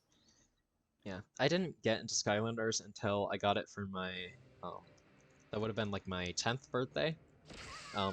Which, that was certainly a decision my parents made, and then they had to deal with Skylanders being more money. Yeah, Yeah. kind of sucks. But no, I I was like, I think it's been a good thing for me, because I've loved speedrunning these games, I've loved the community. there's so many cool people. Yeah. I'm just now thinking about the fact that I was 7 years old when I played Skylanders. Wow.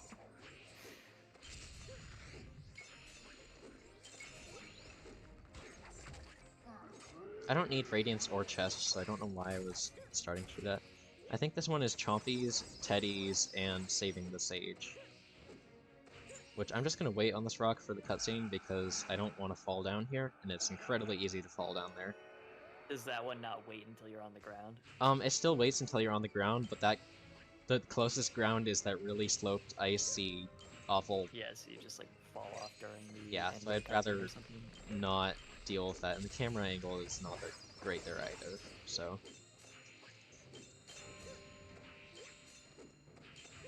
There's so much Radiance on this level, and no objective for it. I have to collect 5 teddy bears. There is one off to the left there, but I'm not gonna go get it. I need to collect 4 of them. There are 5 in total. Also, for some reason, the Chompies are the ones that throw snowballs at me. How do they do that? I don't know. Do they just like spit them at me or something? I don't know.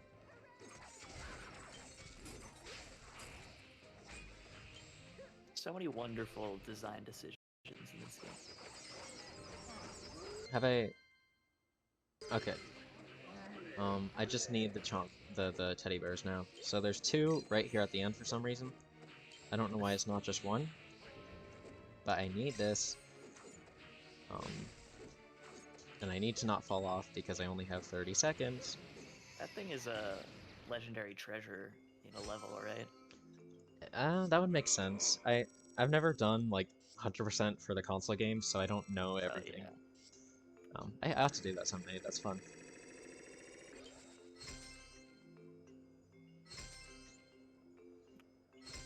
But yeah, You that's should do World 3. SSA. It's awesome. Yeah, I love running these games, and 100% seems like a lot of fun. It's just a lot to get into too, and I haven't taken the time for that lately. It did take forever. Yeah. No. Yeah, I just looked it up. It's the Teddy Cyclops in Crystal Eye Castle. So now we're gonna do the final level of World 4. Because we finished World 3, what puts us outside World 4. Finishing World 4 puts us outside World 5. And then we'll have completed the first 4 worlds, and almost be done with the run. I have to get Radiance, Flamingos, and Save the Sage here. And the Flamingos, there are not extra Flamingos in this level, so I do have to get all of them. And when talking with Agatali about which objectives to go for and which ones to cut, the Flamingos were one that was very debated as if we should go for it or cut it, because there's a couple that are more out of the way. Actually, really just one that bothers me. It's like, I obviously chose not to cut the Flamingos and to cut something else. I don't remember what she did. I always forget that one. There's the key, and I hit ground, and then there's cutscene.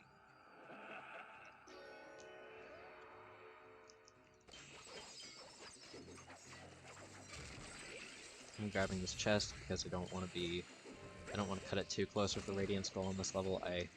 My last run that I did of this, I almost missed it. Got a Flamingo. That's the worst Flamingo, I think, to get. Because it's very easy to fall in, and then you gotta wait for these things.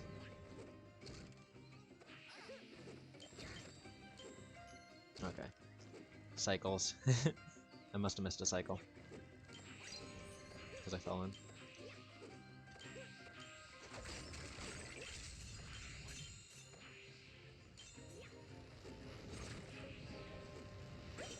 Oh. It's hard to do depth perception in this game sometimes, and I am not using the 3D mode for the same reason nobody uses the 3D mode. Not imagine speedrunning using the 3D mode. If I can turn on the 3D mode, and it looks a little... It doesn't look that much different on the recording side. It just, like, shifts everything slightly. Yeah. But I have just completed all 3 of the challenges in this level, so now I just need to backtrack, which is easier said than done. Ah, yeah. Very easy to just, there we go.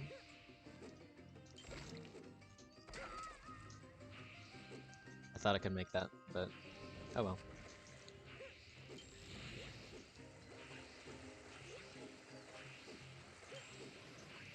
There we go. That's World 4 done. We have 5 levels and the final boss level to deal with now.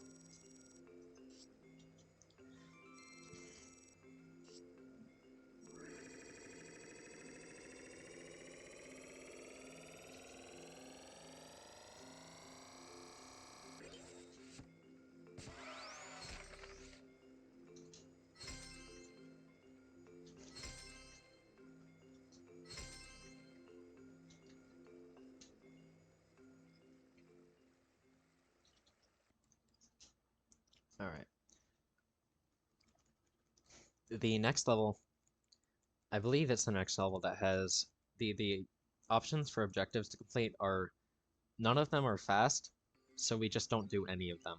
I think that's what the next level is. Yeah, lanterns, deforestation, and 250 radiance. We're not doing that.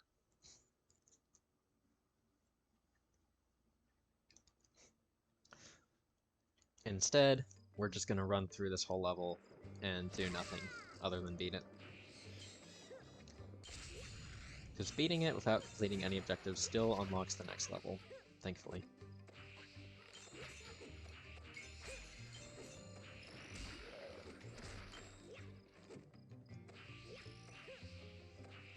What are they doing here?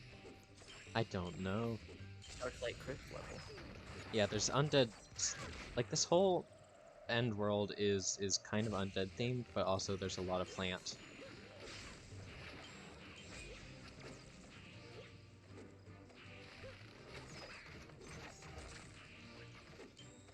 And there's these really annoying platforms that are like sometimes there and sometimes not. Okay, I can't make that jump. Yeah, I don't like those. Yeah. I thought I could make that jump, and I might have been able to make it and just not done it. But, yeah. I know I can't make this one, so I gotta wait for the lightning to knock down the tree.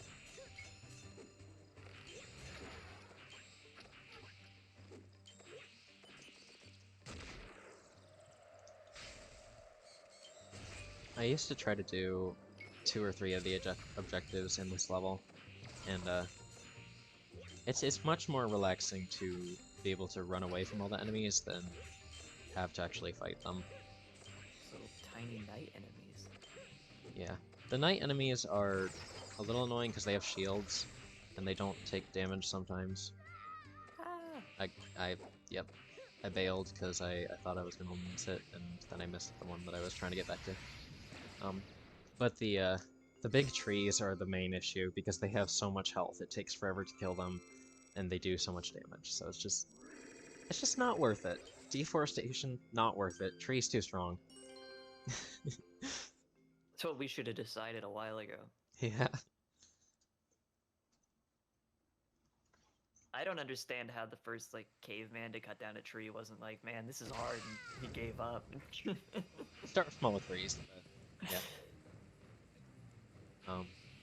This level has a tornado that pulls me closer to the center all the time. Also pulls enemies closer to the center. If an enemy falls off the level, I don't get any radiance for it, so that like benefits me not at all. Other than that, it gets rid of the enemy and lets me respawn. Because I believe you can only have so much amount of enemies.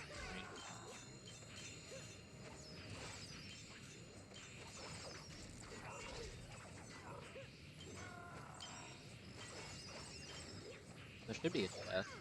There's a chest. Okay. Yeah, it's much. I will always choose the chest over fighting more enemies. Even though, like, I think the objective best way to do it is to get as close to the goal as you can, break a chest, and like, then do it. Because then you have all the extra radiance to collect in the intermissions. Second tornado has dropped. Yep. That's okay. There's only 2. What are you standing on, bro?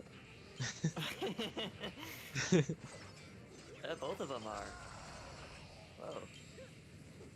Yeah. So when I do reach the goal, all the enemies just explode, but they don't drop radiance. Oh, chest. Okay, that was good. The chests do despawn after a certain amount of time, so it is important I try to break those. And there's a chest.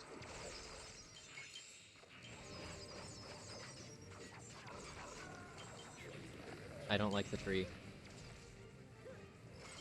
We're going to ignore him for the rest of the thing. I'm actually just gonna go over A here. chest.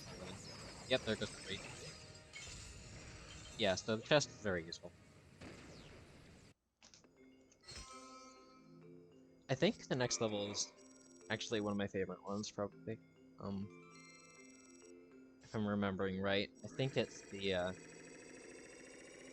Bonehead Cupcake level.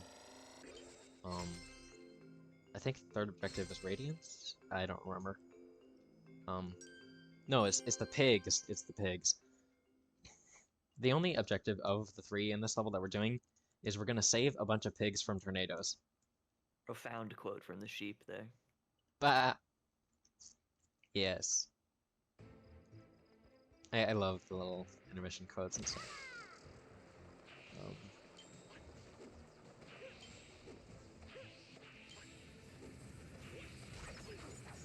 So I have to attack the tornadoes until I hit the pig in the tornado. There are 9 of these tornadoes that have pigs in them, and I need 7 pigs. So we're not going to save all the pigs, just enough of them. You're a pure utilitarian, you don't actually care about saving Yep. people. Well, they're pigs. I don't even know if they're, like, living. I don't think they're living. I think they're just, like, plush or They're something. piggy banks, right? Yeah, I don't... Yeah. They're MacGuffins. You can almost... You can make that jump. I think I was just a little too late. But I wanted to go for it. A little too late and use the boot a little too late, too. That's fine.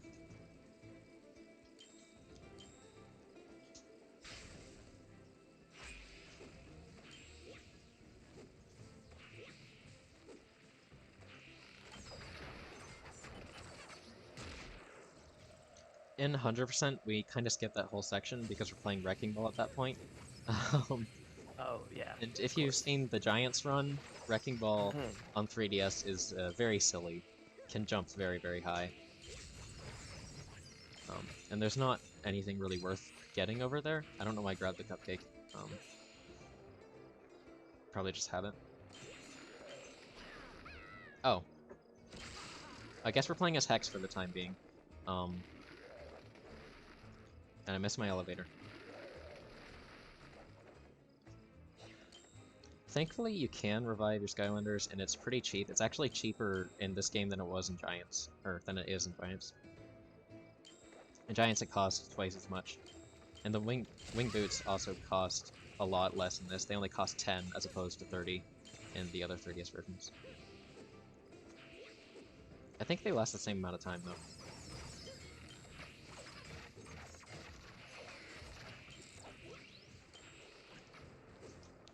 Okay. I think I almost have all the pigs saved.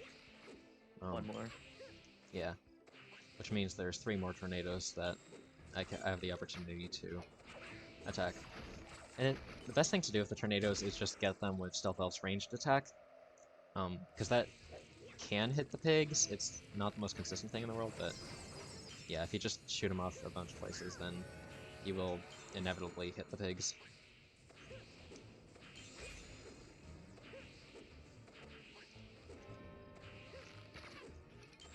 The enemies do a lot here. And here's the last pig. I guess I did save all the pigs. I didn't need to, but...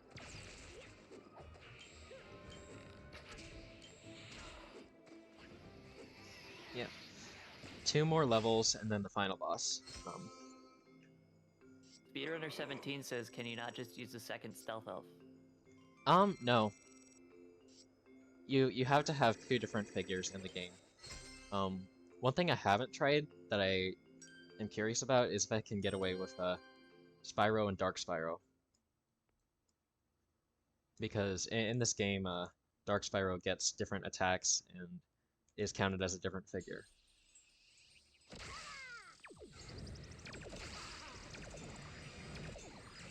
This arena has a lot of enemies and stuff. Hex is a good option here.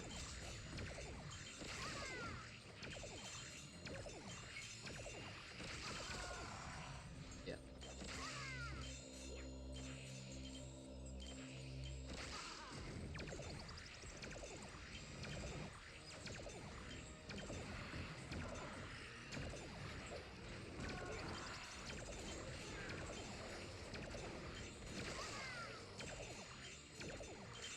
That's a lot of radiance in the back there.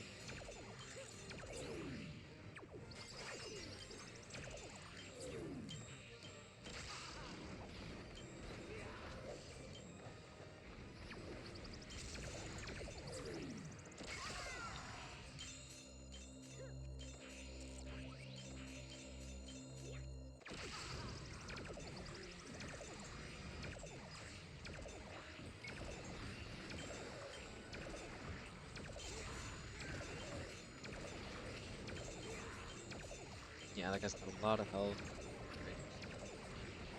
He drops 2. Yeah, that's just what I was talking about earlier in the run with there being some Very cool. drop much.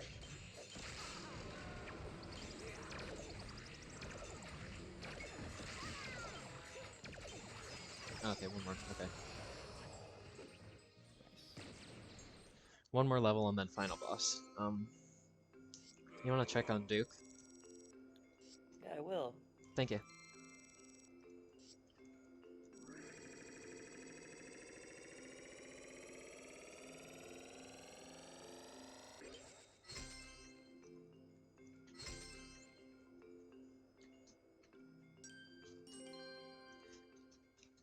Okay, I do have to do all 3 objectives in this level because I am at 47 crystals out of 50. Whoa. He's very talkative this time. Hmm? The sheep. Oh yeah. Had a lot more to say there. There's a very interesting random sheep dialogue where the sheep. I don't know if we saw it earlier or if we'll get a chance to see it again. But it's like the sheep saying, "Why must you hit us so much?" Like actually just in English. Very easy answer to that question, and it is apples related. Okay, you're so right for that. I don't have to do apples later, but Duke has to do apples later. Apples is a section in the any percent run for the console version, where you have to collect a bunch of apples from trees while a bunch of sheep try to eat those apples. And it's terrible. Yeah, and it's RNG bait for how fast the apples spawn. And it's delightful. Oh, I missed it. How did that miss? I'm getting mad at the game for you. I disagree with that. Disagree with that.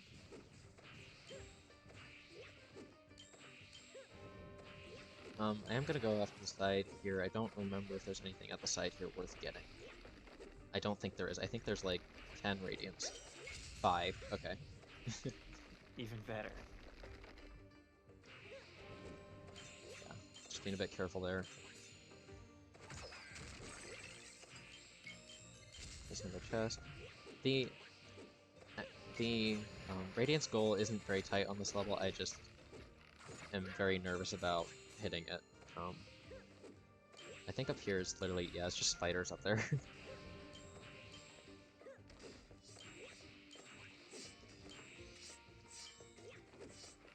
That was weird. Cool spikes that don't even cover the entire platform. Yeah, the spikes are not very effective. They're just annoying, moderately, mildly. Because, like, we can just go around them.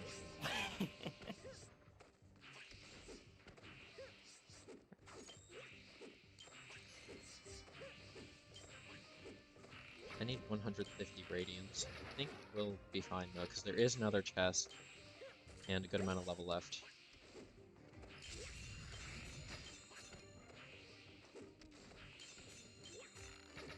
Yeah, we're fine. I'm just worrying about things. But we're gonna be beating this level, and we're gonna go right to the final boss. I don't have to do anything extra. In some previous routes of this game, after I beat 5, I would have to do more levels still because I hadn't completed all the levels yet. But this route lets me do World 5 all in one go, which is very nice. Uninterrupted. Yep, that's the third goal.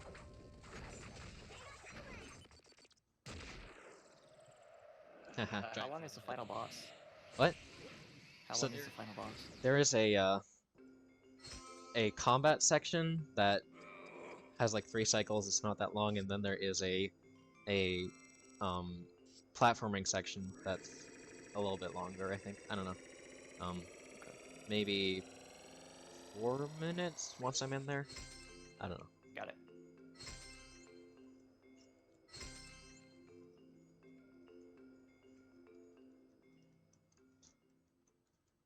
Come on, Duke. Yes. Oh wait, Duke's here. Yeah, Duke's in here. Oh, We're good. I'm blind. I have been on mute, to be fair. Just Yeah. waiting for the end of the run so I can come in, because I Awesome. will yap far too much. I'm a spoiler character, I'm not supposed to be here yet. Ugh. Yippee! Cameo. Join the party. You're among friends. Yeah. It will take me a couple minutes to swap back over to PC after this run, but that's not an issue. Oh, I'm gonna need a little time too. Don't worry. Oh, true.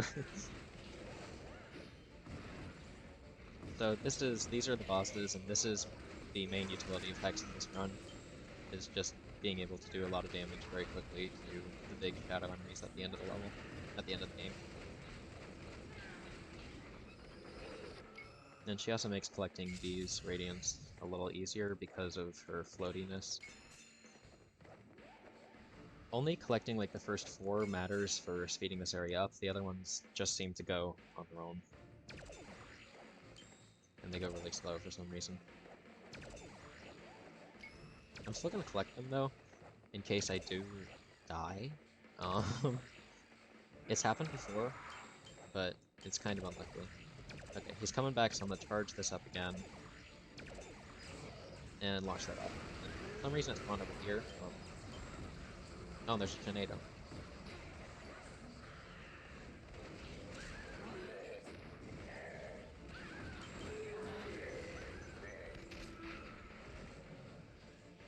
Very optimal.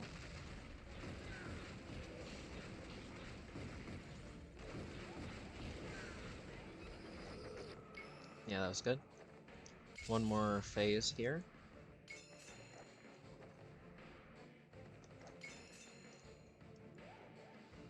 Alright. I've got enough to revive twice if needed, but that won't be needed.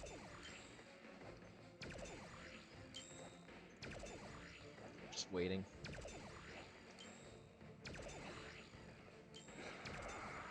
Okay, he's coming back, so I'm charging up.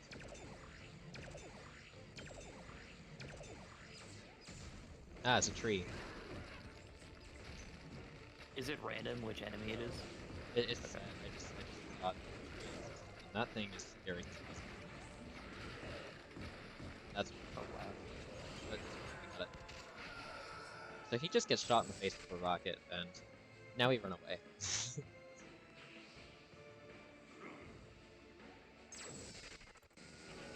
Yeah. And there's a lot of cycle-based stuff in this final running away section. And some of it has changed a bit since I'm running with wing boots now, and I didn't used to do that. But it's not a big deal. It's just a couple things to be cautious Oh of. wow. Yeah, Those platforms are cool. they are. They kind of sucked initially playing this game. And there's one earlier, I mean one later that I mess up quite frequently.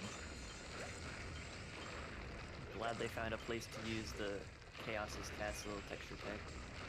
Yeah, I think it's actually playing the music from Layer of Chaos Chaos. Castle too, or Layer of Chaos. Yeah, okay, so this is the area that I tend to fumble a little bit.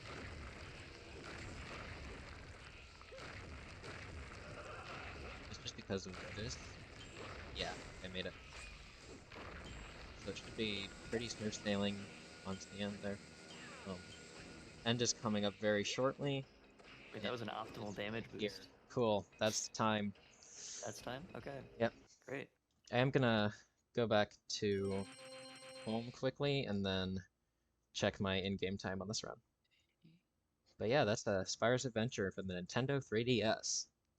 Looks like a 1:12:27 RTA. Yeah, okay. I think that's good for as far as marathon runs with. Yeah. I'm happy with that.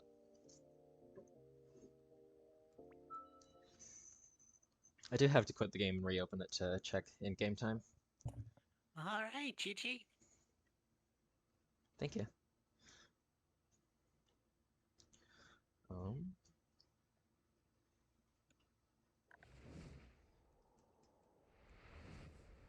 Waiting for this. Do you have more to look at now, or are we I'm just ready to hit checking. setup?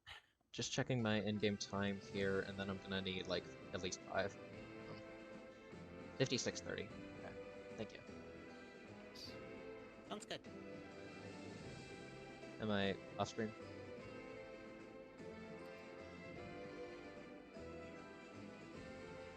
Not yet. Okay, let's head to setup time now.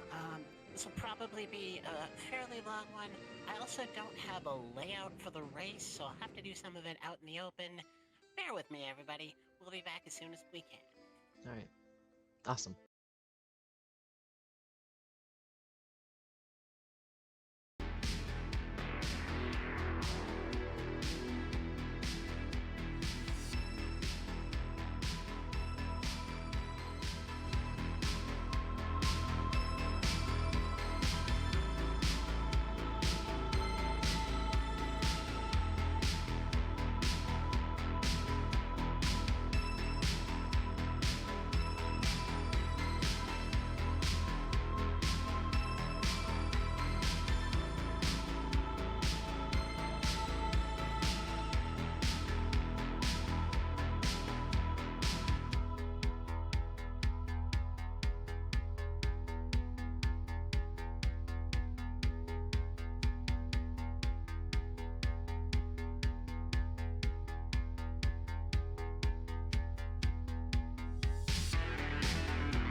All right, everybody. Thanks for sitting through my scuffed little setup time, but I think what we got for this race ended up looking pretty good.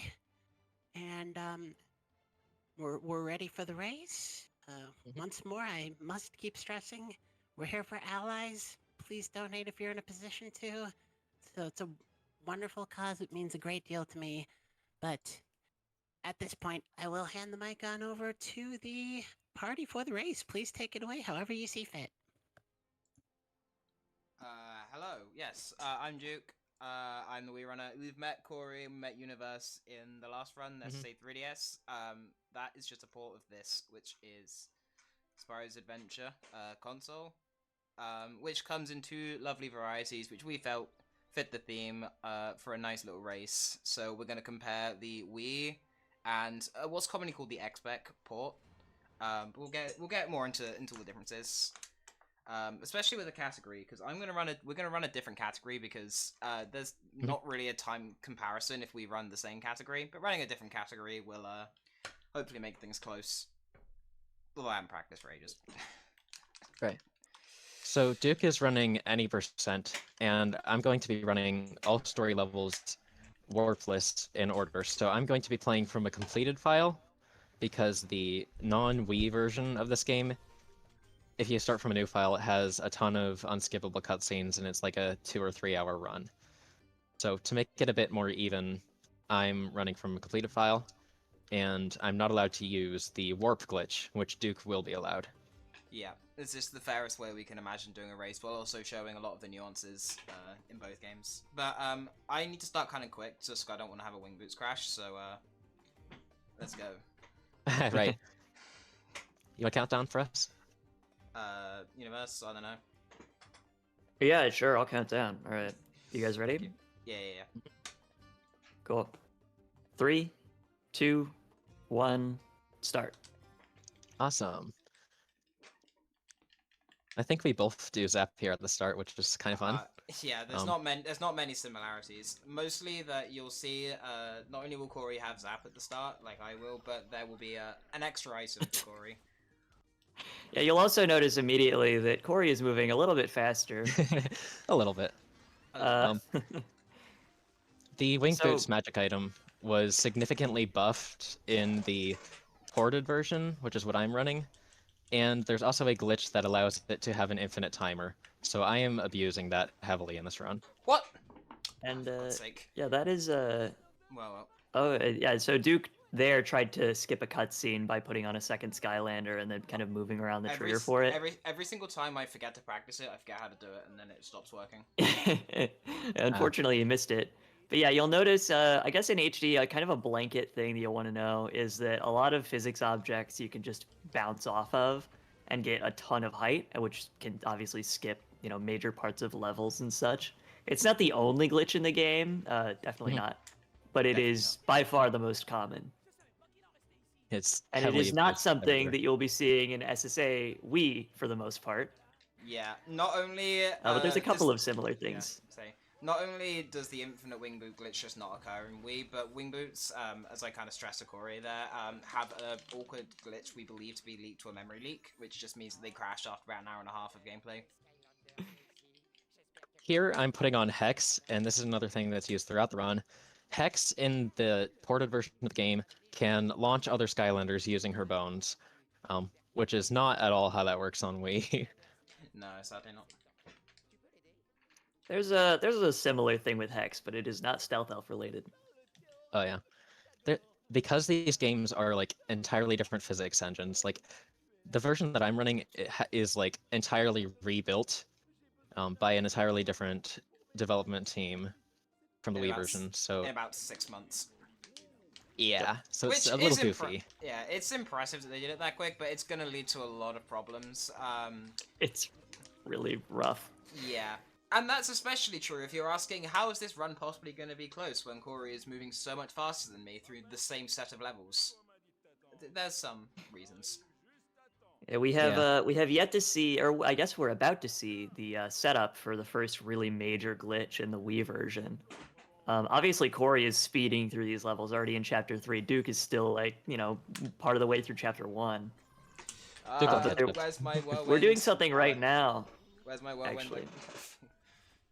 It's fine. Picked up whatever I could. Lose time on the swap, but it's fine. Yeah, so that where Duke put on the second Skylander and then immediately took it off, that basically stores the position of that Skylander. And then later on, we can use that position to warp to it, you know, wherever we want.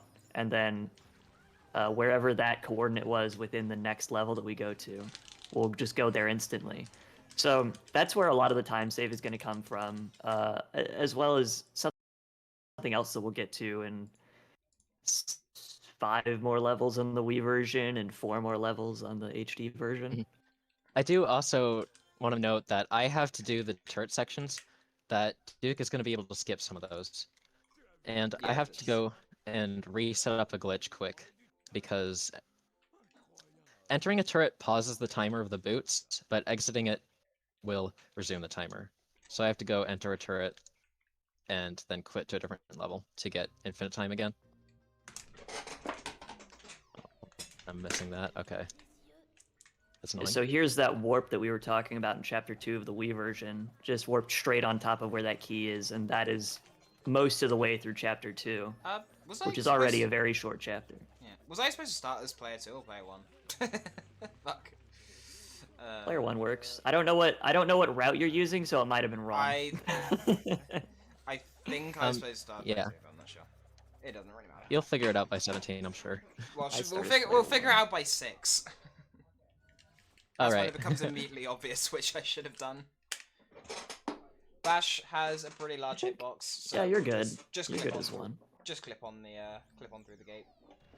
Yeah, you instantly clip through that gate. You don't have to do anything to get past it. So here's the first of our hub-specific sections. Corey is running all story levels, which, you know, is completed file. Just got to play through every story level, which is only chapters 1 through 22. It does not include the DLCs. But as running any percent on Wii, that means I have to deal with a few hub sections. That's the first one, Brambles, or, well, lawn mowing, as we sometimes like to call it, which is fortunately the short one. There will be longer ones, and as I briefly heard you alluding to in the 3DS run, much more painful ones. Indeed. Yeah, so this is a cool part of the Wii run where we put on that DLC level, Dragon's Peak, and it skips a cutscene for some reason. That was a weird discovery that was made, and then it also is nice because we need it anyways to set up this next warp, which happens in this cutscene here. I hope I did the count right. I usually have the count on my splits, but I have my splits open at the moment, so.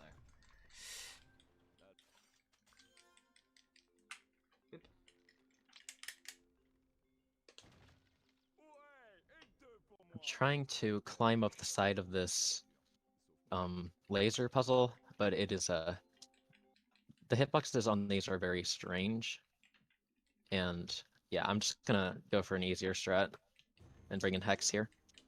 Yeah, the reason Corey's trying to do that is because in the HD version, this level is able to end by just going up here instantly. This is not the case on the Wii version. I did mess the count up. Great. The problems are already beginning. Has my dummy stream got the... yeah. The problems are already kind of beginning now, so we're... Yeah. I was hoping... Yeah, you have to go back to the hub to do it. I was kind... Okay. I think you were 1 early. No, I had the right count. I just messed up the timing of it. You did it too early or late or whatever. Oh my god. Don't. Oh well.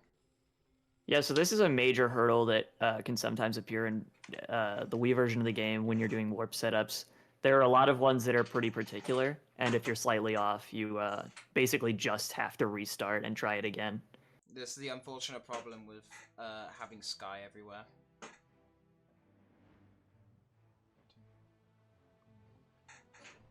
Well, it is the Skylands. Now, I think it's because I went a should little. work. I think I went a little early on the flap. It should be right. If not, I will try for the first time in a while to do the way cooler warpless strategy. So the world record for SSA Wii any percent, the category that Duke is running, is a 55-57. That one's by me. And then I believe the HD one is 53 something. Is It's that right? faster. It's faster. it's good. Or I'm no, not. it's ASL warpless. I think it's way Yeah. better than that. Hold on, I'm you'll check checking it? right now Okay. I thought it was on like the a 40 PC something. version. 5140. All right, okay. I'm doing the way cooler. I'm doing the way cooler Warpler strat.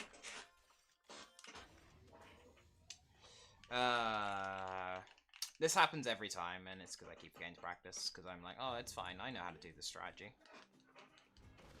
I think you might have been slightly early again. I think no, that time I was fine. It's Well, okay. This means we it get to looked see fine. more.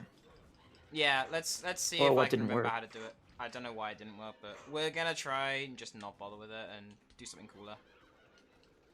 If the race Alright, is good luck. the race is no longer about winning, I think we can afford to just do something cool.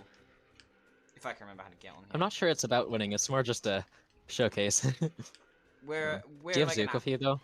I do, so You have to be I'd further away from the tower to get up, Duke. That's fine. I'll just do Zook. I'll just do the old Zook strat. It's way easier. Alright. Right, so this is a strategy that's not been relevant in the category for a very long time, but I'm pulling out now because Couple years. I can't be bothered to figure out why the warp's not working, so we're gonna do it now. So this is a trick. Oh, we're about to get. Oh, Sorry, go ahead. We're about to get to the first really fun section in HD. Yeah. So the thing about HD is that all these cutscenes in the Wii version are skippable, but they are not in HD for some reason. So all of these fights take an absurdly long amount of time compared to how long they are in the Wii version. So that's where a lot of the kind of, I guess, evening out will come from, is these really long cutscenes. It yeah, it definitely takes a while to get through chaos yapping. Yeah. I can hold down a button to speed up the text slightly. Which is So- not but something I that's present can't in the Wii skip it version. entirely. Something that's also not present in the Wii Yeah. version for whatever reason. Yeah, really weird. The thing Duke is doing here that you saw him do on the other gate as well is basically just pushing Ghost Ruster through the corner of that gate. His hitbox is so tiny that that is possible by just kind of moving him with another object. And in this example, it's Zeus mushrooms. Get away from that. Please get away from the soul gem. Wow, you're that guy really wants you to collect Sonic Boom's soul gem. The soul gem, if it was a chest or a hat, that'd be fine, but a soul gem is the worst thing that could possibly happen because as soon as you collect it, you get Yeah. forced into a cutscene. So here I'm going to climb on this wall, run around, that skips a cutscene, but now we're kind of on an invisible ship, which is a bit weird, and there's an invisible gate there I have to clip through, but once we're done with that, that's fine. Pass on by. A lot of combat is completely optional. Moving on to the Yeah, end of that and that one part there on last- the ship is way easier than it looks. Yeah. Nice. I mean, obviously navigating it blind is something that you learn to do after a bit of running. Yeah. But once you get that movement down, The it's thing you really saw at the effective. end of chapter 3 there for Duke was he did a Ghost Roaster jump, which is basically just something you're capable of doing with Ghost Roaster, because he's got weird interactions with like the corners of or I guess the edges of platforms and This stuff. is also a trick that He is can jump very. It's also also something that's very true throughout the entire series. Throughout the 6-game series, I think at least half of them have some kind of Ghost Roaster trick. In that guard, Giants, which is built on almost the same engine, definitely has it, and I think Swap Force also has some uses of it. I think. Citation needed. I don't recall exactly for Swap Force. There might not. That be, I might be- I that might Ghost be Roaster losing trick some. is it doesn't work the same way, but it does look very similar to the thing that you keep seeing happen in HD, where you just kind of bounce off Yeah. of anything. Definitely way harder. Speaking. Oh yeah. I think I have, in a lot of ways, the easier run because I just get to launch off a ton of things and skip a ton of things. Yeah, Um, Wii is quite dependent on a few things, and as you've seen from the warps, if you're slightly off timing, like I was doing the right number of flaps, it was just my timing on said flap was slightly off, so it, Yeah, just barely off. So then you infinitely load into the wrong section. yeah, and there's no like you can't. Put There's the some more second- invisible movement. You also can't just put a second player down and hope it lands on land. No, it will probably teleport you back to the start of the level. There's a lot of jank with warps. We made it sound easy with the explanation of you put down a Skylander, it saves position, and then loads that position on the next level, or the level where you intend to use the warp. Which is it's a fun implementation of a system when you're doing co-ops with people. It just doesn't work correctly. But you also got to remember, you know, it depends on the scale of the map. It depends on a lot of things. You can't set up a warp with the Skylander you start a level with, otherwise you'll get teleported to what we think is 0-0. Yeah, it's just all sorts of jank. Did you get soft lock? I just got my first soft lock of the round. Oh no. I saw that. Yeah, that's another thing with HD. There's just a lot of there's a lot of moments like that where horrible things can happen. I'll play a little. And you have no choice but to restart the level. Yeah. Yeah. There's not too many that give me problems these days, but they definitely do exist. They will all happen during the marathon run. Obviously. Yeah. Lore of there marathon. are 2 major roadblock levels for me in this run, and we'll see how they go. Yeah. You saw Duke before this level do a lock puzzle. It's the only one you'll see in the entire run. Oh yeah. Pretty cool. It definitely didn't used to be the case, but Not at all. and now we've replaced Check it 12. with a. Don't let me think about that. I don't want to think about it. Not yet. It's a scary level. It is. Even on this version, it's scary, Yeah. but for different reasons. Yeah, we'll get to Yeah. explain that We'll eventually. explain that later. Realistically, though, I'm actually playing the only level, I think possibly in all of Spyro's Adventure across the Wii and HD categories that has no skips. Oh, on HD it definitely does. Yeah, that's what I say. I'm saying this is the only one with no skips, as in Oh, I've got no okay. skips. This 18. is this is just 18. Do you count Drill Sergeant? That's not a skip, that's the game. Do you? And also a warp setup. Oh, yeah, I guess so. You don't really do a warp setup here. Not in any percent. This level certainly has skips in other categories. Yeah. And we will rehash on the fact that there is some weird stuff, some really weird inconsistencies with HD. For example, in HD, so you'll see at the end of Oil Spill, the final objective is to blow up this oil refinery that's been polluting the island, which we're going to do here. Now, on Wii, you can only do that after you free the 5 trolls, Gilman, sorry, as I've just done, and then get teleported up here with the bomb. On HD, you can just, you can go up there where the bomb is already loaded and just blow up the refinery early. But at the end of chapter 3, where I did that ghost roasted launch, you can't get to the end of the level like that in HD. You have to do the final turret and lose infinite wing boots, whereas on Wii you can just skip it. So there's no consistency because they're built from the ground up. Yeah, all of the level. Oh yeah, go ahead. Go ahead. So one thing I was going to talk about there, I remember I asked the question of if I was using the right player earlier. That was for that, because for whatever reason, if you start this, where am I going? I'm doing the old route. If you start that area as the first player, you get that cutscene as you saw. But if you start as the second player, you don't. So I was asking the question if I was the right player, and I actually was, but that failed chapter 3. Failed chapter 3 warps threw me into the wrong player, so I got the cutscene. Right, let's try Dragon's Peak warp again, but this time for a different level, and see if it works. This is another part that I'm at where we're just gonna catch up some time. Oh yeah. But we'll get there when we get there. 4, Just remember, 5, I had to fight the stone golem. 6, Yep. 7, You'll see. Right, I think that's good. That's probably right. The setup's different for you because you're playing on a squished 16:9 rather than. I mean I 4x3. go by the animation of the dragon and how it's so- a crossing, which shouldn't change. Yeah, my problem, Duke, is that when I play on actual 4x3, the setup time is after the dragon has left the screen. You Yeah. cannot see the dragon on the 4x3 game. Hey, we did it. Oops. Nice. That's bad. That setup is, I think, the hardest in the game. It's I think definitely that's, like, the scary easiest because one to it mess up. may not look it, but if you go too early, you'll end up inside of the ship and get soft locked. And you can even end up like down warping to the bottom of reality, and the screen is completely black. It gets really scary. I've Oh. never, I've Oh, never no. seen, I've never seen that one, but that's funny. It happened 3 times. That sounds like my marathon. There's a lot of weird record. things in these That games. sounds like my All marathon. right, Speedrunner 17 says, Corey, why are you not playing in French? I don't have this game installed on my computer in French. I have it installed in English, and I'm not going to reinstall the whole game just to change the language. There's your answer.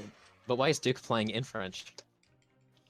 Oh, well, I guess we got that. We got the answer to that by Speedrunner 17 because our host here asked that same question. It's because it's the fastest language. We figured out that French people talk faster. Skylanders taught me that. Let's go. It's not the Spanish as most people accuse them of. Yeah, we're making the British line French just as a cruelty.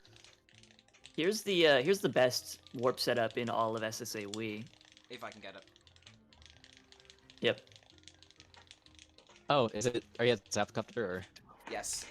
So yeah, Yes. it's just a bit of an animation glitch with water Skylanders enter because in SSA water type Skylanders can swim, but there's a little bit of a bump when you exit the water as you return to the beach. So for whatever reason, you obviously get that bump, you return to the water, then go back to the beach by spinning, which causes the bump to happen again, and so you just start rising. There's quite a rhythm to getting that spin. You saw most of it. It's actually spinning too fast was causing me to fail, just because it loses, spinning too fast, you start losing the rhythm. So I had to slow down a bit. It's also another very scary setup, especially because it's the first in a chain of...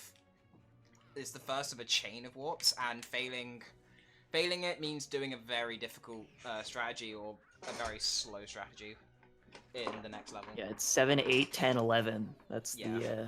that's the warp chain.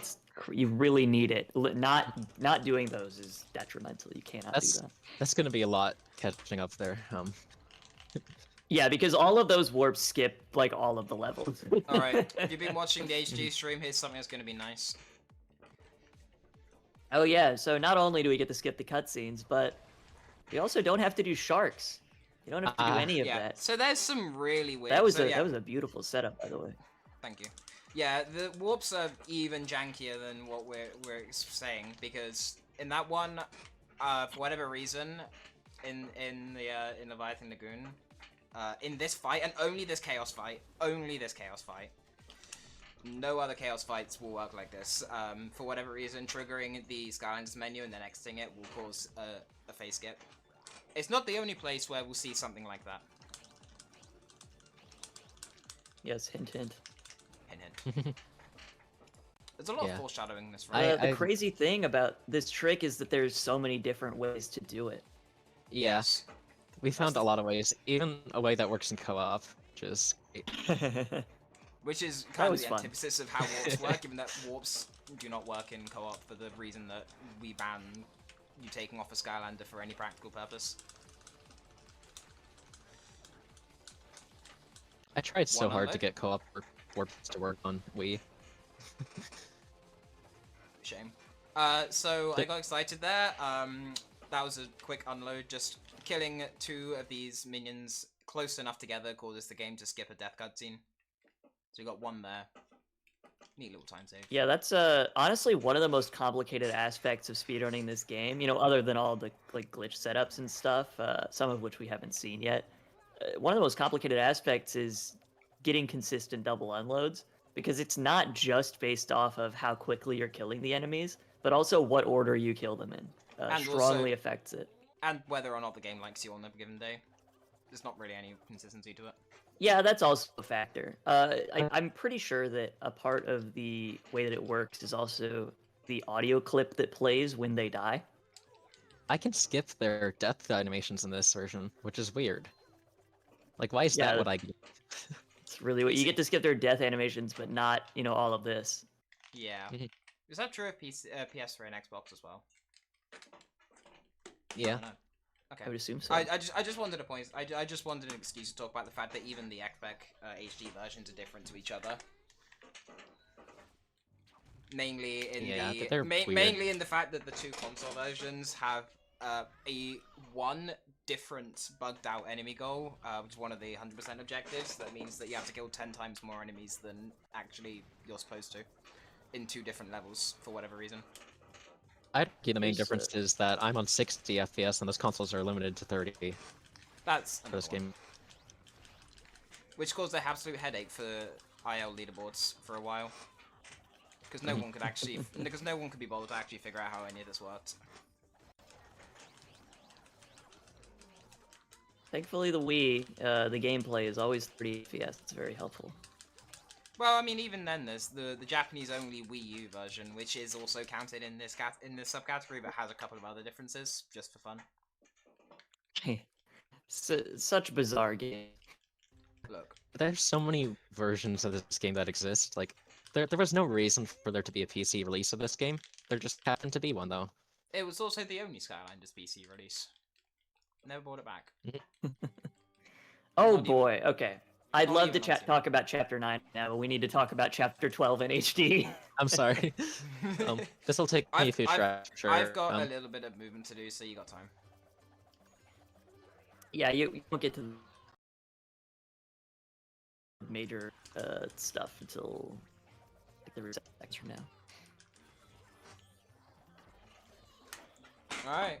So I have to skip this cutscene in the middle of 2 summon animations here in order to do the glitch that I'm trying to do, and this is hard to do on 60 FPS, but it is possible. There is a very good story behind my runners. Skylanders nickname. It's not important right now.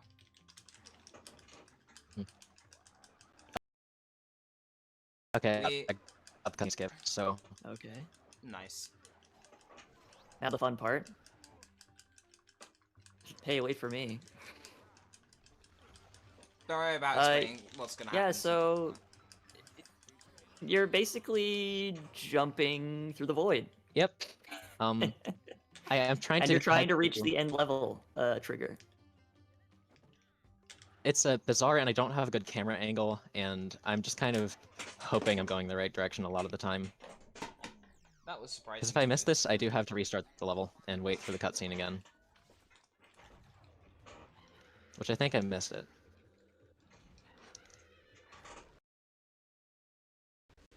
We I will thought it was a explain what plume. happened on. We will explain what happened on my Lever end once or we've to the finished left. watching whatever Corey's doing. Oh, Yeah, so we've we've explained that one time. Well, I'll keep an eye out for when Corey gets it. But oh, there's another one of the Ghost Roaster jumps. But you might have noticed that Duke switched to the Skylander Warnado. Yes. And when you do that, or when you use that Skylander, Warnado has this fun thing that we like to call soup jumps. Soup is the nickname that we've given to Warnado. Long story. And it basically just lets you jump in a game that doesn't have a jump. I'm pretty sure that was not the optimal way You to do that. Again, but... Yeah, so using basically the same logic as skipping sharks in Chapter 7, you can just completely skip that fight. You don't have to do it at all. Oh, what a shame. I'm pretty sure that was not the optimal way to do you it, know. but I think yeah, you can use the minus. It worked. That's fine. It's Snuggles, the, shut up. The old strategy. No, what am I doing? That's also the old strategy. Yeah, it's fine. It only loses like a second and a half. 2 seconds or something. 3 seconds? I don't remember. One swap. An extremely good unit. Of Yeah, time but to create. you also have to account for the minus press and stuff, but Yeah. A fun unit of time that we created to measure time loss, only to then realize that they were way more variable than we ever thought. Okay, I got it. That's Okay. another fun... Oh, yeah, Corey just got it. Wait. Just kind of moved through the void until they hit the end level trigger, and that works. It's just in there somewhere, and you have to kind of feel it out. Yeah, there are visual indicators of where you are, but if you've got a bad camera angle, it's really hard to keep it consistent. Yeah. That is definitely not something that will work on Wii. We'll have to do our own jank workarounds. Yeah. We Yeah. get a very fun chapter 12. I don't know if that's how I would describe Yeah, and we'll it. get to see... I think Chapter 12 is very fun, personally. I prefer Wii chapter 12 to HD 12. We'll get to AC see a few examples of that thing that Duke did in Chapter 9, so now we get to explain it a little more in detail. Come on. But yeah, here's another soup jump. Oh, come on. You're basically just dashing into a corner, or really, honestly, any random part of geometry. It doesn't seem to be super consistent which ones it works on and which ones it doesn't. But you're able to jam yourself in and then get vertical height off of the weird bounce that the Warnado is able to get there. Doing the And warp- the oh, setups sorry. for those are all very different and very complicated. And you just got to know them. And if you don't, then you need to learn them. Yeah. This was made worse because originally we never put speed on a Warnado. There's a lot of stats, obviously, and heroic challenges that you can do to increase them, and hats that you can use. No way I got that Oh, first whoa. try. I never get that Oh? first try. Dang it. It's crazy to get that one first try, and the first one like 8th try. Alright. Well, we'll see even more Warnado jumps later if you didn't catch what was happening. For now, we have RNG to deal with. So this is what I think Corey was alluding to. You have everyone's favorite section. Oh, he already ate an apple. Oh, well, that's good. Dang. Yeah, this is what we're at Corey apples? was Yeah, we're at alluding to. apples. Everybody's favorite part of the run. Yeah, These sheep are in a horrible location. You should be scared. Yeah, I don't like kicking them because I instantly... Oh god, and he fell off the edge. Alright, it's okay now. Ah, no, he went too far away. Yeah, so the RNG so in this, of course, as you can tell, as you can imagine, the apples are RNG and the sheep are RNG. The way the RNG works on Wii is a bit jankier though, in that each tree has a randomly selected growth speed, and then every apple from that tree will grow at that speed. And the variation in growth speed is quite high that we know of. It's somewhere between like 5 and 15 seconds per tree, randomly selected. So if you get a set of 3 bad trees, then you are going to be waiting a while. If you get 3 good trees, like that was pretty good, then yeah, That was fine. decent. And here, just gotta... Because of the one that was eaten at the beginning, you lost a cycle at the end. It could have ended a little earlier, but Not it was too bad. good. And now we said no to Arbo, and then immediately said yes to him because that allows us to skip a cutscene. Yeah, there's cutscene jank in Wii as well. Lots of it. Yeah, Yeah. it's good. We love cutscene drink. Come on. Nice ledge. Some I'm more heading ghost roast for to- fun. The worst level in this game for speedrunning. Oh yeah, this is a good spot for it too, because Duke just got to chapter 11 and nothing happens here. At least nothing that anybody cares about. No, we can fall, at least I don't have cutscenes, but we can sort of fall asleep. It's okay. Yeah, really. In this The only thing I do. mentioned, like, briefly about Chapter 11's fight at the end is that you were able to advance phases faster by boosting off of certain things. Not the case for any of the other fights in the game. Yeah, Oh yeah, I did that. I did that. It works. I do apologize that I Definitely was does work.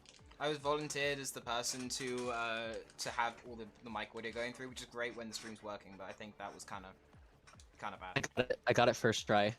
That was insane. Yeah, so I will give some context for that because that is a very difficult to describe trick. Honestly, I've watched Corey do it a bunch of times.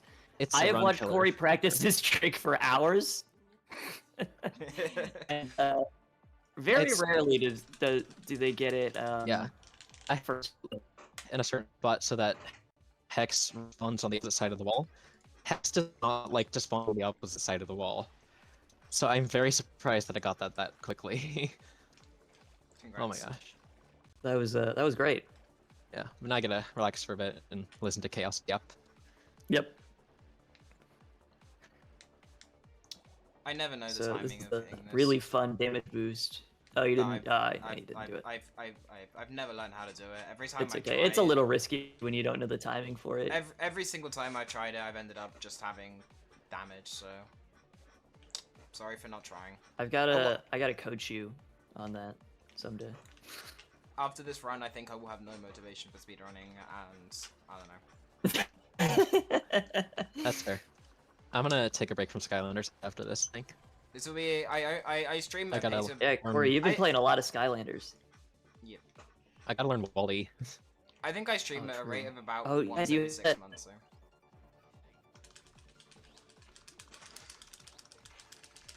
Corey, do you have another one of those events where like somebody else picks a game for you Yeah. to learn? Yeah, cool. Yeah. That's gonna be in December though, so I got a couple months to learn how to run Wally for the PC. The last one was a, what was it? Anoa? Yeah, that's what it was. Klonoa. If I didn't have massive ADHD, I probably would try something like that. And work.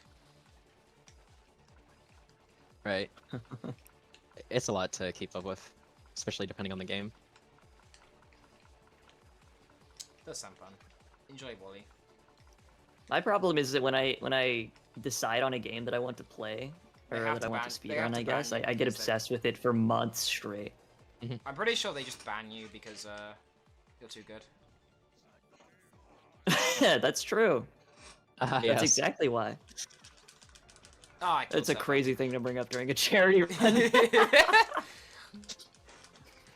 Don't worry about it. There's no need for extra context on this. Yeah, just because I was stupid. That's why. There's so many lasers. There's extra meanings that you're adding into this that you don't need to. But there are a lot of layers of jokes for those who know.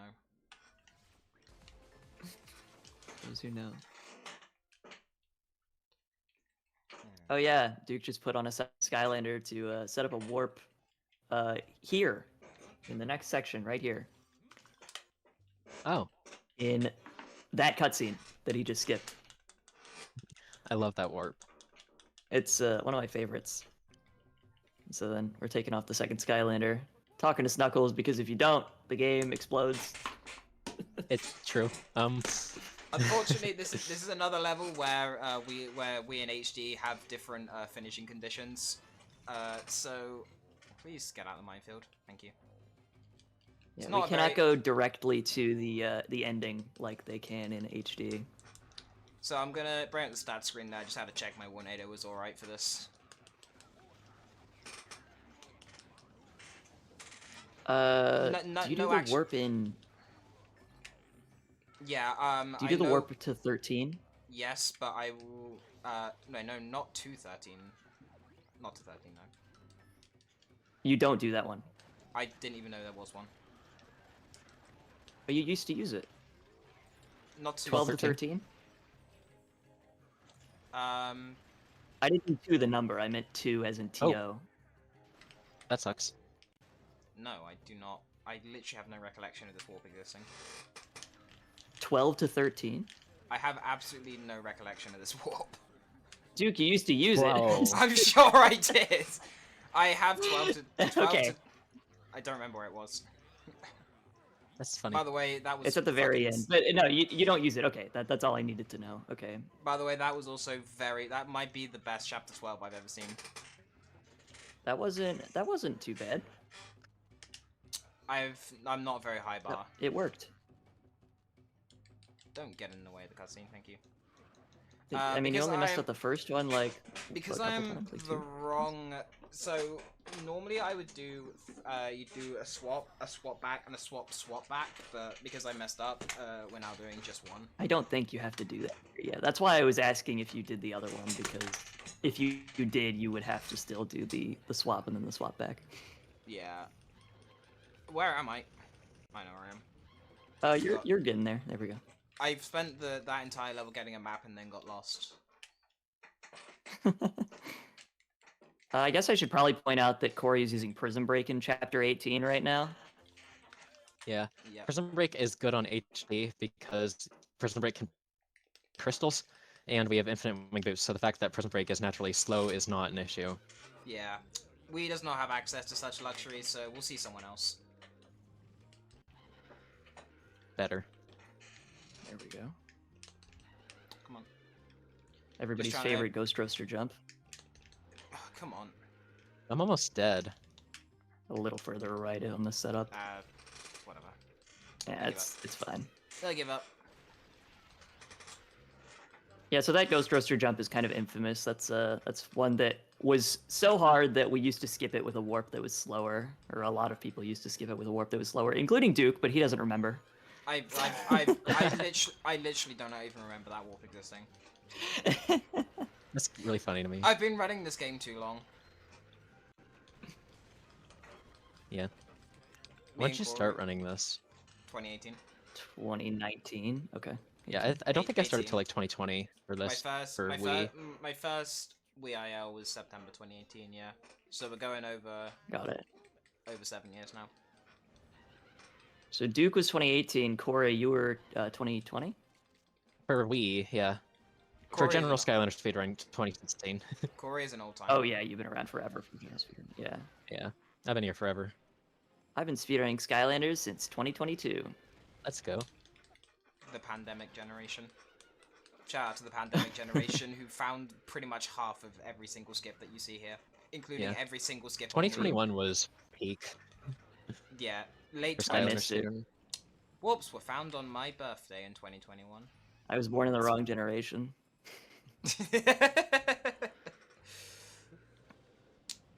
You I'm not whippersnappers supposed don't, to you be here, whippersnappers don't but- remember what it was like to have to actually play levels in Skylanders. I've kinda gone watched back them. and excavated the ancient ruins of having to play the levels all the way through. Terrifying. I've discovered that it kind of sucks a little bit. I can't It's wait amazing to that do we kept- 21. Oh yeah, you got the whole auto scroller because you can't do warps because. That's gonna be so fun. Oh well, you get to hear a banger song. Come on. You don't. Oh yeah, right. The game. Maybe audio is your on my audio. end. You get to hear the banger song. I get to hear the song. No one else. It's gatekeep. We're Me gatekeeping. We're alone. gatekeeping. We're gatekeeping the song. And don't tell anybody what we're talking about.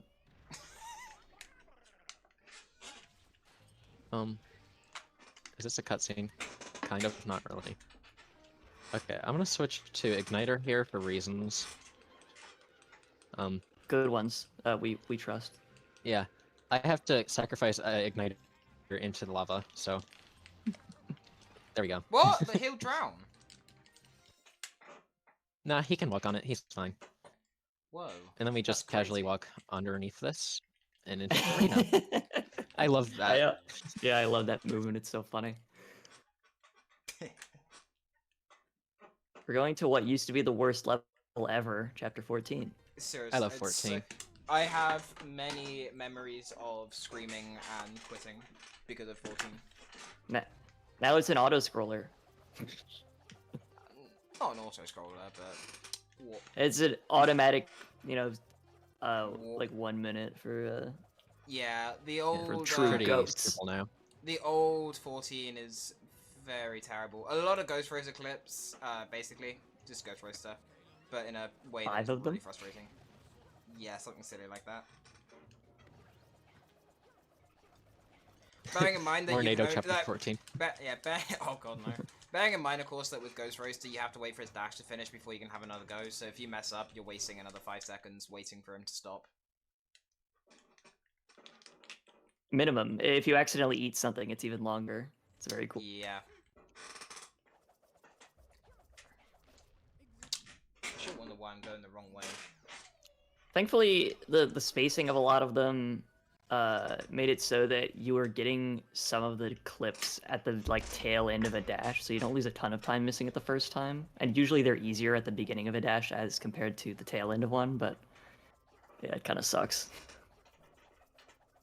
Avoiding that Wing Sapphire for just to avoid a little cutscene. Here we get another little fun hub thing. Bones. One of my Bones. favorite characters as a kid. His animation is so goofy. I hope you can see it. There's so many charming characters. T-Bone is great. So much. Ooh, nice snapback. Oh, we didn't talk about those. Yeah, that's a Yeah, if you press the opposite direction, or sometimes not even that, if you just stop pressing the direction that you need to press to push like a turtle or a moving block or something, you can snap back and cancel the animation and still push the block, and it lets you walk closer to the block or begin moving earlier than you would otherwise be able to. This is my only contribution. It's very to- cool. This is my only contribution to Spyro's Adventure speedrunning, other than world records, which I used to do. And Why it's am I so getting easy all to do these- by accident that it's allowed in glitchless. That was crazy. Why am I getting all these jumps first try? Well, this doesn't happen in my sub-hour attempts. I'm so glad that you used my setup. You're welcome. The other one sucks. Yeah. I'm Not as much as doing not getting really it well at quickly and this. then getting a spider spawner. Yeah, Corey's flying. Already run, in other chapter than 19. other than the one soft lock, your run sounds hype as hell. Yeah, in chapter 12, other than that, I've been playing very well, I At think. 12 you had to retry once, and 8 you had the soft lock. But that was pretty early in the level, so it wasn't a huge deal. Yeah. No, getting 17 first try makes this run a thing. Right. Most people who do the 80 run it out of order because we're allowed to, and they will do 17 first because it's rough. Yeah, so a cool thing you just saw Duke do there is technically not a glitch. I love it. That was a very long-standing debate in the community. Yeah, we eventually decided that it was not, but basically you are able to, 2 players, shoot that cannon at the beginning of the level to knock down something that you're supposed to hit after going through like 4 extra minutes of the level. Yeah, it's like a maze in there. It's awful. Especially on the Wii version, there was a cutscene that was very easy to not activate and cause a soft lock. Oh, like chapter 20. Yeah, it was the. I like chapter 20. Oh, chapter 20 used to be really terrible. Yeah. So we're gonna do another Dragon's Peak. It's no problem in HD though. Except this time we're not going to Dragon's Peak itself. Yes, it's in the hub instead. Hopefully that's okay. And this is why the player order outside of chapter 6, this is why the player order after that matters so much, because this one only works if you're on a particular player. And hopefully I'm correct about it. It's really strange.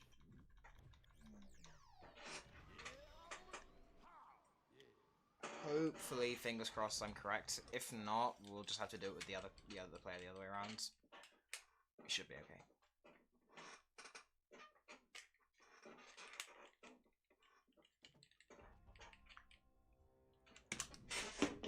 This is like the one level that I do effectively glitchless. When you enter this level, it actually fixes your timer on wing boots, so they run out. Dude got it. That was very nice. Nice. It's one of the scariest. Here's a fun auto scroller. Are you in 21 and doing it in order? Yes. Yep. Dang, I lost way too much time early on. I've been playing crazy. Your run sounds very hype. Mine, I don't know. I've gotten some weird stuff really easily, and some other weird stuff not at all. Chapter 3 was rough, but everything else, I mean, it's been going good. That's good. I'm listening to things as they're described and following along that way. Yeah. Yeah. It's really tough because both of these games are so complicated, I guess, you know, in different like ways. Dense with skips and yeah, stuff. very dense. Like especially, I think HD. We kind of glossed over a lot of the like very particular movement you're doing. Yeah, a lot of it's very repetitive with HD skips, whereas Wii has a lot more unique stuff. It's definitely there's a lot more to explain in Wii. Yeah, although it still does kind of rehash the same concepts. If you want the most diverse of the Skylanders runs, Giants, which is built on the same engine, is definitely that. Oh yeah. Because it's going to use some of the concepts we're seeing here while also introducing new ones with new Skylanders, and every level seems to be different, so... Giants is a very good run. Giants is peak. Giants is a good run, but they're all the same version. Like, come on. Like, why can't you have a community split in the middle by the console for no reason other than weirdness? I mean, there's 3DS, but that's just me. Don't worry about Giants ES. No one can film it anymore. Giants 3DSs, and I ran it at a previous event here. It's good.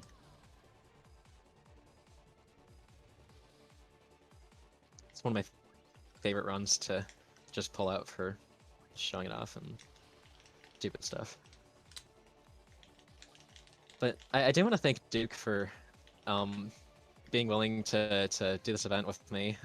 No worries. I had this idea of trying to do a race between these two versions, and I just needed somebody to make happen, so.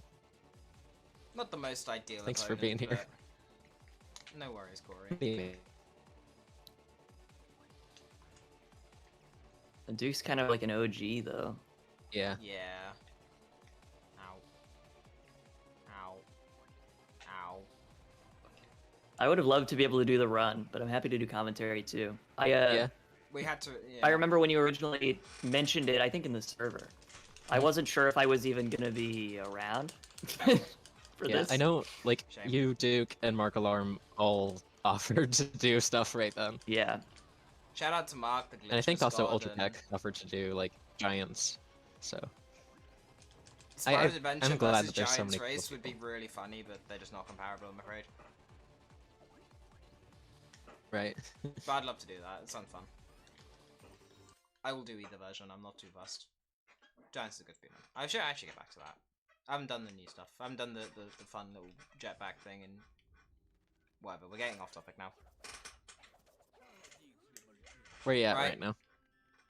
That's enter Molkin. 18. Oh. Okay. I'm in an auto-scroller. Well, let's see. Still. Let's see a new Skylander, shall we? Let's roll out someone new. Yeah. Righty. Let's go, Drill Sergeant. Love Drill Sergeant.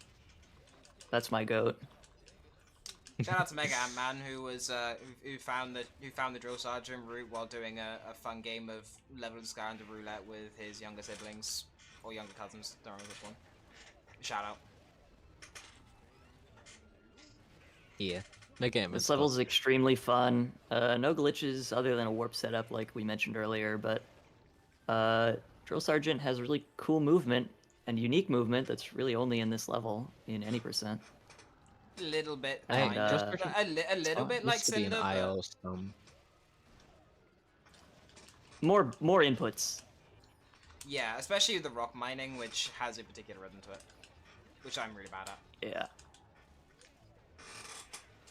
Downsides, that Lava King there, that Lava Walker there can sometimes really get in your way. You can just stand directly in the way of where you need to go and then lose you a ton of time. So here's a warp setup.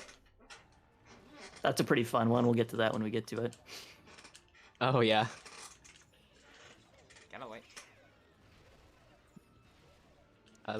Yep.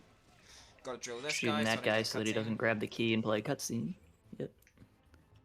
And then free my man. Then we gotta push this, and this is fun in its own right.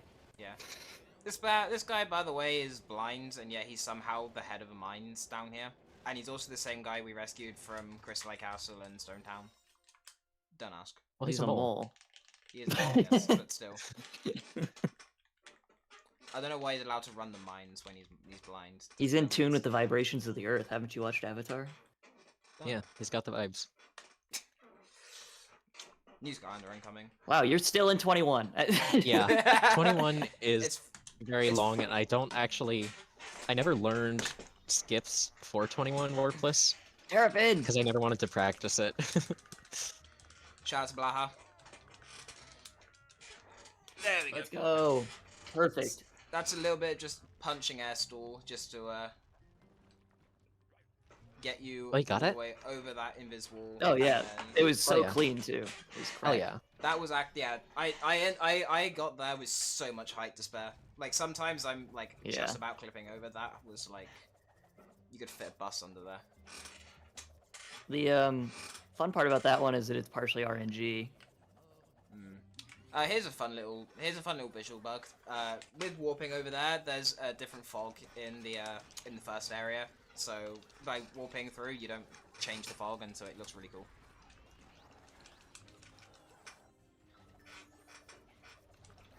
Yeah, I don't have wing boots anymore, so I have to roll constantly instead. The There's some horror. very particular optimizations in this section in Chapter 19 where there's certain enemies you don't have to kill. And then the order that you kill them matters too. There's a lot of cases where you can just breeze past enemies. We might see some of that in next level as well. Where you just kind of skip through some enemies and not others. Are you gonna get yellow skip?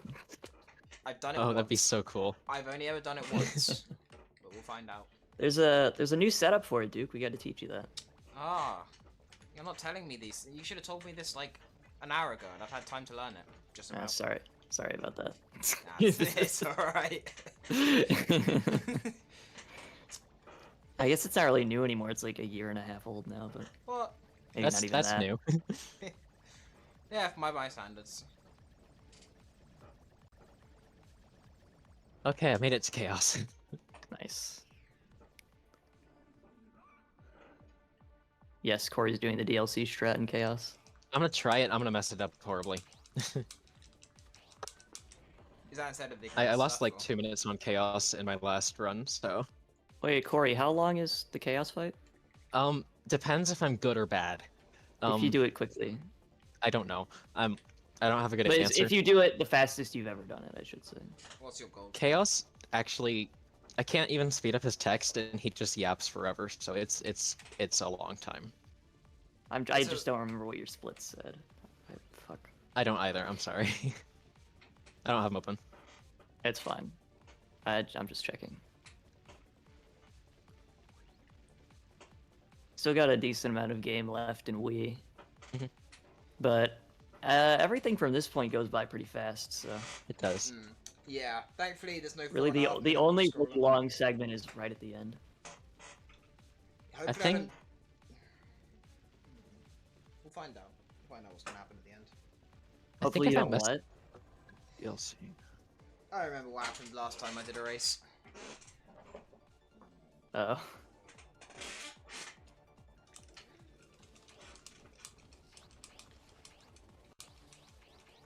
Boat. The boat.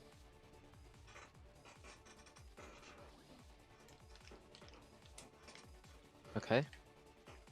So I pause the game and take the boat off. Boat on.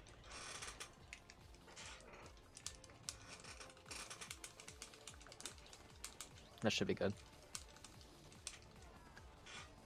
So what I've just done is I've tried to duplicate this magic item that explodes and does a ton of damage. I don't know how it works, I just know that it does. That's all that matters. But there's 4 magic items in this game that do about the same thing, and I need 5 to do the strat to beat Chaos as quickly as possible here.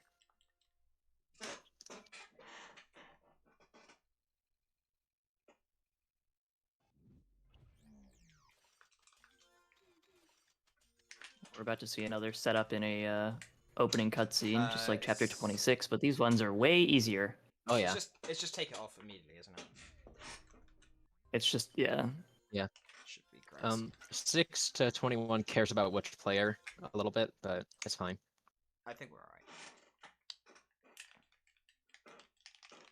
It's easy to retry. Pretty sure you got the right character order. It doesn't matter. Yeah.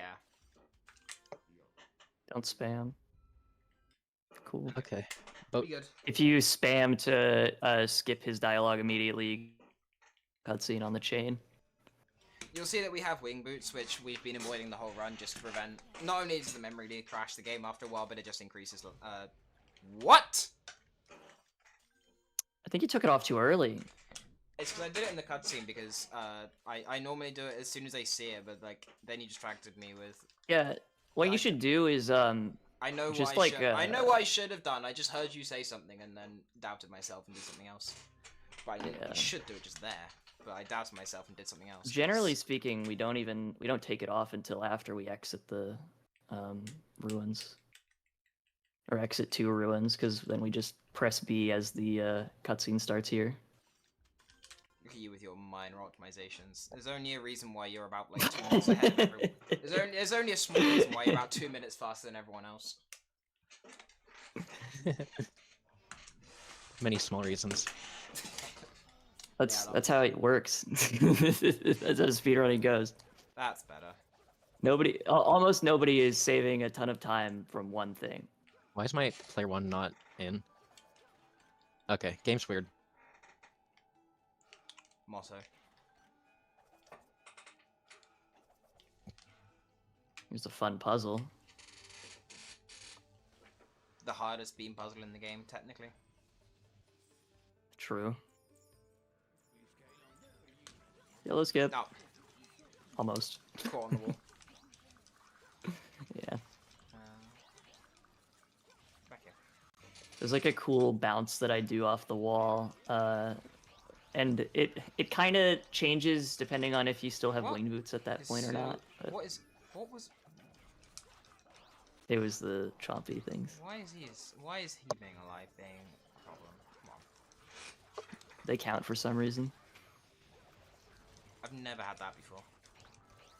Yep. Usually they just die when you're killing the spellpunk, but it didn't happen there. I messed it up. Damn.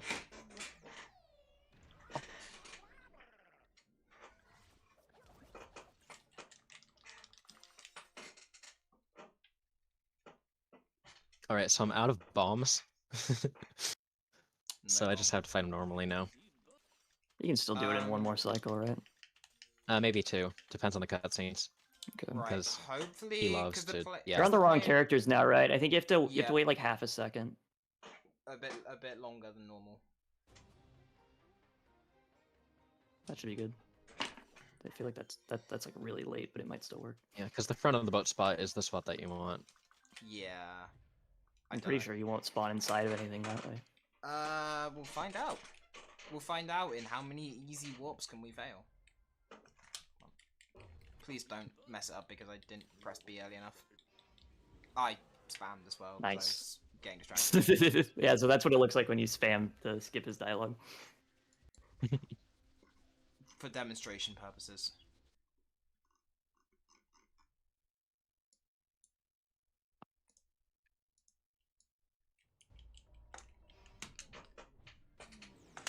Alright.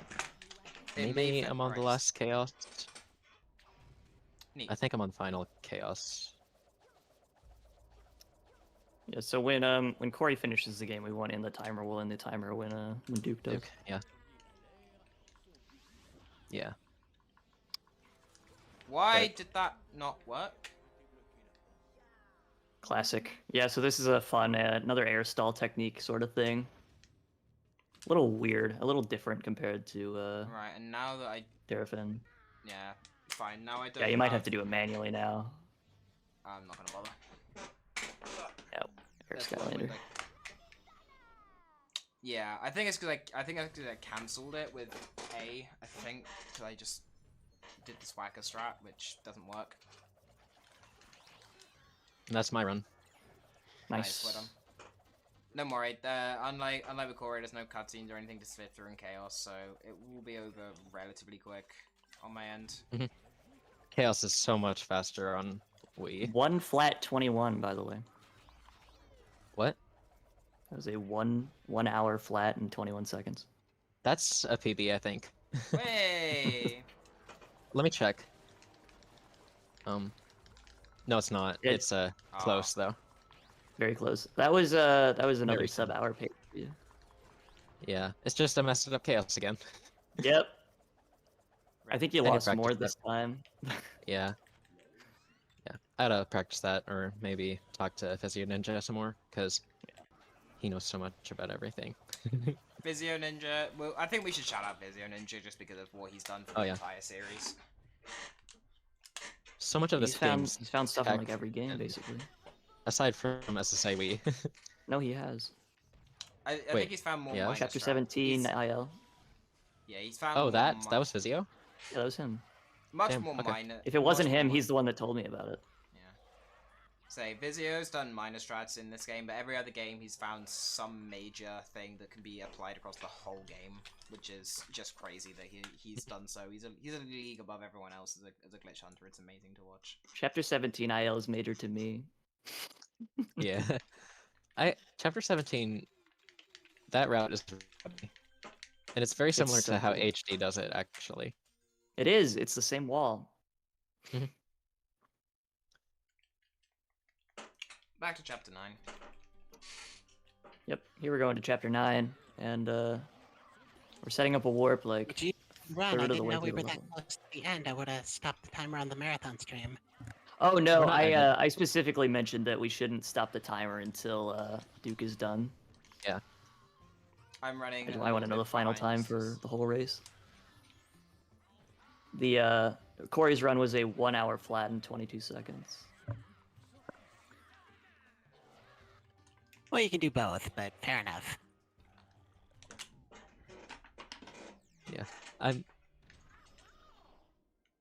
Yeah, I'm just surprised first try. I was That was anticipating crazy. messing that up a lot, and then it would have been a lot closer. Yeah. I've had a couple warp fails that really should not have been. But these things happen. I think it's a good showcase though.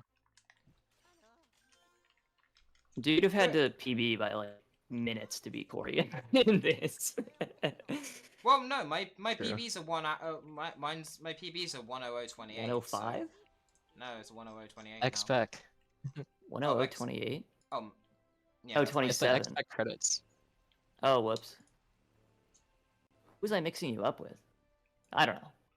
Well, Probably- anyways, probably yeah. mixing me up with my old PB because my old PB was a 105 for quite a while, and then I improved. You would have had to. You would have had to PB to beat Yeah. Corey. HD, even though this was the most valid comparison we could make, HD is still faster at the end of the day. Yeah. By several minutes. Oh yeah. Once again, the world record on that in that category for HD is a 51:40 versus SSA Wii's 55:57. Trans Gaming Incorporated. Let's go. Let's Oh, go. yeah. Hold on, shout out. Hell yeah. X-Spec credits are weird. Whoa, I don't, that was cool. I don't think I've ever looked at them before. You almost made it over the gate, Duke. I like Okay. the sounds of that. Okay, but you know, HD doesn't have Flynn breaking the fourth wall on it. Not that you could hear that because it's in French on my end, but don't move, don't move. French is don't impossible move, to don't hear move, historically. Don't move, don't move. Yes, We're all right. correct.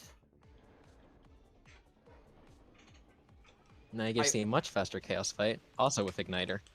Yay. Walk up to the top. Another one of those minor optimizations you were talking about. Yep. Yeah, so the reason why Duke was repeating to not move there is because if you move up too early, a whole extra phase happens for some reason. Yeah, and I keep forgetting about it every single time. Nice sharks. No. Ow. I got just about the worst thing. You're I supposed to could have. damage boost off the top when you get that pattern, but that is the fastest pattern. It's much faster than the slower ones. Yeah. A lot of It is there's much like faster. 2 or 3 options for each element to choose from. It is faster than is much faster, or it is faster than the slower one. Should be a quote for the ages, universe. I said much faster than the slow one. I was Very much so. Now, the putting real emphasis question- on the must, not the faster. Right, and this is one of the worst life ones. Yeah. The best life one is getting a row of snails because the fireballs just obliterate the snails before they can touch you. I love snails. We love Damage snails. boost off the next one. Yeah. Probably good damage boost off the first one. Also, you may have noticed I didn't take any damage from doing that. We haven't noticed it the whole run, but it's kind of helpful in the chaos fight. There's the armor stat, which just sometimes blocks all damage from occurring. It comes in very clutch when you need it. And actually, every time, I don't think there's ever a moment where it hasn't come in clutch. Except at the end Sometimes of the last race. it's way faster to get it too. Yeah. The only time it didn't come in clutch when I needed it most in the last race I did. Hopefully there's Yeah, a but Prevents nice like the number hit kill. stun. I think this might be one of the worst undead patterns. It's as so well. horrible. This is the I mean, it's only a 50-50 for undead, but this is really bad. Ow. Yeah. So now the only one left is the fire one, and the differences for those three are very minor compared to the other ones. But Have we ever figured out what causes the order of the minion Skylanders to change between... I think it's based on the Skylander you're using, but for whatever reason the order... what do you mean? I don't know, I've noticed like how you know like it went Gilbrand then Hex then Flameslinger. I swear if when like in the Stealth Elf strategies like some of the minion orders were different. It's the same Oh, set that's of interesting. it's the same set of 3 minions every time, but I swear but they the spawn order in is a different different. order. That's Yeah, weird. I didn't know don't- that. I don't know if that's me being like I'm not super. sure that's a thing. I'm pretty sure it's a thing. I think I know there are some Unk might be that it spawns misremembering. differently. Like I Oh, know there's Unk. Zap versus Ghost Roaster for one, but Yeah, that's what I'm thinking. I'm pretty sure there is a round. Right. Wait, Duke, how old are you? 20. Oh, you're younger than me. And I'm Yeah, Corey. I think I'm the oldest person here of us three. Oh, Yippee. So the good thing about Oh, Doom I guess I Sharks- should mention that. Oh, God. What's up? I was gonna say Doom Sharks do give you near miss health bonus and time. End of timer. Yeah, I guess I should mention that there's an alternate strategy for that final bit of the chaos fight where you use No. 2 igniters instead of 1. Yeah, but like, And it's you, very fast. You are very, and it's you are very very safe. good at 1P2C. I am not. I would. All right, not nice. be So able- we got a 1 hour time and a 108.10. Nice. For a race with Alright. not much practice, that's pretty. Yeah. Yeah, Yeah, wouldn't Duke, how say much I- did you play? I didn't.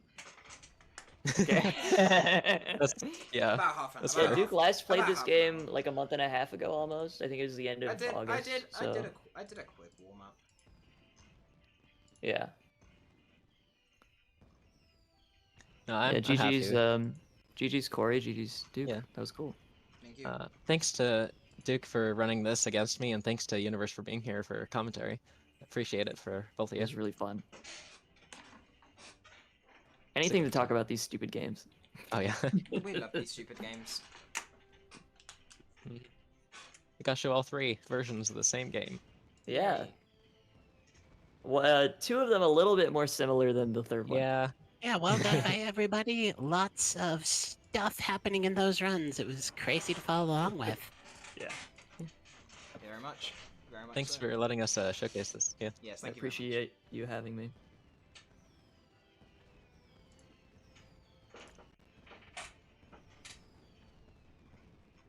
Yeah, thank you guys. And by the way, if I'm included, I'm definitely the oldest. Any final shoutouts? Yeah. That's fair. Oh, well, I think. I don't have anything in particular, but I think I guess the Skylanders speedrunning server. Oh yeah, we have a Discord. It's got a lot of people in it. They're It's cool got people. 600 people in it. I like them. Smiley face. Also, Yeah, like Duke and I are like moderators or something. Yeah.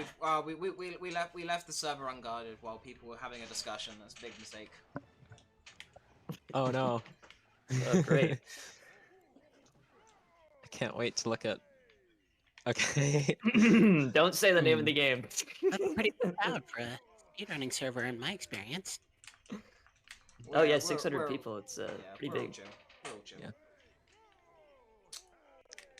It's been growing for a while. I was there at 12.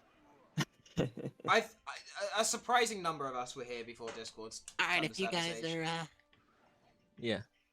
We're all good. good, Yep, we're all good. or if you're not, No, we're Good. I think that was it. We're just yapping now.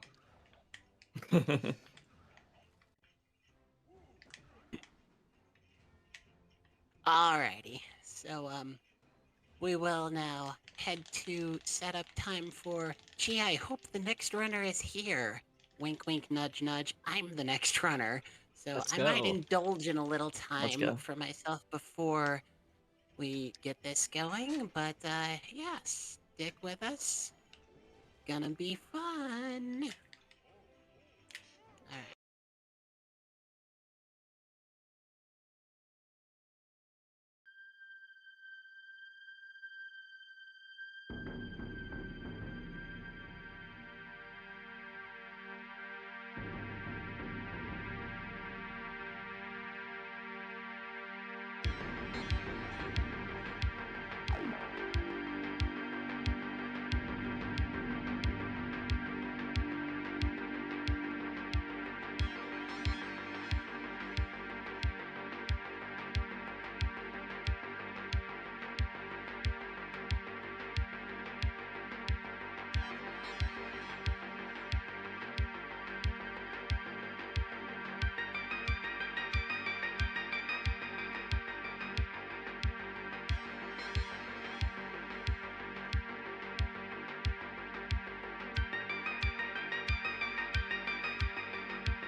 I just realized I've been muted this whole time. I thought I unmuted my mic. In fact, I unmuted the capture device. It's lucky I didn't really get into the gameplay at all. But to repeat everything I just said, Maquette really is the game that gave me the inspiration for this event. And to be quite honest, well, to be partially honest, I don't want to go into too great a details. I also had some bigger plans with this game and this idea about celebrating the differences in speedruns that never really came to fruition. But that's okay, we're here now and this is what we're doing. Maquette is a lovely game. It was one of the first games to have been quote-unquote free on PlayStation Plus after the PS5 launched. So if you have a PS5 and you're a longtime Plus subscriber, there's a good chance you actually have this game. This game, as I said, gave me the inspiration for this Spot the Differences event because there are 8 levels in this game. They are all performed drastically differently between the 2 runs. Oh, by the way, I don't know if I said that during the unmuted portion. This quote-unquote category name that I have up, the 2-for-1, it's just a showcase involving a glitchless or no skips run. That's the official name on the leaderboard, which I don't particularly care for, but c'est la vie. Followed by the full any % run. And between the 2 categories, the 8 levels are done drastically different. And it just really resonates with me that they're both fulfilling runs. And kind of 2 different lengths. You know, even the longer runs of this game are not that long. But, yeah, I think I've rambled enough. We can get into it. There'll be plenty to talk about as the runs are going on as well. Maybe I should set the stream game in Nightbot. That's about the only thing I didn't think to do. Alright, in 3, 2, 1, go. Or not go. Forgot about that confirmation box. In 3, 2, 1, go.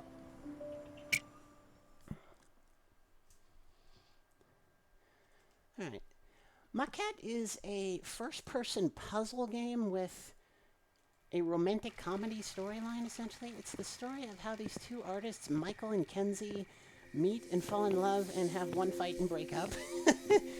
Yeah, that really is the story. It's, you know, Inception it ain't. It's very simple, very surface level. Yeah, I might even say just not written that well. And where am I going? Holy, wait, where am I going? Okay. Wait, did I just go around in a big circle? What happened?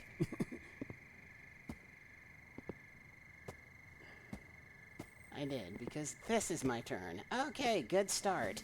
The game tells the story of these 2 artists, Michael and Kenzie, who meet, fall in, and let's be a little kinder, fall in and then out of love. They basically do have one fight and then break up, though. This game came out in 2020.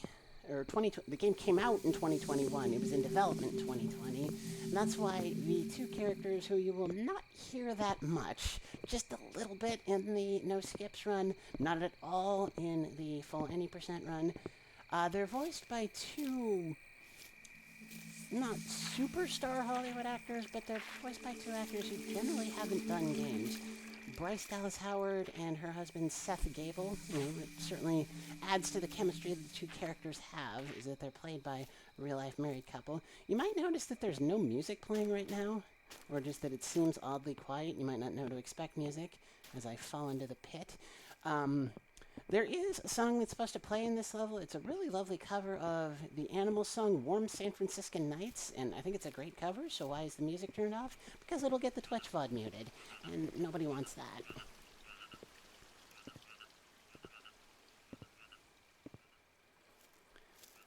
This first level is just introducing basic movement and some basic concepts coming up at the end here of using items. Not really so much manipulating them. Manipulating them happens in the next level. This game, I've seen this game be described as Superliminal meets Florence. It's got the first-person perspective and the perspective warping puzzles of Superliminal, combined with the rom-com storyline of Florence. Here we get the key.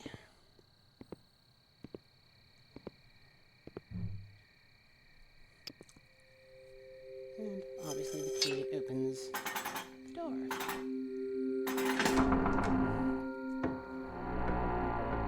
We don't really have the point about perspective-related puzzles until the second level.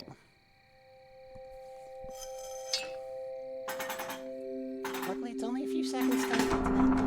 Looks like the game audio is still kind of hot, so I'm going to try turning that down a little.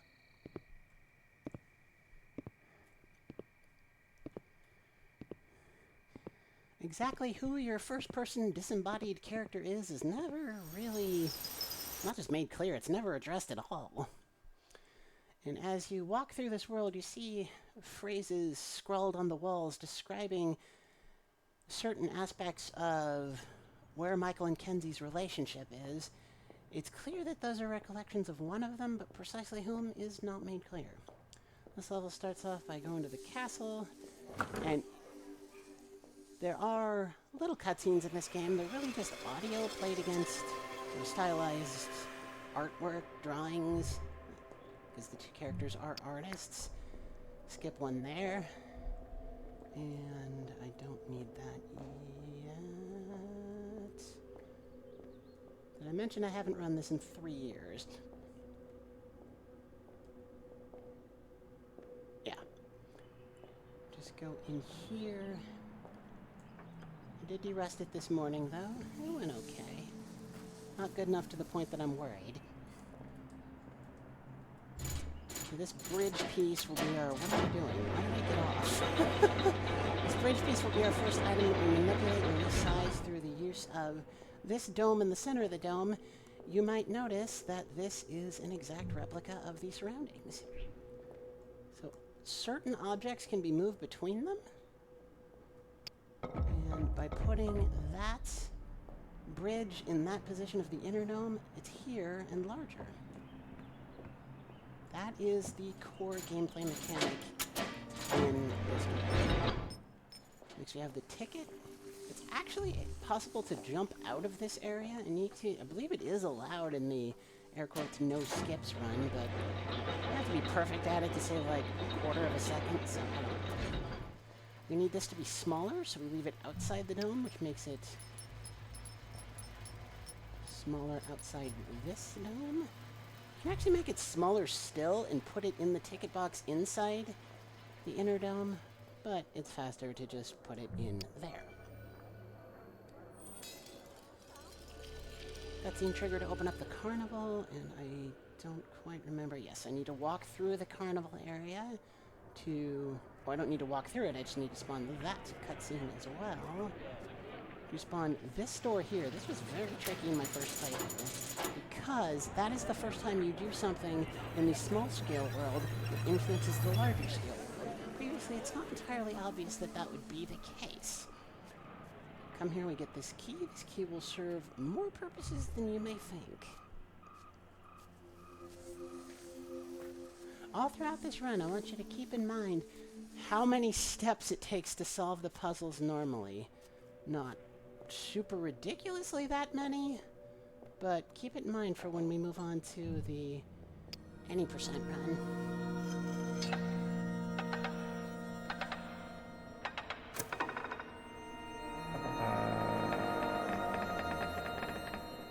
Key opens the door, that makes sense, but did you know a key can also be a bridge?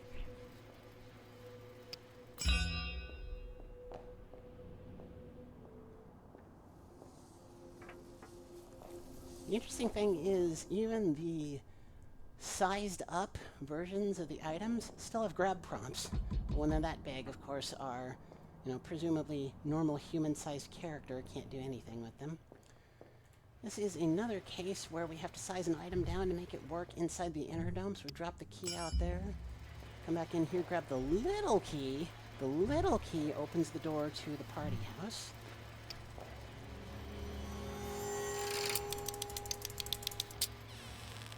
But now we need it to be big again, in order to be the bridge to the party house. So we size it up, we grab it, make the bridge at this scale, which will in turn make the bridge at the, I guess you could call it life-size scale, and that is the end of the second level. Loud party music playing.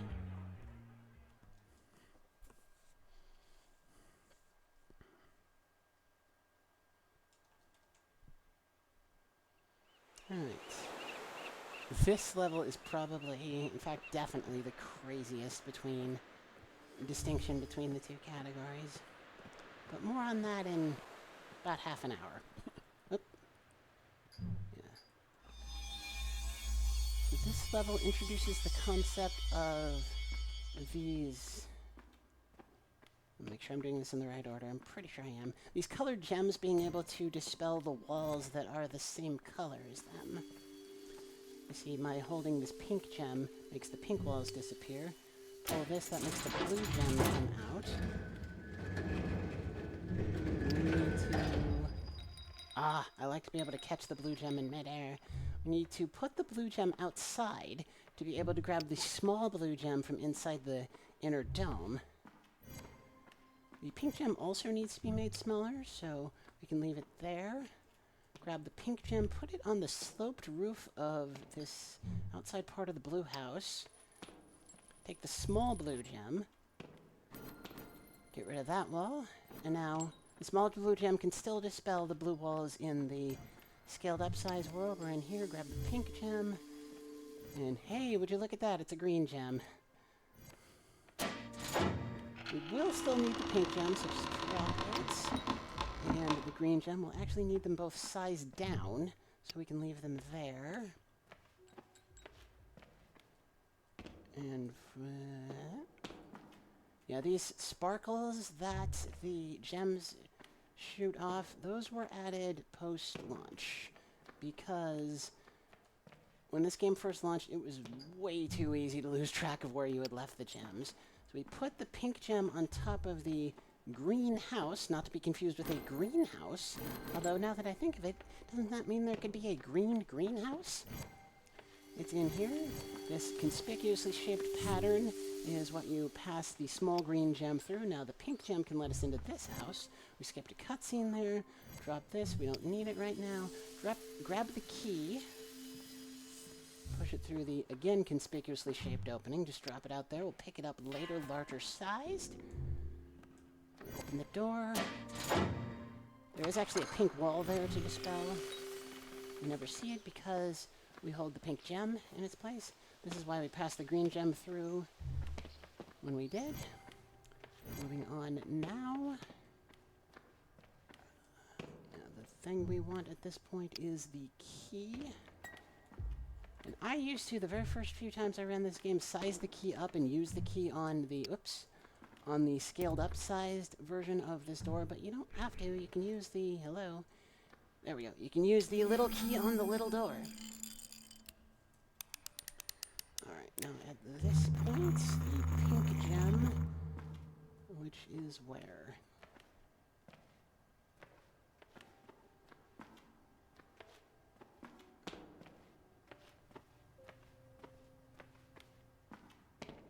There it is.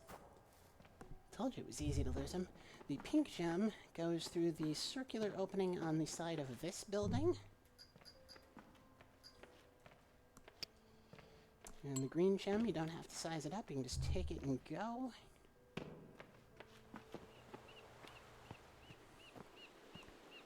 We'll open this up. At this point, we no longer need the green gem. Go into this room. Pull this lever. We've got the way back to the end of the level. Yay! Okay, did I lay that on a little too thick? It's not quite the end of the level. I'm going to take the pink gem onto that as we fall into the sand and don't jump, because video games are hungry for inputs. We go outside the scaled up size world into the very scaled up size world. And you can see, it gets even bigger beyond that. It's theoretically infinite. These are recursive worlds. By dispelling that, that makes the barrier that came up a moment ago dispel. And you can see, maybe it's not quite as trippy as Hyperbolica, but there's definitely some perspective shenanigans going on. Pull that switch to lower the elevator, pull this one to raise it back up. And now we can apply. Don't need that anymore. The final win condition is to place the cogwheel on the tower.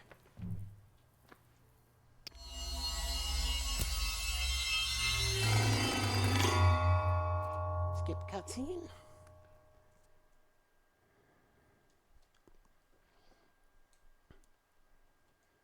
The wedge is another fairly long level.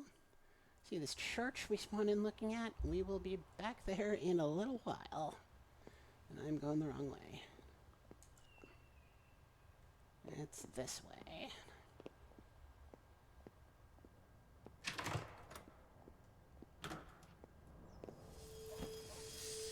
Yeah, if I remember correctly, it's only that first song in the first level, Warm San Francisco Nights, that gets the VOD muted. There is music throughout, and it's lovely. It fits the game great. But I don't want the VOD muted.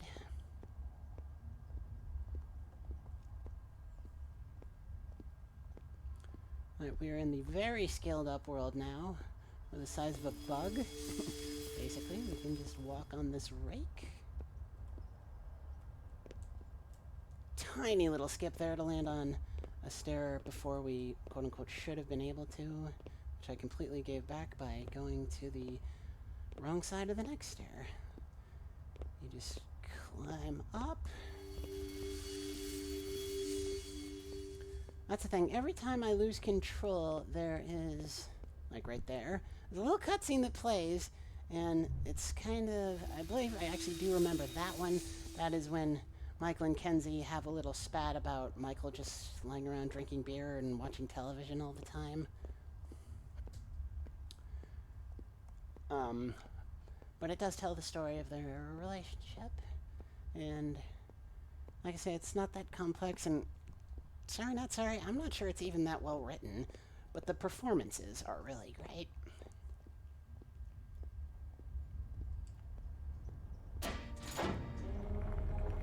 Alright, this piece here, this wedge, hence the name of this level, is the key to solving it. Notice the little dip in the, where are we? There we are. Notice the little dip in the gate there? A little fence dip? That is where you put the wedge the first time. You can actually grab the wedge at this size and scale it up even further. There's no purpose, though. Yeah, okay. Door was on the other side. These cutscenes here were added several months after launch when there were complaints from players about like, oh, I don't know where to go, and they're unskippable. So you would think the older patch is better for speedruns. It's actually not. Anytime you're on perfectly flat ground and the game expects you to be there, important proviso, you get a significant boost to your movement speed that wasn't always there. Significant enough to offset the time lost by these cutscenes.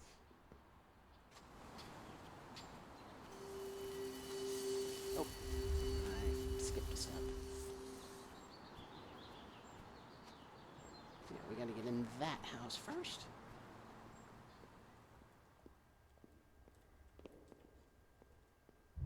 So this is pretty straightforward.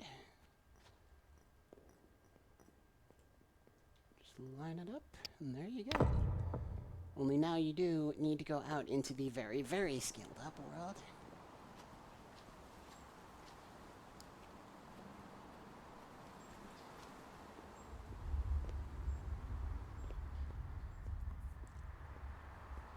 Like, I believe here will be an indication of the... Yeah, that movement speed there was not in the game at launch. There is a point in the any % run where you move on a perfectly flat surface that the game does not expect you to be on, and you don't get the speed boost there. So I suspect that's why. It's because the game never expects you to be there. Another cutscene here. We need to climb up this pipe and turn that lever up there. I really don't remember what that does. I just know it's the goal.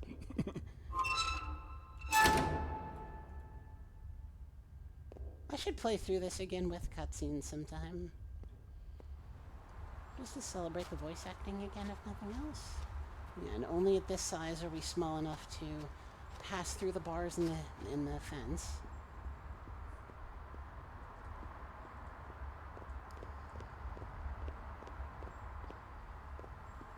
And it's very sudden, very deceiving almost, how fast the elements come to appear to be full-sized, when even just off in the distance a little bit, they look way too small. It's really quite trippy. Now this one, you need to size up which I'm sizing it down, so I don't know why I'm doing that. You need to size up the wedge. This looks too big to grab. It's not. And in so doing, you need to put it here.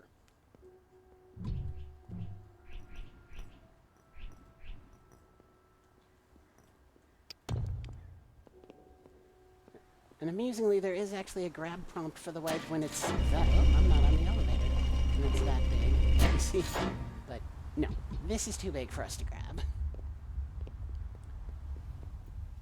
I put in a lot of effort when I was running this game regularly, trying to fall into that door there, because that is the goal. I was never able to perfect it.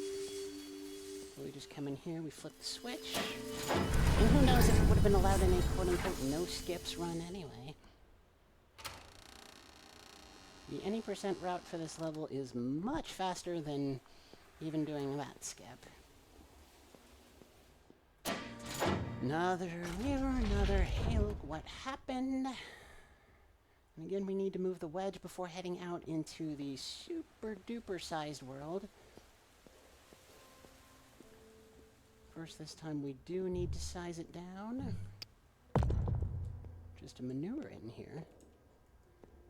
Now here, it looks like you want to, put it against the door like that. That is the trap. If you do that, it is not high enough for you to jump across that gap, so you actually have to put it perpendicular to the door. Like that? Question mark? Hopefully that'll work. Shoutouts to one of my favorite speedrunners, Blood Thunder. I don't think he speedran this game, but he did play it casually, and he did find a way of grabbing the key I'm about to grab in the smaller-sized version of this room. It was an out-of-bounds skip. It surely would not be allowed in a no-skips run, so it's suboptimal, but I was watching the stream when he did it. It was pretty impressive to just hunt around for something like that and to find it. So, these gaps are big enough for us to walk through, and we climb up not the ramp, but the railing. Hopefully, yes. Go into this mouse hole. Grab yon key. And remember that church we were pointed at the very beginning of the level? That is finally where we are headed. There you see the super-sized version of it. Yep. We should get a speed boost here. Yes, we do.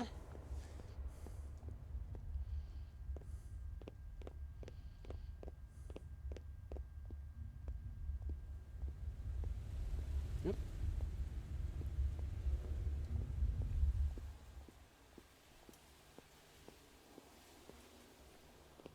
And it's already the correct size to unlock the church.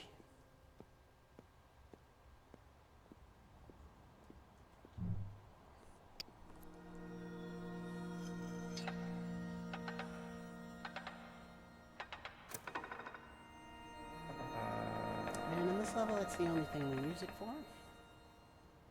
Walk into the church, skip a cutscene. The bell is ringing. So the final win condition for the level is to interact with the bell on the top of the church tower. Surprisingly finicky. The escape. This is kind of an auto-scroller level, so to speak. at least for the first half of it, not much really happens except for story dumps. Now, of course, that will be drastically different, not to keep repeating myself, but that will be drastically different in the any percent run. It had a fight that will lead to their eventual breakup. And the idea is one of the characters, presumably whichever one it is, said or wrote the words that we've been walking past throughout the run. Whichever character that is has just had enough and left their house.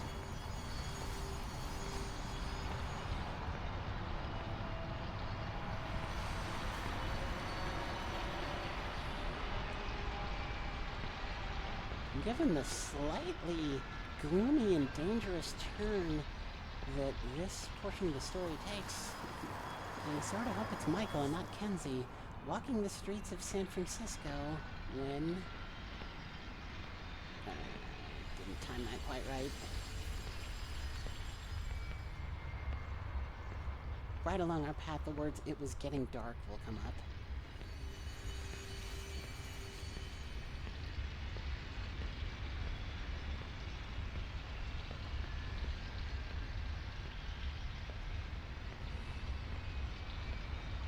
There, it was getting dark.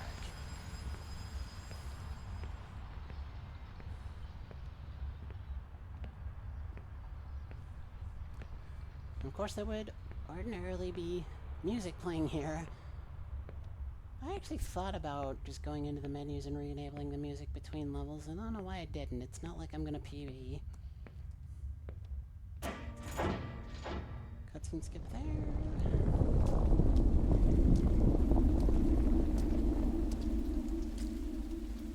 We have a pink gem here.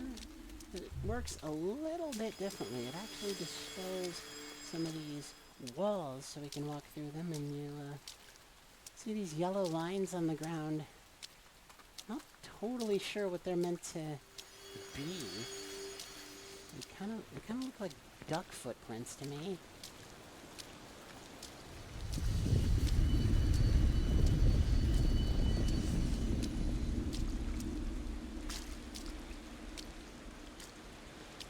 The big white opening out in the distance is our destination, and we will get there in a drastically different way in the 80% run. Sorry, not sorry to keep repeating myself.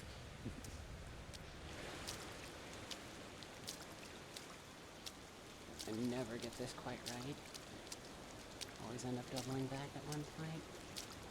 Even when I was practiced at the game, I would almost always make that wrong turn. I don't know why.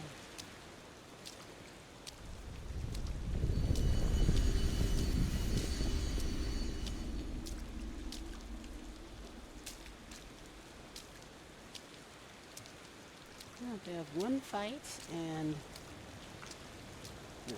whichever of them this is, takes the key, the house key off the key ring, drops it in a fountain, and that's the end of that.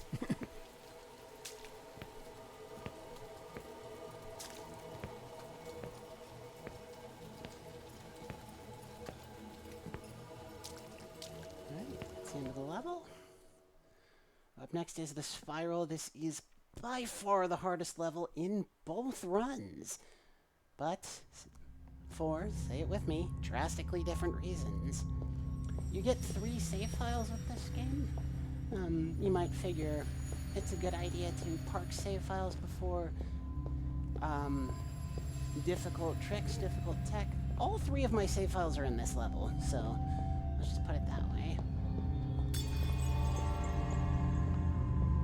And there's a good chance I end up using one of them during the any percent run. But we'll get to that when we get to it.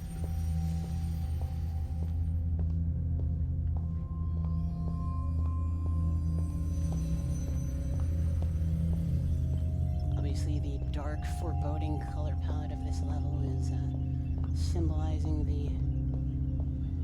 Is it the nadir or the zenith? It's the nadir, I think, of Michael and Kenzie's relationship.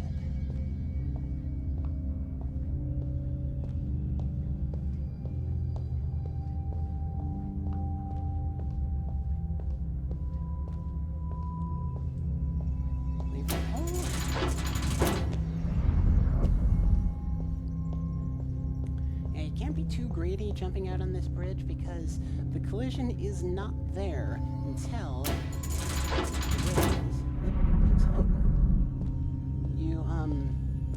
you might expect the collision to be there before the sprite, the image for the bridge to be there. It's not the case. We have just a very, very tiny basic. Come on. Tiny basic perspective puzzle, if you can even call it that. There is, oh, come on. There is also a switch I need to flip. Right there. There you can see the bridge forming from flipping that switch.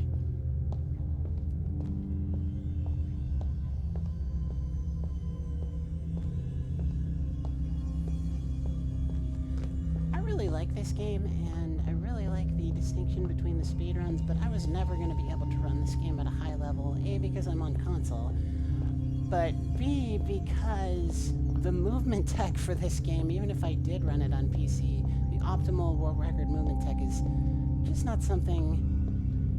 I won't say I can't replicate it, because if I buckled down and tried, I probably could, but I don't think I'd enjoy replicating it. It just doesn't look fun. It basically involves bouncing backwards everywhere as you go. This upcoming puzzle is usually where my glitchless attempts end.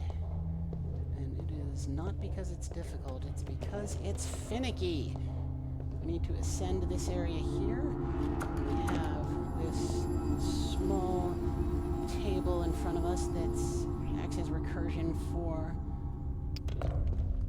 that area. You need to place these rods in such a way that you can climb up, and I don't think, you know, most of the puzzles in this game, I will say, are pretty well designed. I don't think this one is, because you can do what you're obviously supposed to do, come out and find that you can't, like, that's not gonna work. That's when it became I can't jump that high. You didn't tell me you wrote your number in it. This is the one and only time we hear. There is one further line after this, but this level is the one and only time we will hear Michael and Kenzie speak in either run, actually. I might have to move all three of them. You can also get on this first one and find that it's too steep to progress up. Might just be able to do it, yeah. I mean, this is like the best day I've ever had. Me too. That wasn't terrible. So we walk past that key. There is a recursion zone in here for it. We want to... I'm going to actually do this to make it bigger. And form a ramp to get from here to that room up there. You do know what the word secret means, right? And this is the key that will open the door.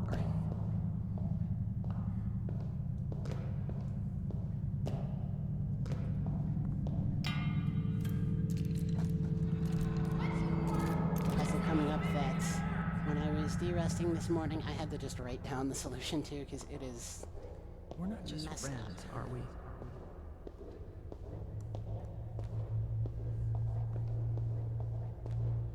No, we're not just friends.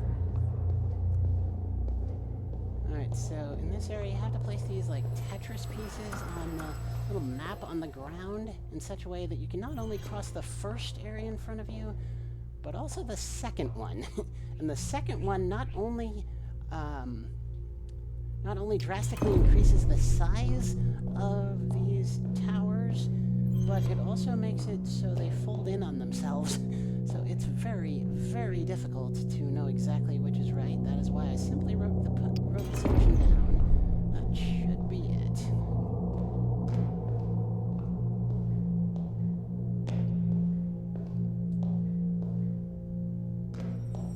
Yep.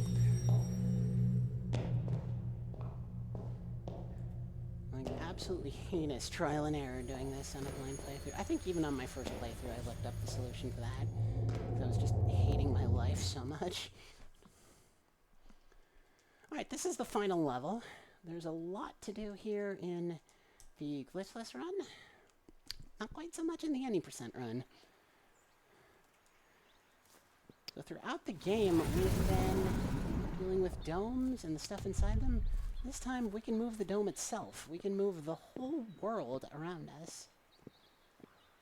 And not only can we, but we have to, in order to solve things. This takes us back to the dome we're in. This first part is a little bit trolly, because you have to interact with the owl, which does make... the owl is... there's a reason for it in the story. And you may have noticed I warped straight back to the dome a moment ago. Oh, I didn't hit the switch.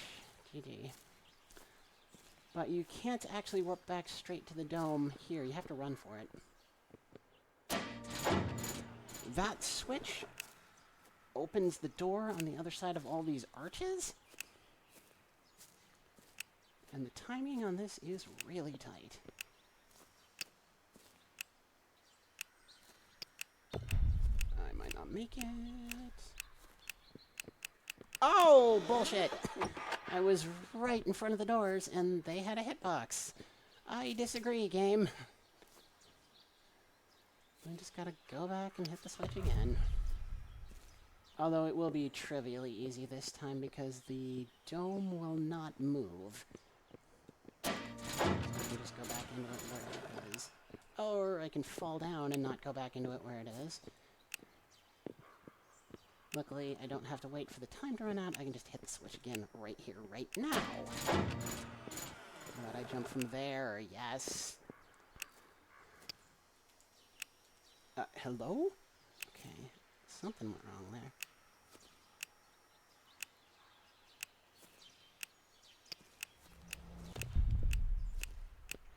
There we go. Now we're in. We interact with this gem. That makes a new puzzle appear over there. You can interact with it in either world. It's much faster to do it in this world. The blocks will... Oops, that's the wrong interaction button. The blocks will float up into the order you need to place the gems. It is the same order every time.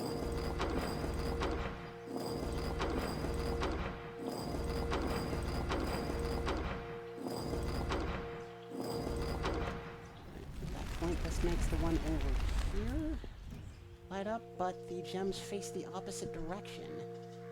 You're not expected to brute force it. There is a way to know which order they're in. It's the gap in the top of the dome. But since it is the same order every time, you don't have to perform the solution.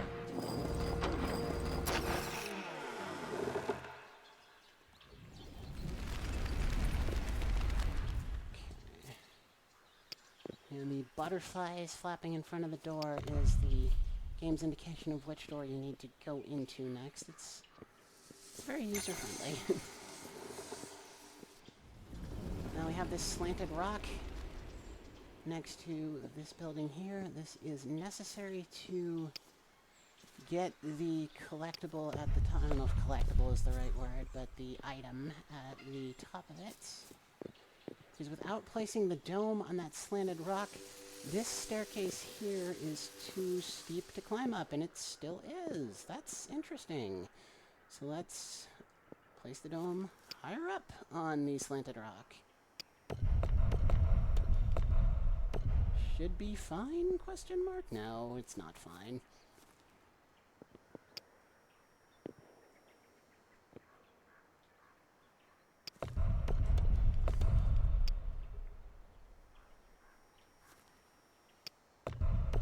Okay, that should be fine.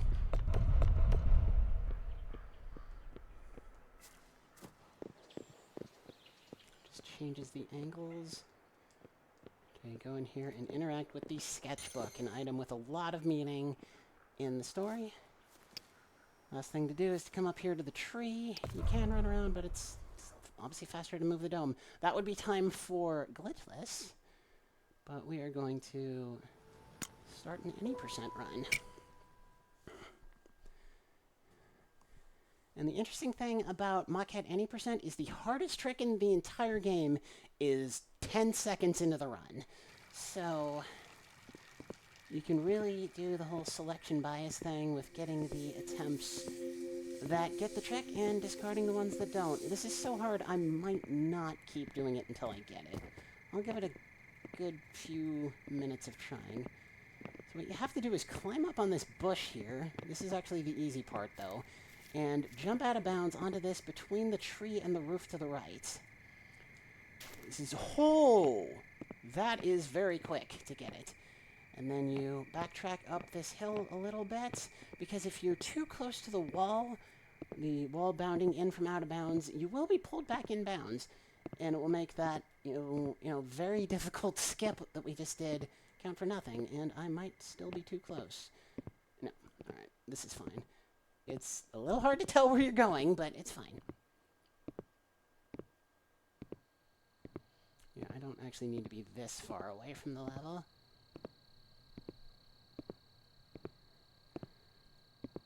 There you can see, this is such a cool view. You can see, like, what it must have looked like as they were building it on, like, the development computers. Spot you jump back into bounds is here. It's here. There we go. There's still going to be some missing textures coming up here, but everything has collision. We're going to take the key again, but we're going to do something a little different with it. We're not just going to open the door. We're going to do a glitch called prop flying. This is a glitch in a lot of games. Oh, that reminds me. Should have put the flashing lights warning back on the screen. Sorry about missing it for that first one. There is a much, much worse example coming up later in the run. I will call it out when it comes. So that was a pretty good first level. I don't expect a PB or anything because I'm very rusty on all the tricks, but those ones went pretty well. Alright, so to start off this level, remember we went to the castle. Still do that, but from that point on, nothing is the same. Alright, so the castle melts away.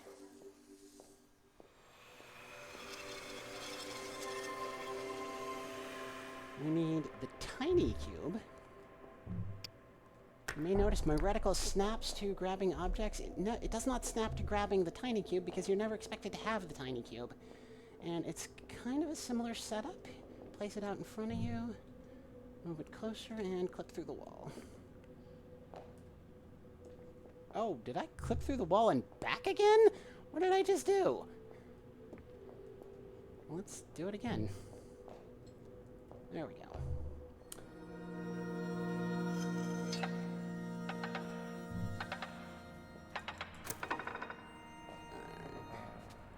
And you have to do a prop flight across this gap. This one's a little trickier.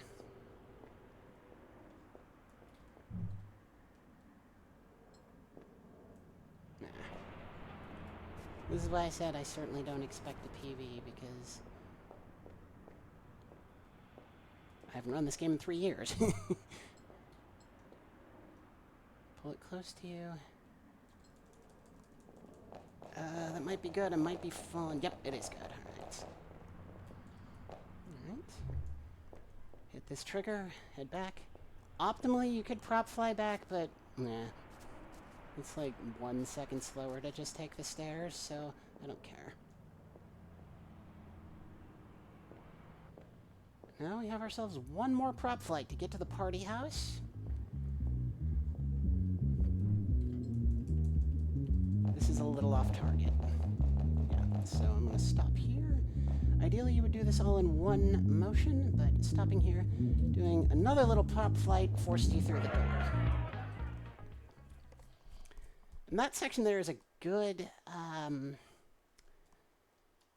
example of a section where the world record movement tech is just something I would not enjoy doing. Because it's impressive, don't get me wrong, impressive to see, but to actually do it just does not seem fun, because they have to do it backwards, just hopping the whole time. It just does not seem fun. This level was very long and convoluted with all the colored gems.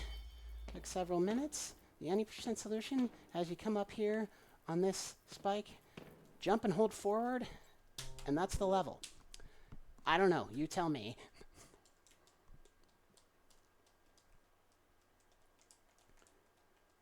The wedge is similar, a bit harder. So instead of going on a big tour around the city, we're just going to go straight into the church. The game really doesn't want us to. This is one of the few times in this game that the level geometry actually does fight you a little bit. Ah, that was close. And in's actually easier than out, so fingers crossed.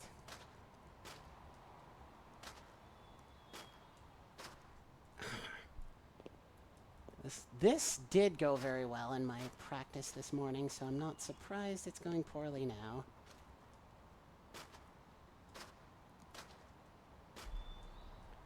But I hope you're seeing some of these stark differences between between the two categories of runs for this game, and really how it gave me the inspiration for this event. Since we don't have the key and the door isn't open, we have to go out the way we came in, which is done by jumping on top of this candelabra, and oh, that does not usually go that smoothly. But that's it. That's the level solved. You still only have to come out here and interact with the bell, and you're done. Remember how the escape was just supposedly an auto-scroller with nothing really that interesting to do except for a path to follow at the end? Well, it's going to be a little different in this run. We are going to jump around the trigger for the rest of the quote-unquote auto-scroller portion by doing that. You want to make sure you don't go back towards that railing, or the rest of the city will start to spawn in. And it's not where you're going anyway, so there's no reason to go there. Where we are heading is where I have positioned the reticle. And this is the spot where you're on wide, flat ground, but the game never expects you to be here, so you don't get the speed burst. And the particularly bad flashing lights warning is this level, so be advised.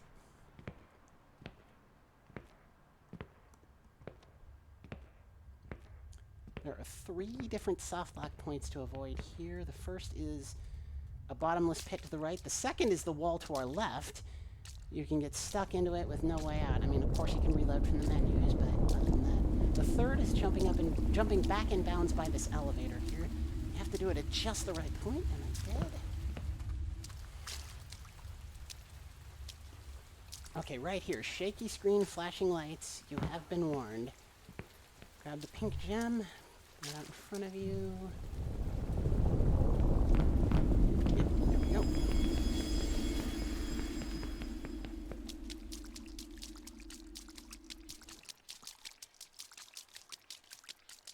You kind of have to position the camera where the light is to know where the portal for the end of the level is.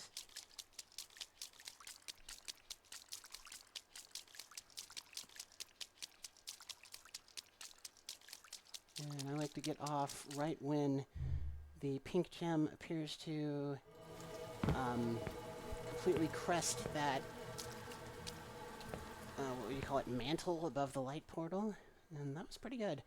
Spiral in any percent is crazy. There are some skips in this level. It starts off exactly the same. The first minute and 20 seconds is exactly the same.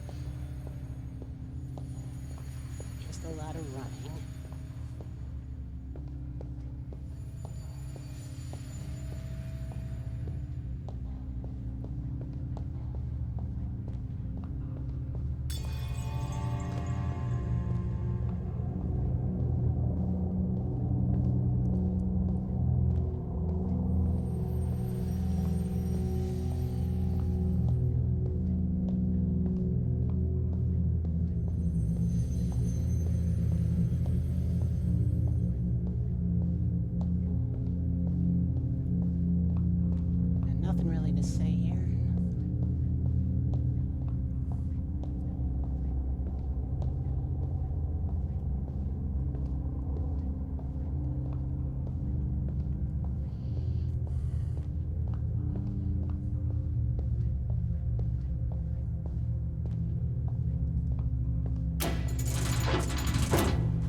point, it is time to get goofy.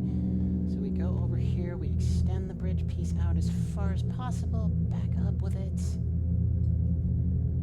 Hear that clicking noise, and we want to walk around it until we get forced up on top of it. And then just turn around and we're off and zooming. You do kind of have to know where you're zooming to, though. This is not ideal. Where is the stone dome? Okay, there it is.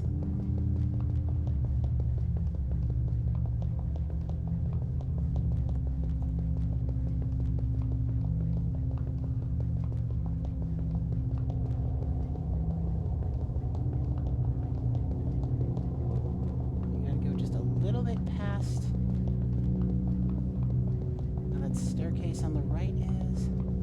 Step off, pull the bridge piece back closer towards you because we're not done with it. This is the part where I might use a save file because I'm not sure I am in the right place. But we will give this a go.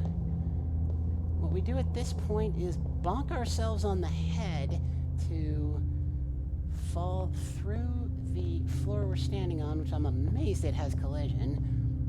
And that will somehow, some way, I don't know how people figure this out, bring about the end of the level.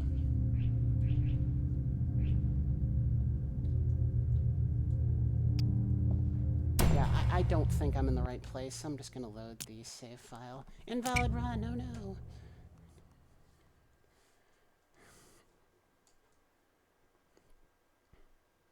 You can quite understand why I would have a save file here, because this trick is very hard. Yeah, there's like a splotch on the ground, yeah, that one there, that just vaguely sort of looks like the British Isles. And the point you want to stand to get hit by this falling bridge piece is approximately London. Push it out, drop it, and then right as it hits you, jump. And that's the skip. That's not the skip? Okay. Let's do it again. Because that should have triggered the end of the level. I didn't think the light would flash like that if it wasn't a proper skip.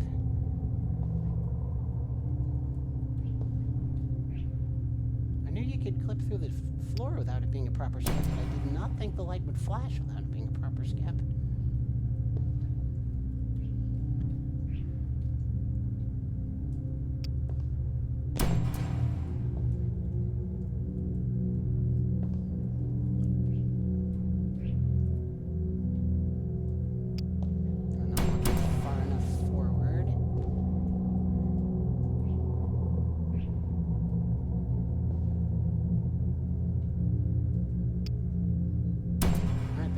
Again.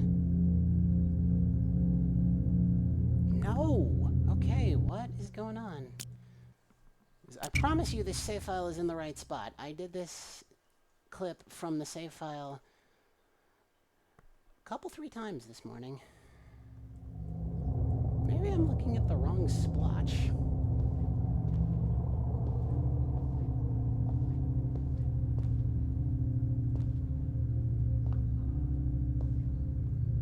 That's the one that vaguely looks like the British Isles to me. Maybe I'm too far forward.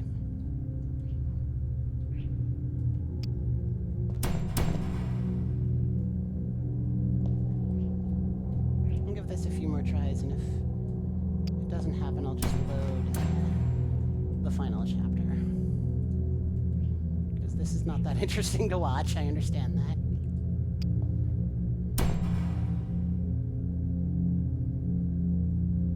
Still no? Wow.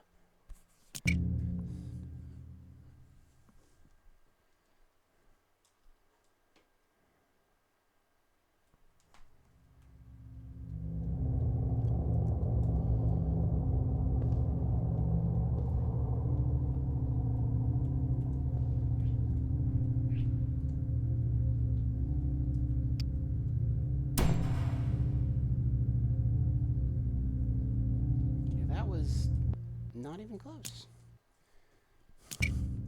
There should also be a sound effect when the end of level trigger is hit. At least I'm getting the timing for the jump down.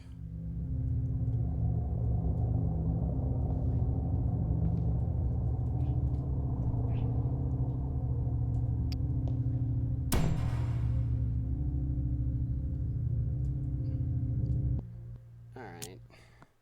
Give this until about 55 on the timer, and then I'll just load the chapter, the final chapter.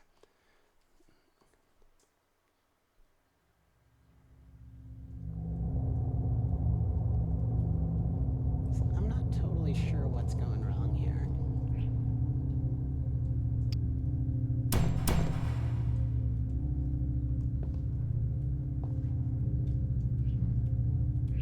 Because the skip in the final chapter is also kind of tricky, but it's... no.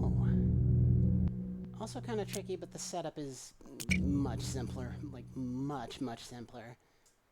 And more obvious.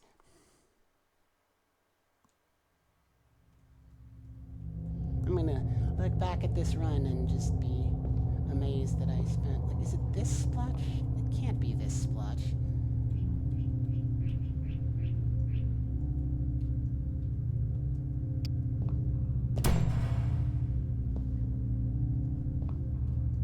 This does not seem like the right angle at all, but the last one did. I'm not even coming close to jumping into the bridge piece.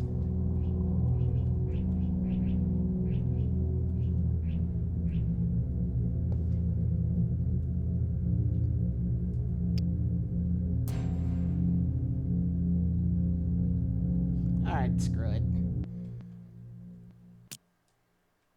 If you do that floor clip in exactly the right spot, it triggers the end of the level. I'll have to go back and see what I did wrong.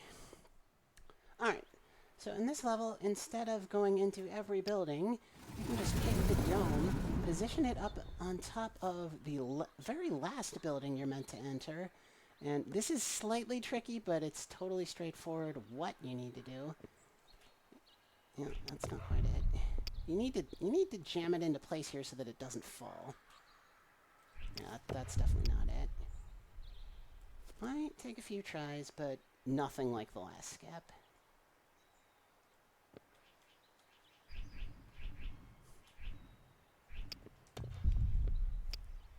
She says cautiously.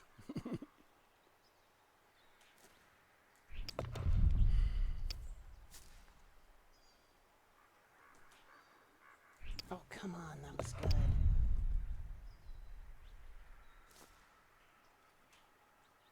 There we go. So now that it's jammed into place, we can come into this building here through one of the portals on the side. Fall down through... you do want to make sure you're falling down on the correct side here, because you only get one shot at this. Well, only get one shot from the position you're in. Fall down through there, interact with the book on your way down. And that satisfies every objective for this level. So you just bring the dome back here. And that's not quite right. But I still flew towards the tree. That was freaking cool. And that would be time for any percent if the run was valid. So that's my cat. That's a pretty... it's a pretty awesome game. Definitely recommend it. It's on PC as well. If you're one of those people who can move expertly with keyboard and mouse, the PC version is certainly seen as optimal. Although it does go by loadless timing. The leaderboard, bless the mods who do that, because it's manual load removal for console. And the yeah, that number in the bottom right corner there is which game version this is, and that also, there aren't separate categories for it, because rolling back a game version on console is pretty much impossible unless you hack your console, and even on PC where it's much easier, it's still optimal to run on current patch. It's just used for comparison purposes. But yeah, that's Maquette. I love this game, and I was very happy to show off some of the significant differences between the shorter and longer runs. No idea how long the next setup time is going to take. We are like 2 hours ahead. Not 2 hours ahead, but 1 hour ahead. So, I don't know. Fingers and toes crossed that everything lines up on time, and we'll go to break time and stick with us.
All right, my friends, we are drastically ahead of schedule, and our next runner, actually last runner for day 2, is located in Japan, where it is only now, like, I believe he said 7:40 in the morning, so he's really just rolling out of bed.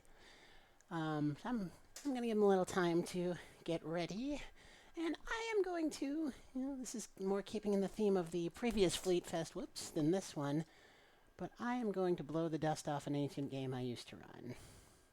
Just to cover a little time. I'm pretty sure I can do a passable job of it. I'm not even going to put an overlay around it or anything. Just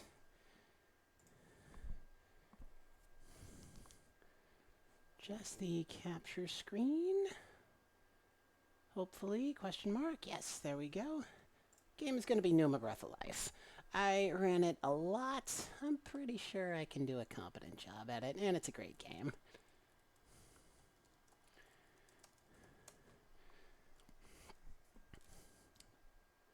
As long as, hopefully this controller can talk to the game. If it can't, I've got another one right next to me, so it'll be fine, it'll be fine.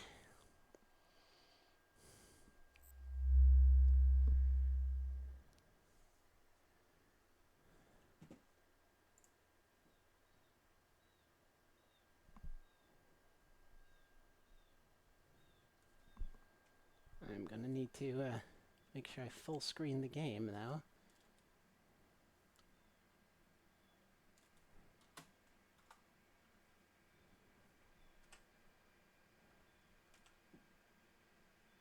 Kind of like Mulaka, this is another game that's...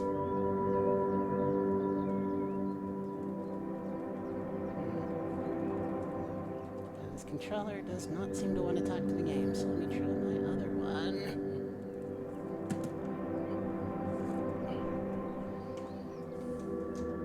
That's a little more like it.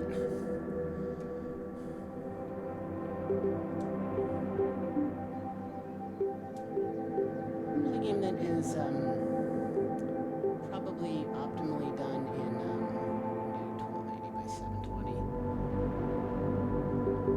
with keyboard and mouse, but I'm just not 1280 by 720.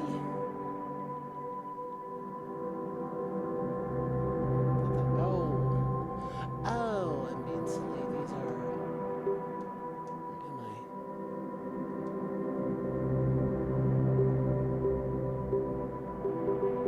I don't know why this isn't full screening, because that should have been the full screen resolution. Okay, there we go.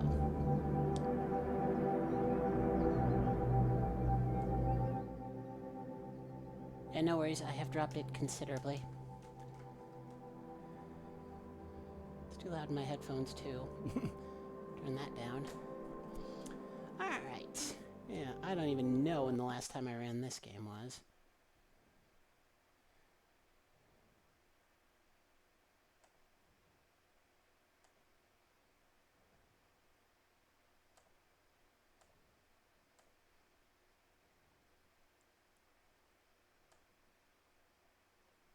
In the beginning, me. I'm awake. I'm alive. I can feel it. Life flowing through me. Breath, thought.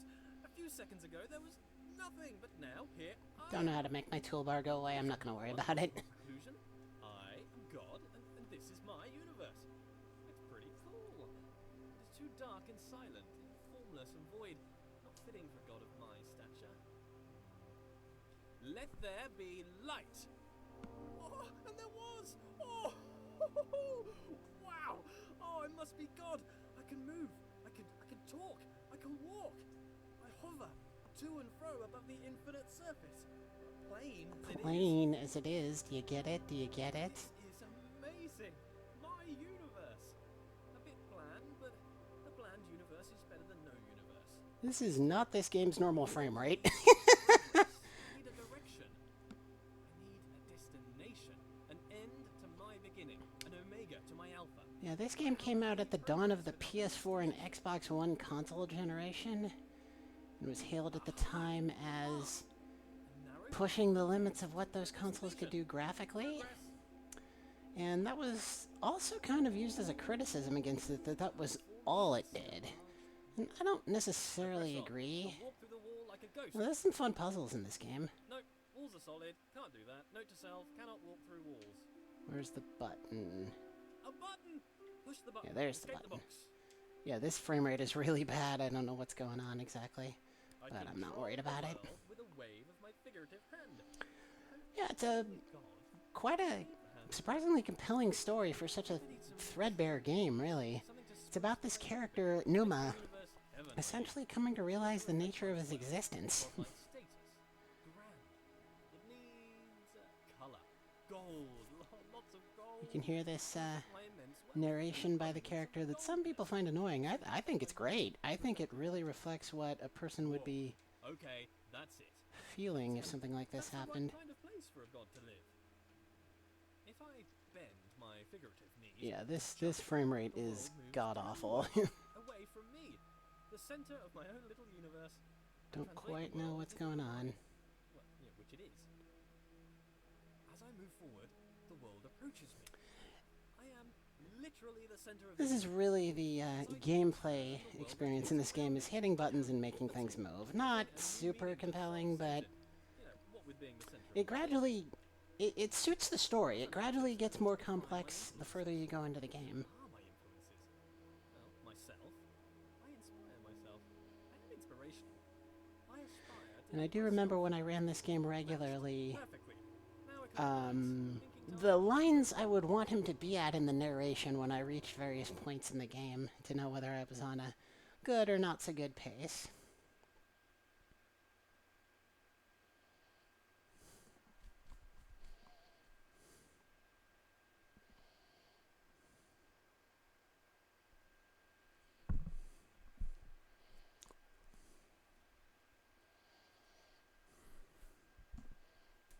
Yeah, the voice actor for the character Numa won some kind of award. I thought for the longest time it was a BAFTA, but it was not that. lead me, path. This level Lead me to introduces my the concept destination. where you gotta be looking in those Onwards. eyes A passing for the gate gates is a to sign open, of progress so along my path. keep it in your camera view as you come through. Stop here for a moment to wait for this to open, since both of them have to be in view. And you can optimize that a lot more tightly, obviously, to get through that gate just as it closes without it blocking your way. This one's a little trickier, not too bad once you know what's going on. It's this eye over here you have to keep in view. Makes me a bit uneasy. Not a fan of onlookers, to be honest. Small skip you can do here, or maybe I can't with this frame rate. Ah, a bench. Brilliant. Should be able to just jump down the... But I must be honest with Yeah. myself. As a god, I Well, feel no kinda, need yeah. to rest. You should be able to just jump down this spiral staircase all the way to the bottom. Others. No, there are no others. Don't understand why I filled the place with pots either. I don't have anything to store. And the eye Maybe you I need to should look make at this time lemonade. is up I need to invent there. lemons first, a few other things too. Oh, Time to start a gotta leave list of it inventions. open Lemons, further. a lemon press, sugar, the abstract concept of sweetness, a tongue. I definitely need a tongue, but I need a body first. Legs. I want legs. Then I can have footsteps to accompany my walking. Yeah, Find if myself I was on a good run, currently I would be pulling these God. bookshelves by the time he was talking about lemons There it is. and lemonade. Hiding. And I'm afraid not even you could escape my This powers of bookshelf has the eye observation. on it, so I pull it out, keep it in view. Wow, so many books, years of reading. But why would God read books that he's written? Then again, books written by God would be the best books. This is a common choke Would there point be books for that I haven't written? aggressive PB attempts, because you have to line these pillars up just right so that the eye peeks through both holes. Autobiography, maybe. A brief history of life. Numa presents himself in Numa. Critics have called it the best book ever written. Winner of every writing prize for writing. The Hallway called it the best book since records Yeah, began. so A small hopefully bench said that it was a works. record-breaking record of historical records. Oh, Yeah, there's that a was book pretty I good. would write if I didn't write an autobiography. There's the portal to the next level. Maybe a piece.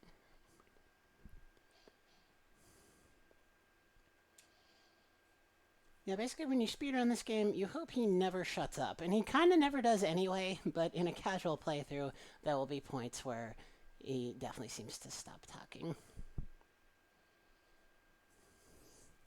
Yeah, something's cuckoo caca with the settings. The loads shouldn't be this long either.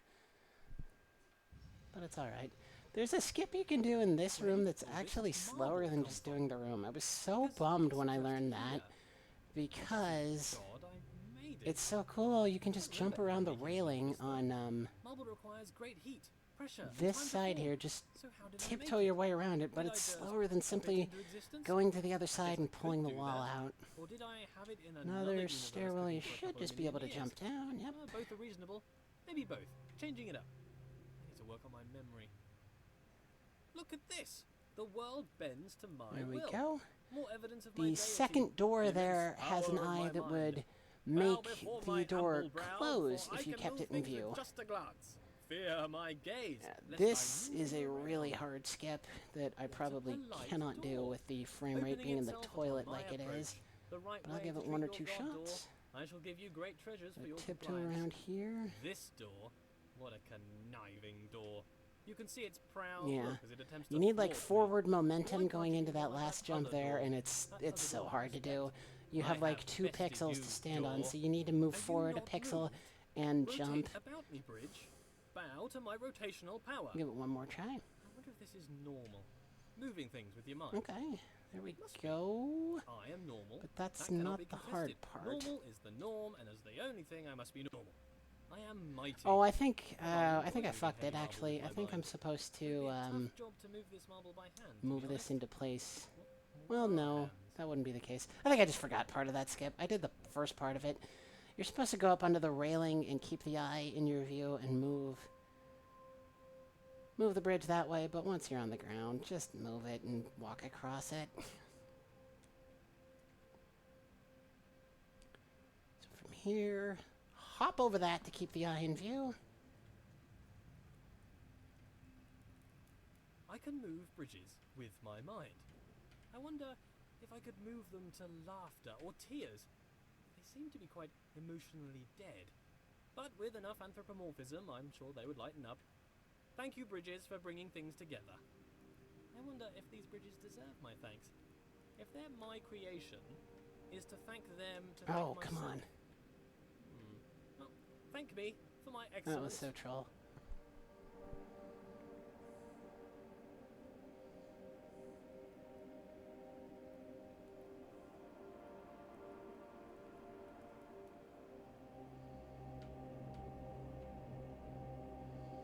Alright, and there is a skip coming up in the next room. It's usually pretty consistent. We'll see with this frame rate.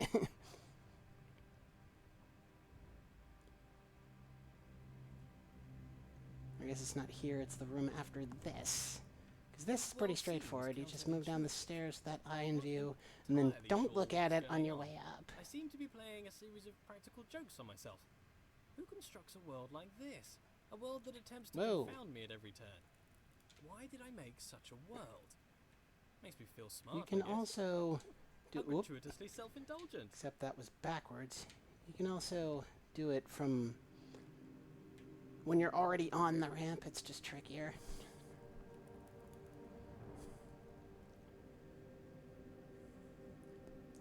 Yeah, the fling that I was thinking of is coming up here. The idea is The to world turns move about this my a pivot. 45-degree angle and Is then it that fling the yourself. world Yeah, turns around perfect. me, or that I turn around the world?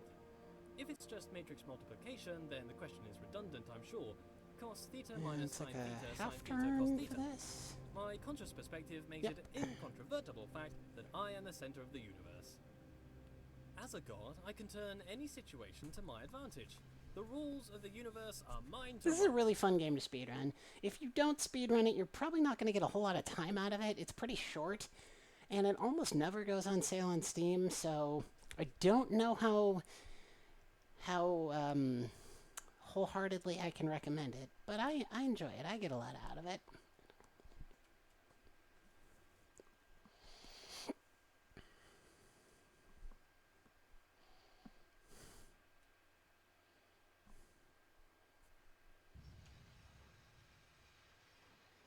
Every room of this world seems to be carefully crafted for me. So the idea A here hidden is to get hand all of these woven lights through to the turn fabric of the on. universe.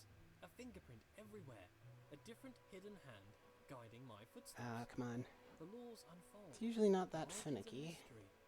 But why a mystery? God's Oh, should come know all on. things. That was just bull.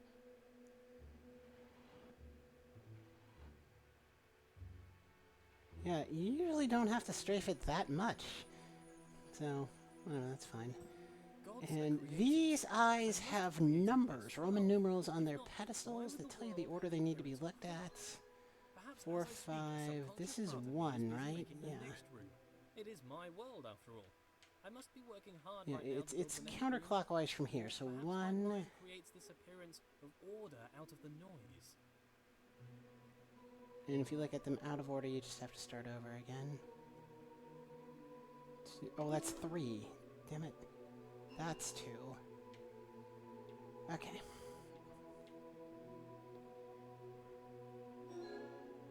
One.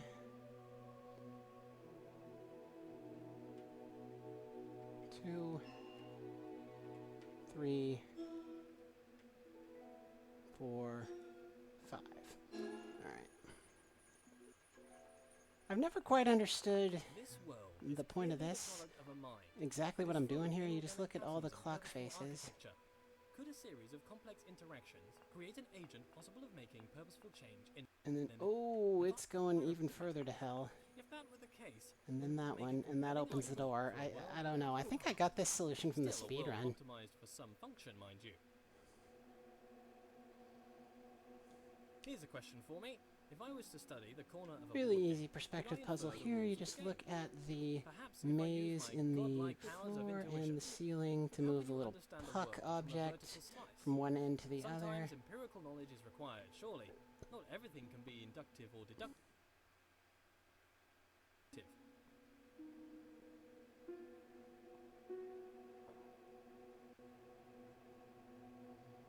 Ah.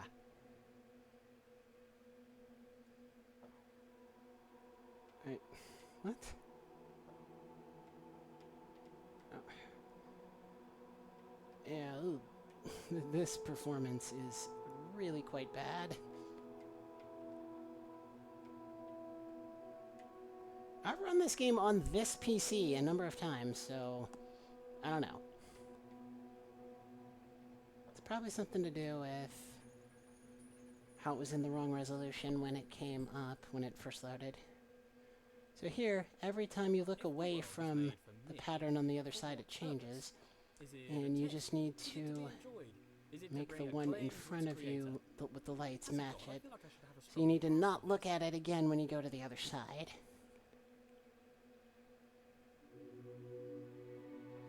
So obviously that's pretty optimal, getting a pattern where you only need to change one light. And you have this Trivial Pursuit pie. It seems like there's like lots of solutions to this, but there really aren't. There's really just the one.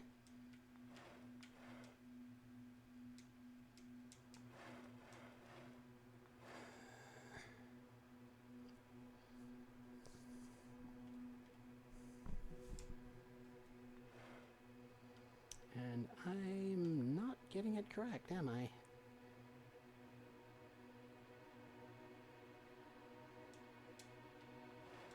Is it purple there? I thought it was yellow there.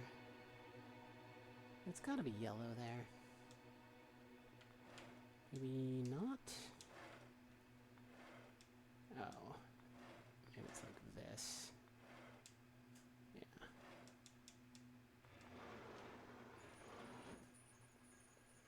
That opens the gate, blocking the end of the level. Or no, it doesn't. This does. This is another thing that I struggle to explain it. You just let these plinths, I don't know what you would call them, you let them cycle through your vision, and you need them all to be... No! I'm sorry. The way out is open. That's a puzzle in the 100% run.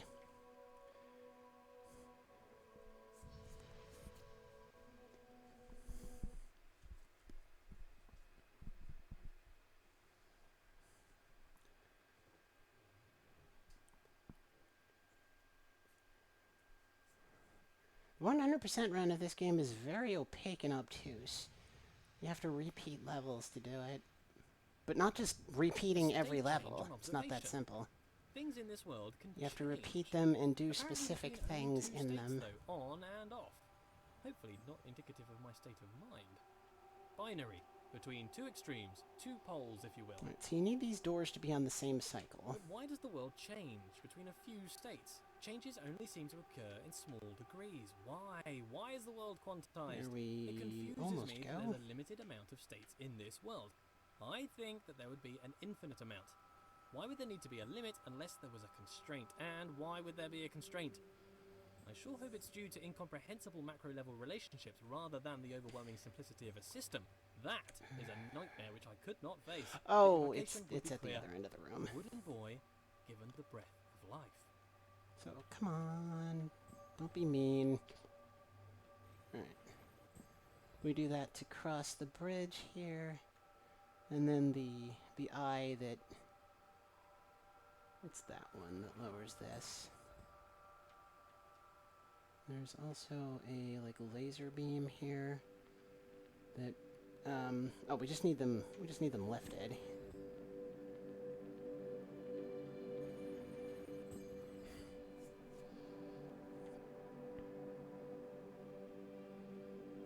Hey.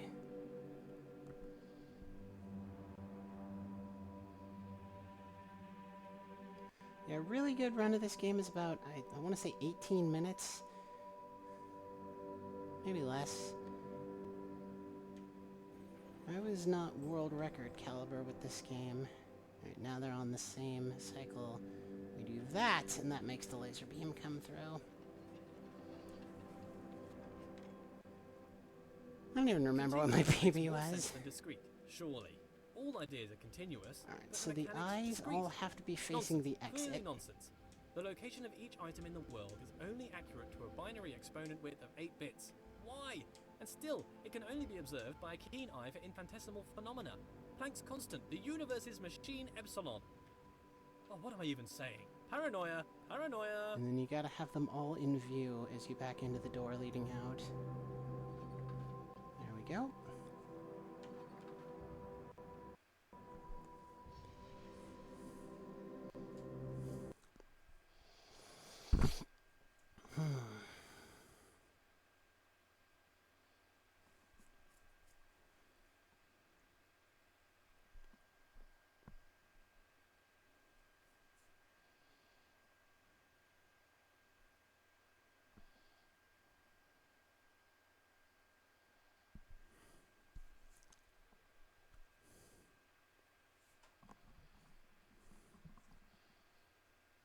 Getting rid of my toolbar as simple as F11ing? No, it isn't.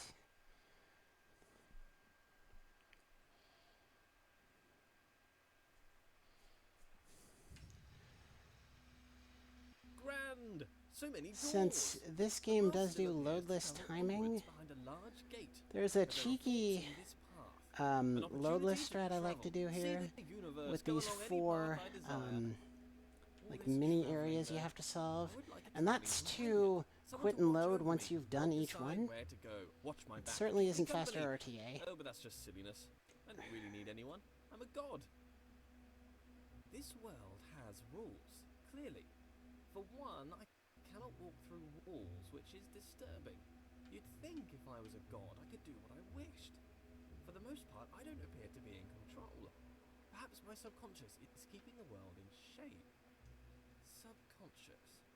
A powerful part of mine. All along, unobserved. I guess I'm not describing what I'm doing here, but the tiles change from blue to white when they go out of your view, and you need them all to be white. Not just all the same, you need them all to be white. Some decisions are made outside of the conscious. Oh, come on. I seem to observe a lot of my actions with little or no control over them. I must still. Oh, for crying out loud.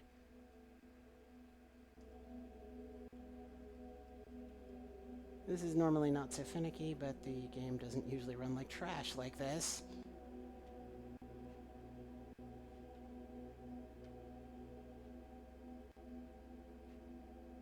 Right, that should have been it, but it ain't. Brother.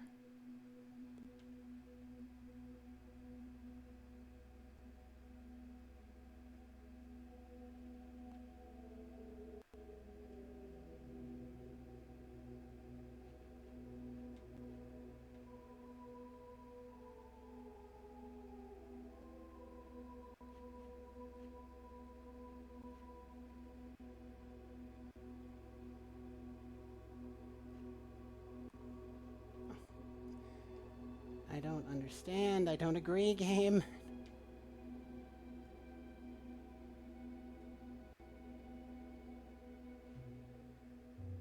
Okay, there. And in this room, there's a How does path on the wall compartmentalization square with showing you consciousness? This subconscious, what's that doing? Keeping secret knowledge. which tiles to hit in which As a doc, The idea sequence. of trudging through my subconscious is somewhat nightmarish.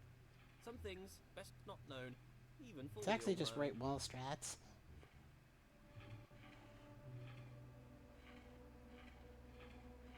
Yep. And the puzzle in this next room is... This puzzle in this next room is something that's usually quite finicky, even when the game is running well. You have to do your little perspective trick to The sad thing do about this being ring involved is puzzle the to crushing create this loneliness. image. I don't really feel I have an equal. This wall, for instance. Don't get me wrong, he's a smart-looking wall. I enjoy being around him. So it's He has little pretty interesting conversation. pretty Very finicky. flat personality. Like the bridge from earlier. Very anthropomorphized. Luckily, you don't really even need to look at the images. You just line up the wooden line. And you don't have to be perfect, but you do have to be annoyingly close.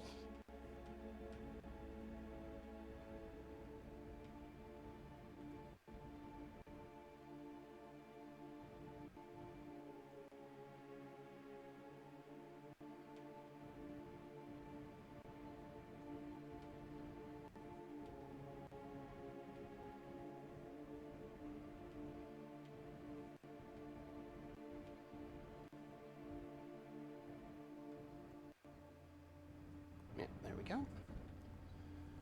That opens the next room to this direction. That opens the next room to the giant machine. It's a really cool skip you can do in this room to jump across the platforms rather than lining up the bridges. I wouldn't trust myself to do it right now anyway, even if the game was running well. So I'm just going to Me and my machines. set up Animated, the as path. if alive, but really just acting inside a closed system. They give the impression they are full of life, but they are just wheels and cogs that turn in time. Ticking, clicking, and clacking contraptions.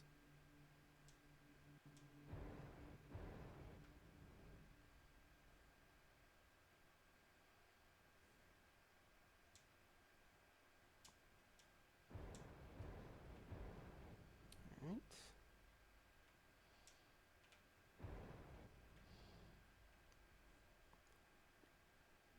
And I have on so many occasions made like handwritten notes here to indicate how many times to turn each of these towers.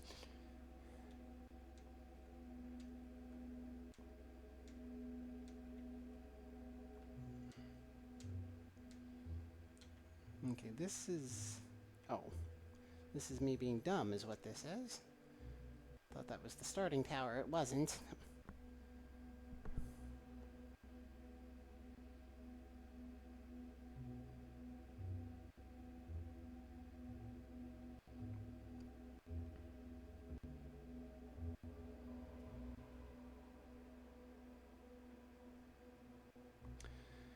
I didn't turn this last one enough times. GG.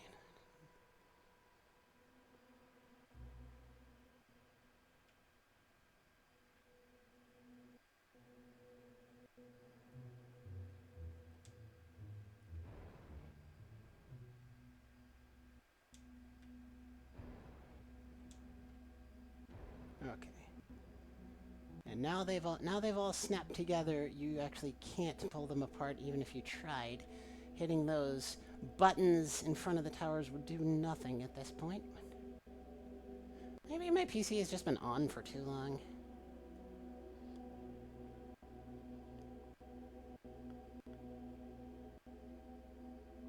I could certainly believe that.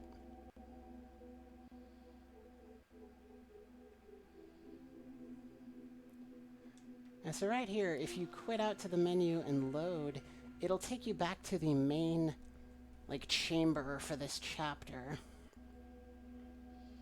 Which, hell, if you're doing Love This Timing, that's a time save. But in RTA it would not be.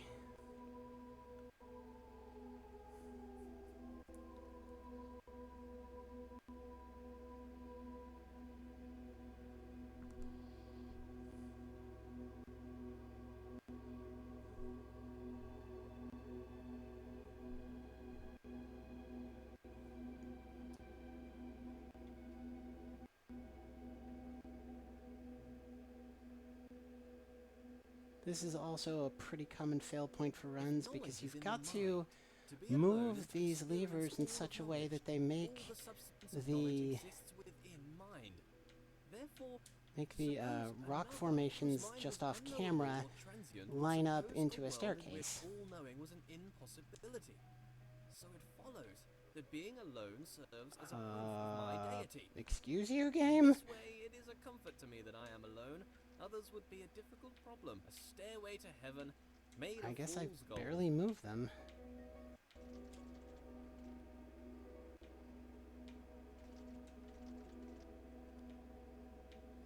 And there's really no way to know you're doing this right. You just have to practice it and know from like muscle memory. Because yeah, this might actually work. Okay, now. It's the second to last one that needs to be pulled quite a bit more.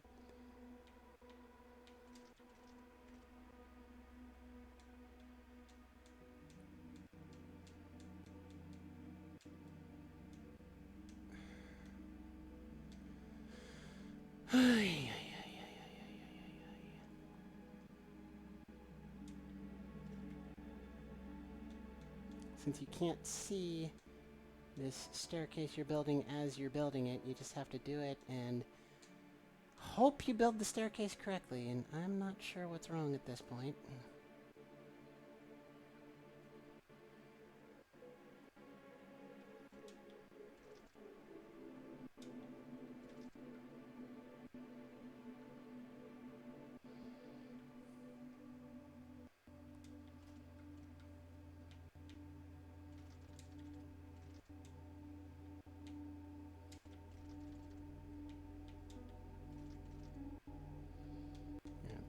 That looks a little bit more like a staircase. Are you kidding me?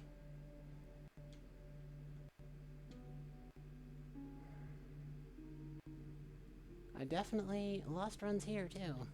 That is for sure.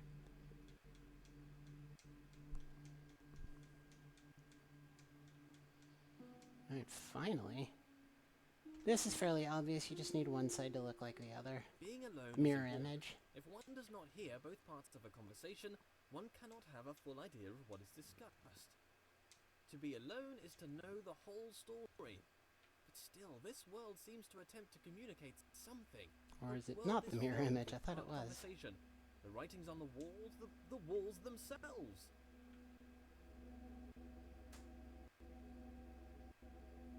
Oh, I was just missing one. That's what happened.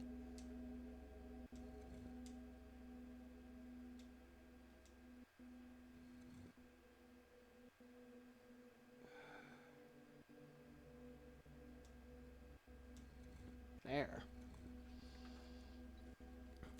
This one's always fun. Let there be yet more Look up light. here, you spin around, and Being there alone was yet serves more as a light. comfort. If there's no one can hurt you. But perhaps that's a bleak outlook. There must be joy that comes from others. Praise, they can offer praise. As a god, praise is something I can relate Yeah, I'm not to. used to hearing this Enough narration. praise at the moment. Worship wouldn't Because go amiss. when you do reload the But level, there you were others they hear might attempt to him make it say, for me. "Grand, Bring me down so to many improve paths their for me own to sense of follow," that status. line all over Accuse me of again. pride, narcissism, pretentiousness, or grandiose self-referential commentary. Nonsense. Pretension implies there is a lack of thought. The pretense So of this is thought. on a cycle, I've you thought just have long and hard to about how brilliant I get am all of too, but these quite clearly, I'm busy glass doing all this panes, God these stuff, glass walking planets to about, line up so you thinking can look about through stuff, all of them at the solving same problems, time to the inventing sun in the problems to center of the solve. universe. Would she be my helper, or off doing her own thing? I'm a pretty big Oh, deal. If I come had a on. goddess, I'd assume she Ah. would be around me most of the time. I wasn't lined up with the button, Busy but with all can these challenges I to fix possibly it? No, give her I all of can't. my attention. I mean, to be Son of fair, a that's biscuit. likely to destroy her, given my godlike intensity. Gotta wait for them to line up Maybe I'd again. make her in my image. That would be amazing. Two of me. Oh, we'd have so much in common. And I'm sure you can see even through the choppy frame rate that they spin at different First, you have to be alive. speeds. Being alive is somewhat a prerequisite for being live. Hello, I hit the button. It doesn't Why take didn't they a stop? genius to see that I am a genius. Comparative statements are somewhat redundant when you're the lone wanderer of the universe. I think I'd like a goddess to share this with. We could walk around and talk about gold. Perhaps waste away the time discussing how brilliant I am. She could bask in my intellect and compliment me on You my only have to immense get them wealth. all in Perhaps she just looked barely like in me too. frame. Obviously, she couldn't be as handsome. That would be unthinkable. Could I create a goddess more majestic than myself? Could I create a rock that I couldn't lift? Well, apparently I can create doors I cannot open. Oi.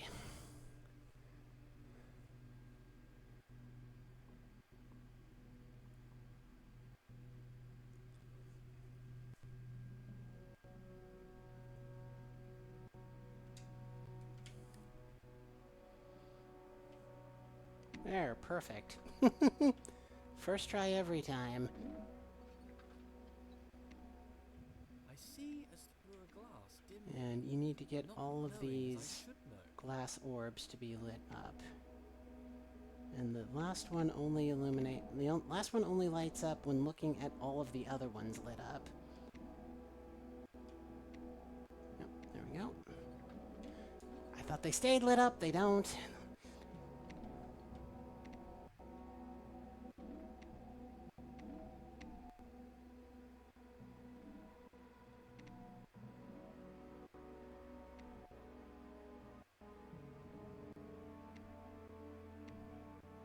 You really kind of have to go off the sound cues. That's another one where you go More light. spinny, spinny, spinny. With light here.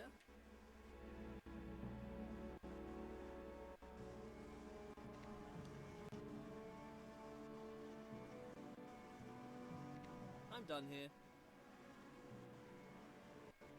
Well, I'm not.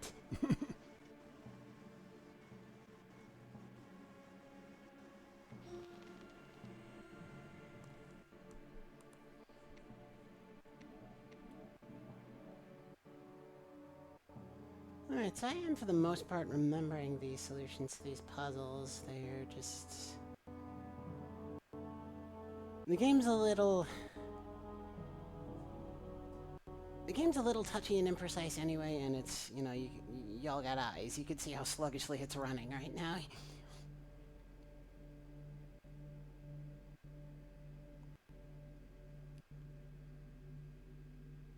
What you're expected to do in this zone is move these Why game can't I be pieces here surprised? to If I'm all make a knowing, then I path should know all. to the other side, but you Perhaps actually there is a don't moment when have knowledge to. is created. Sometimes when I ask these questions, I wish there was a response. You can Wish just... there was someone out there listening to me. And this hearing these words. is presumably something that was They tell never me caught in that they playtesting were because listening. I've never there heard their are voice. places If a where voice came down from ninja the sky solutions, so to to talk speak, me, like I'd this probably are... think I was crazy. They have safeguards against them, but not there. You can just climb up. In case anyone's listening, I have a surplus of gold. If you'd like to pop by my universe, I could give you some. Pull the steps Friendship, out. that's this gold. This Straight up is trade. I really make a lot of hard. mistakes and missteps. Can a god make mistakes? A mistake is something unintended. Ugh. Am I an imperfect god? Or perhaps I'm not a god at all. Oh, no. Let's not be silly. Of course I'm God.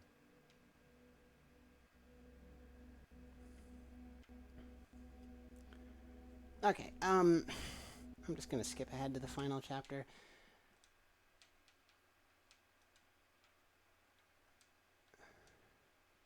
Because the final chapter of this game is pretty good. It's all story. There's no puzzles. That's the end of that chapter anyway. You just climb to the top of there. It's really hard even when the game is running properly with how dark it is and the camera angle you have to take to go backwards up the spiral to hit the button at the top. But no matter, that's not important. There is another chapter in between the one we were on and the very end of the game. But the puzzles in that chapter are very precise. And I don't think I can do them at all with the game running this badly. But the epilogue is just walking. At this point, Numa has learned the nature of his existence.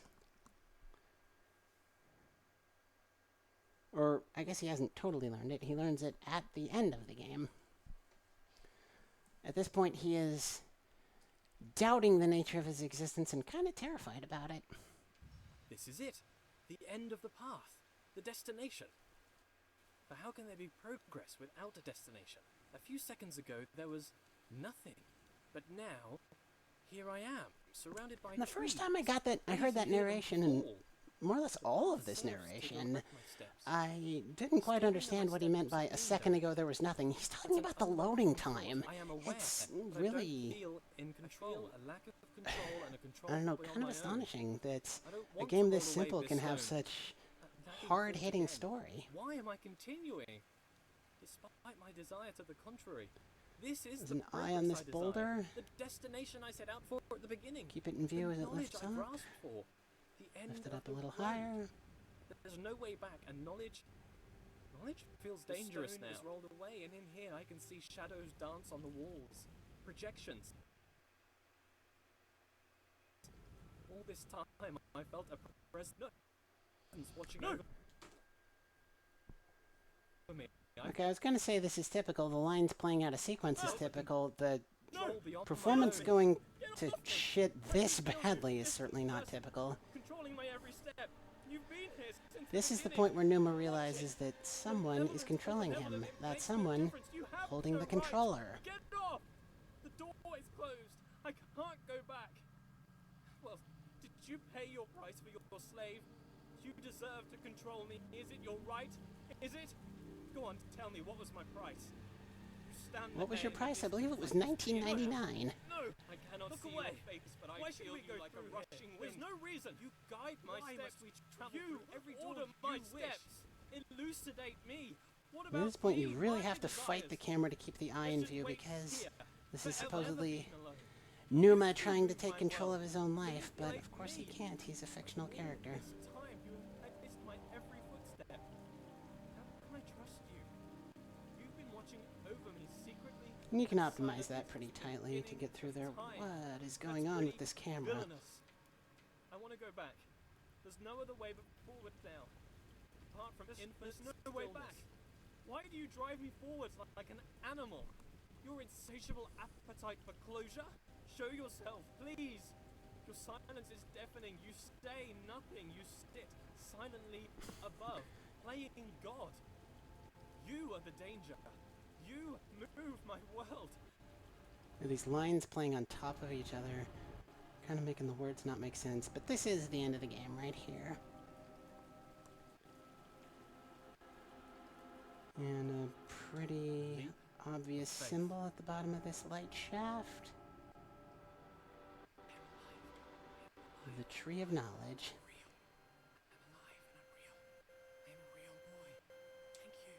Don't touch that. You don't even know what it's for. It's a game. I'm not real. You've been watching me for all this time. Since The beginning of the universe. He's talking about the game loading in. Say anything. And yeah, that would be time for a run. I don't even know why I bothered putting a timer on the screen. Apparently, you think it's okay to just watch a person for hours. Why am I here then? Ordinarily, I'd let this monologue Yeah, play part of out, your but game? it is really Your entertainment? not playing quite You right. play So with life. You I am gonna throw the break screens back up, get TBK'd ready, and put this show on the road. Give me just a few minutes.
goodness.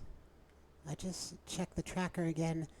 I think when I was fumbling around with Numa, this must have come in. 5 Snakes in a Trench Coat. I don't know if you're still here. Oh my gosh.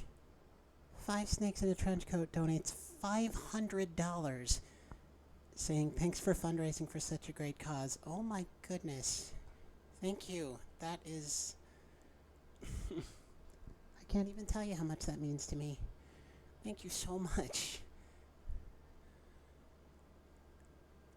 We'll be back on in just a minute.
All right, friends, one more time for day 2 to enjoy some speed running. We've got our last runner of the day lined up, DB Cade, although it's the first part of his day.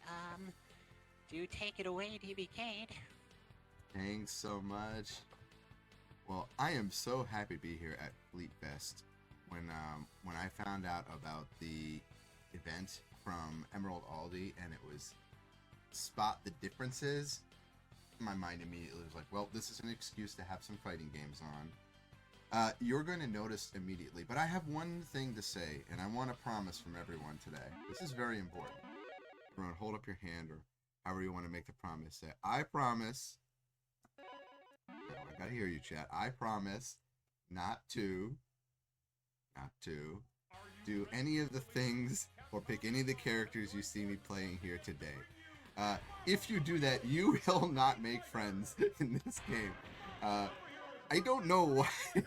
I'd love to hear the mindset, but I submitted a bunch of different character playthroughs, and the thing that's very unique about Marvel vs. Superheroes versus Street Fighter, this version, is that you can play as a very unique character. So we'll get right into it. I'm going to start with the PlayStation version first. So the PlayStation is the port from the arcade. It's a lovely game, but you're going to see there's going to be some differences, and I want chat to tell me if you if you can spot them. Sometimes they're noticeable, sometimes they're not. But I think in this case, I messed up the code. We'll go. It's not time to start yet. No. ドア閉めて、イベント中。ドア閉めて、イベント中。Sorry, it is very early. Charlotte? Charlotte? Remember what I said? I said you can't come in the office. You have to leave, okay? If you want to sit and watch, you can sit and watch, but you have to be super quiet. Are you ready, true believers? Nope. Okay, that works. No one. There's going to be a lot of laser beams and stuff, but it's a little too soon. Let me show the options real quick. So we're playing on expert difficulty. It's going to be a very, very hard match in normal terms. Just if you were looking at this game in the normal aspect, but we're going to go ahead and switch it to, this is the hardest difficulty, the highest speed, the typical match limit. Now we'll go back, we'll do one more time the code. There's a code I'm doing, and again, don't look, there's no reason to look this up or, you know, figure out how to do this. You just, whoever you're playing against will not have a good time against you.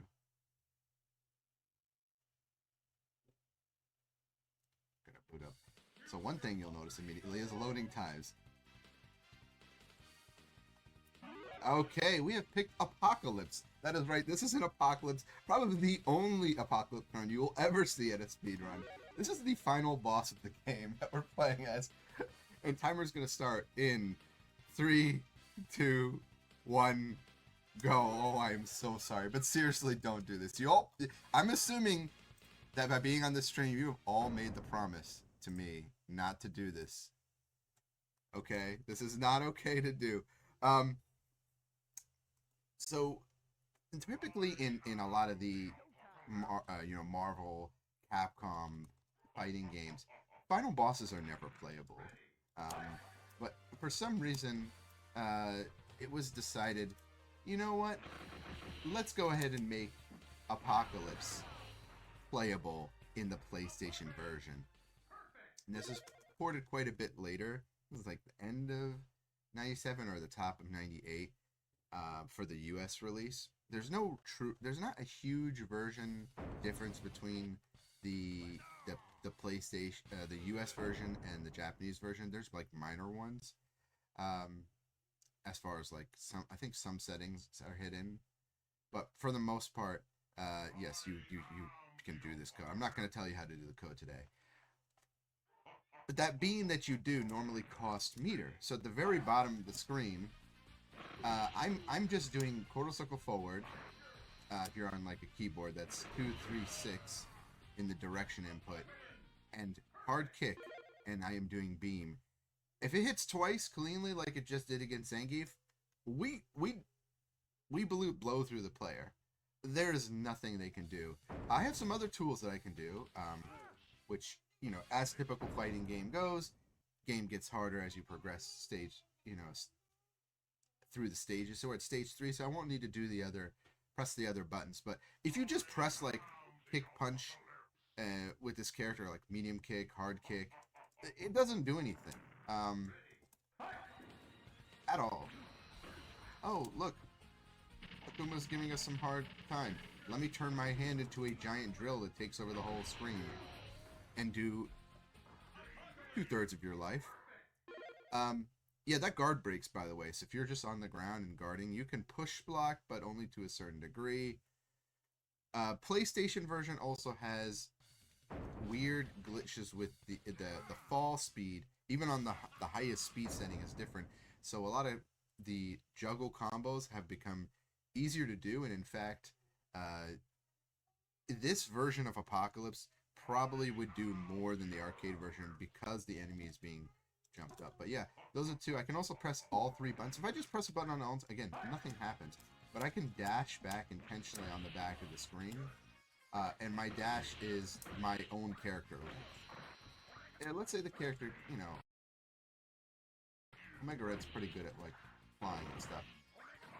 So, uh-oh, Omega Red got behind me. What do I do?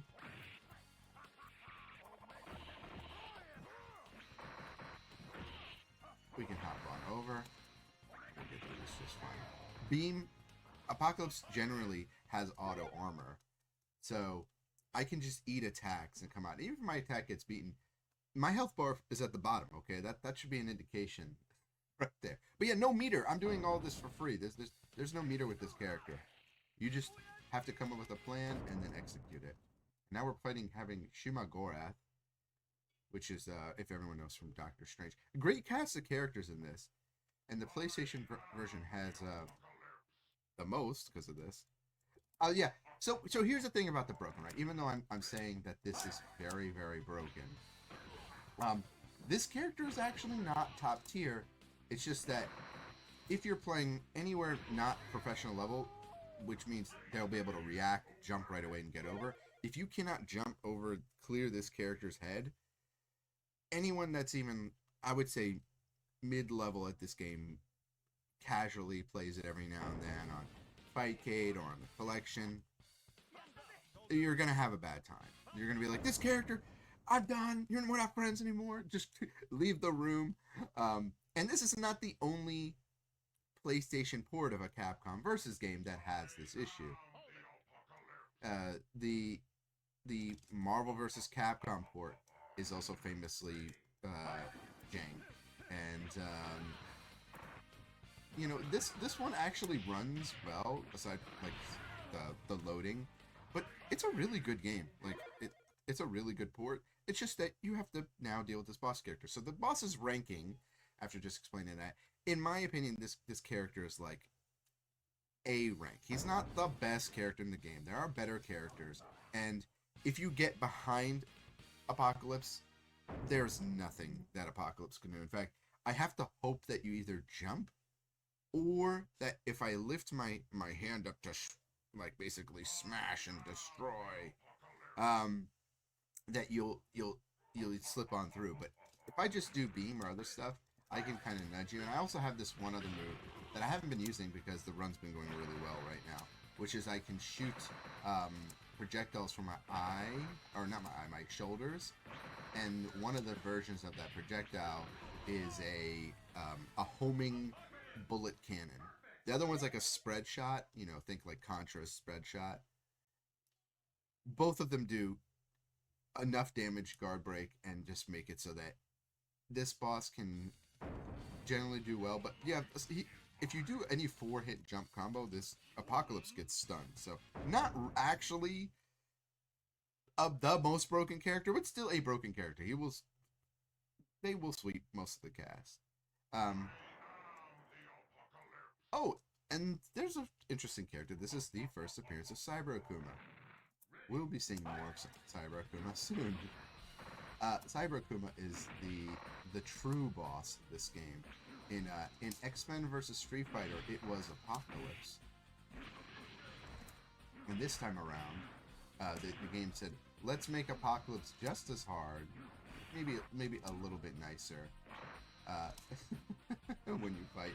But you have to fight one of the most famously difficult Capcom bosses, Cyber Akuma. This is the, and that was GG, by the way. So congratulations, we did it. Time was, it's like 6:43. That's really good. That's amazing. I'm gonna go right into the next run, by the way. So I don't know if I want to switch the stuff on the screen. We're gonna go into the character you just saw. So maybe you could tell me the differences you think you saw. But this is also going to be the PlayStation version, and then we're gonna switch to the Capcom Marvel Collection, which is the HD version of the original arcade game, and it's beautiful. There's no way for me to skip, so I can make it scroll a little bit faster. If you have questions other than me teaching you the code, because sorry, I'm not going to do that. I did that. The reason why I always make you promise is I did that once, and I actually did that at this past video. I taught someone some very cheap stuff, and I said, I'm going to teach you this, but everyone here doesn't know the game of Marvel 2, and they started doing the stuff that I taught them, and I said, hey, you're making this game unfun for a lot of people. I want more people to play this game, not dislike it. Let's put our, oh, I should have, it's an actual world record. I'll probably submit that. Next we're going to play Expert, but actually it's not the top world record, because the next character we're playing is even more silly. Like I said, Cyber Akuma, just as cheap, even more. Oh wait, if this is Fest VII, do I put FF7 as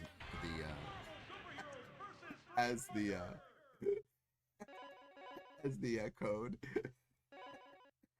I just realized that. I'll show the options again so this is legit. You could. I will do that. Okay.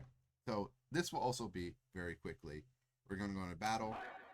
Same thing True here. story, when I was looking up Fleet Fest 6 videos on YouTube, I found Final Fantasy 6 speedruns.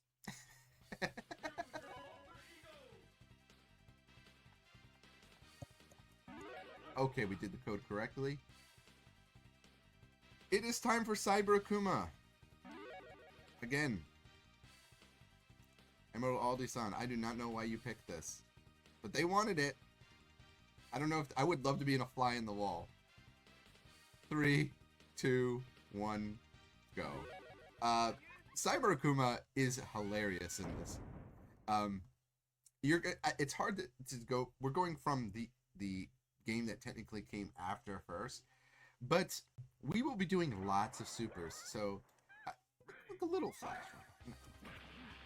And yeah, Cyber Akuma does too much damage, and because of that, we only get one character for Cyber Akuma.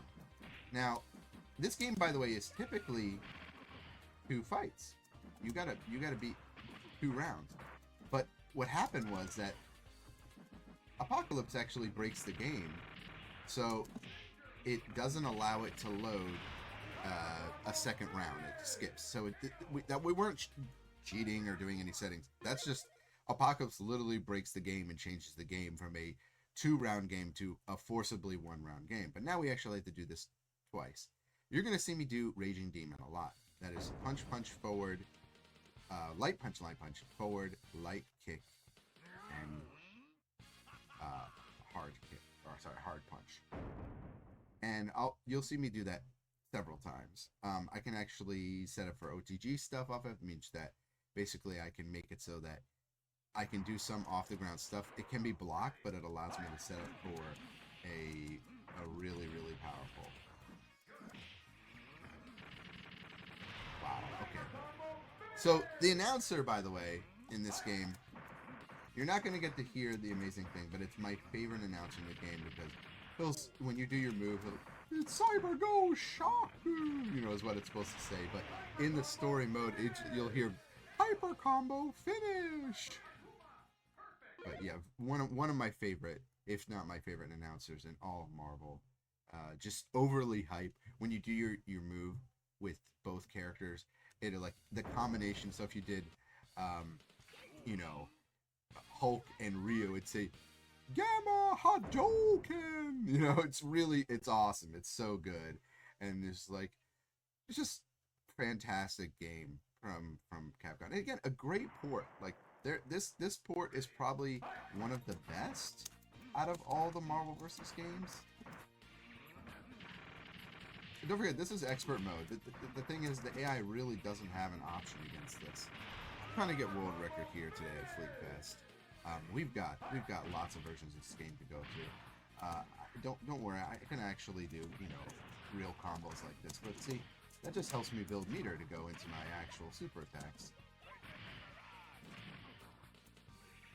Oh, you're gonna use a beam against me? Let me use my beam, which is even more silly.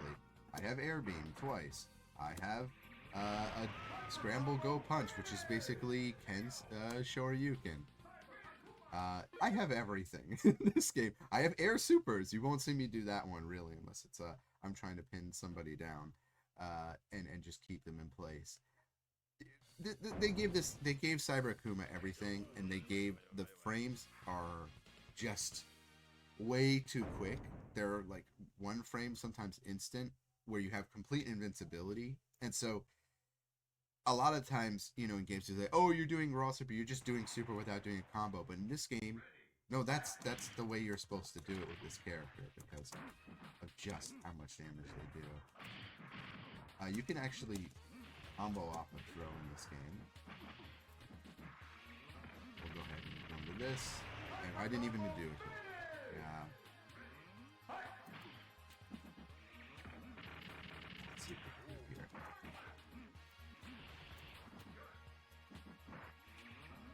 Nice.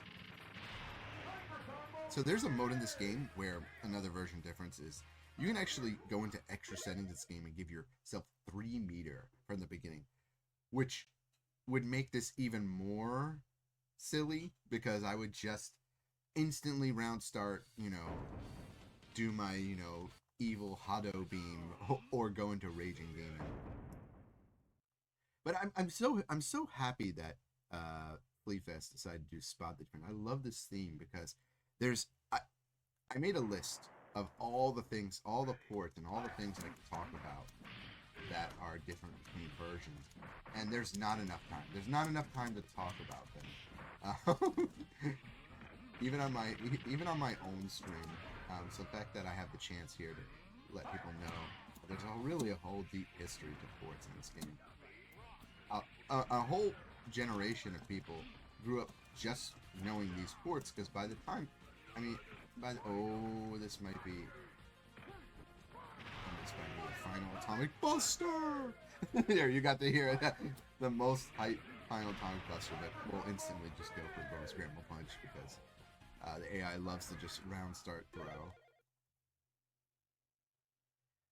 I did not do that intentionally, but I couldn't have. But that's definitely a cool moment.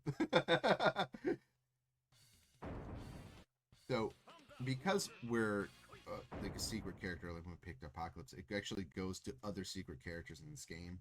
They're like alternate versions of Blackheart, who becomes Mephisto in this game. There's Iron Spider-Man. There's just like a whole bunch of really fun and interesting characters to use in this game. Nope. You're gonna hot on me, then you can just eat my I Mega Go Beam. Oh, it's called something. This is definitely 90s. Call it the naming convention like that. Oh, we missed Raging Demon. By the way, this version of Goki has the teleportation, except it's more invincible than normal. So you can actually do your DP input, which is like forward, down, down, forward, or back, down, down, back, and then 3 buttons, and you'll basically be able to teleport left or right on the screen. Just go through the opponent, their projectiles. In this game, it's extremely fast, and the invincibility is 100% all the way through, and the recovery's there. So let's say you didn't want to fight. Let's say you just didn't want to fight. You just wanted to troll. You could just do that for most of the match and be safe. We have Dive Kick, which I might use here to show.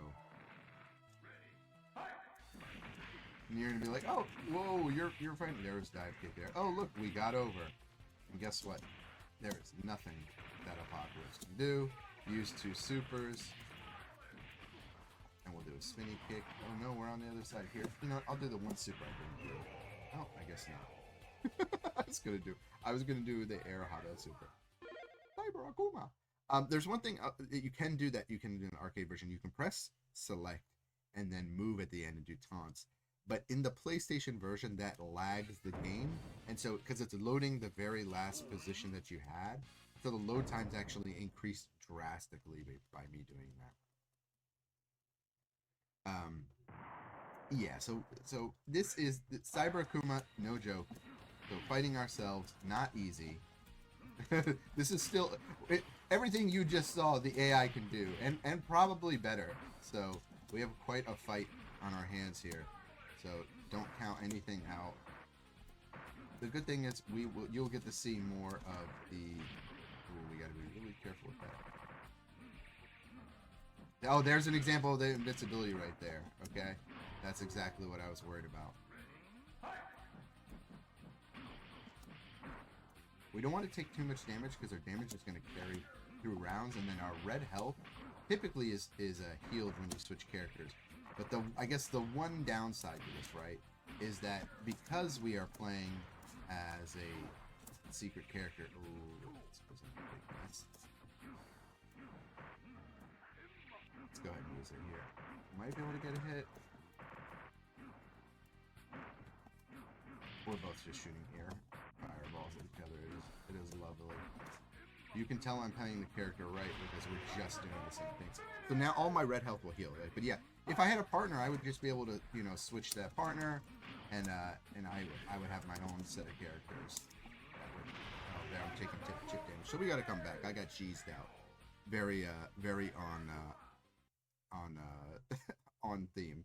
Getting cheesed out by the final boss you're using. Not a big deal. Cyber Akuma is pretty famous for cheesing.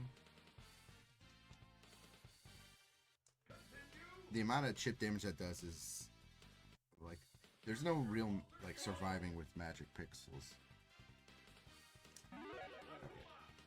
Almost did the code wrong. we'll finish it out with the same character. No worries. Like I said, everything that I can do, the AI can do as well.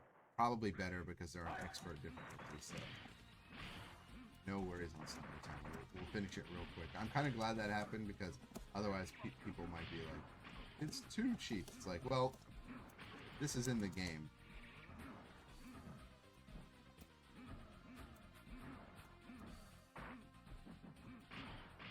Uh-oh. Wow, yeah, it's going really hard.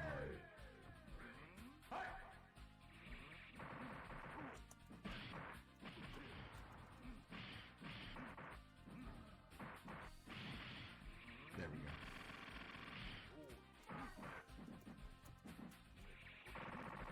Catch them on making mistakes. There we go. Still fair game. You probably noticed that the super move does half.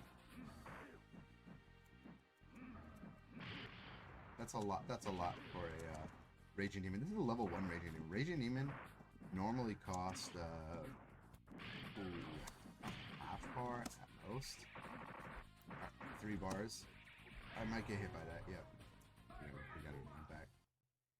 You can use fists in this game, and it's technically a transcendent priority, so it just goes through other projectiles. You can't stop it. AI typically doesn't do full screen fists, but I didn't get the read on that. We'll continue, don't worry.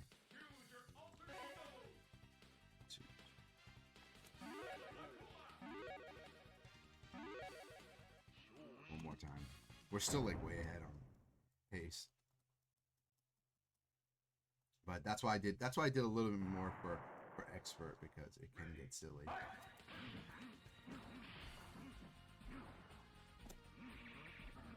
Miss. Yes, they just did a projectile into teleport. I'm trying to keep my health up a little bit. There we go. We'll do a confirm. That was crouching medium into super. We'll do it again because they're in the air. They're not going to get chipped. Just do it. Just keep it safe. Do it crouching roundhouse.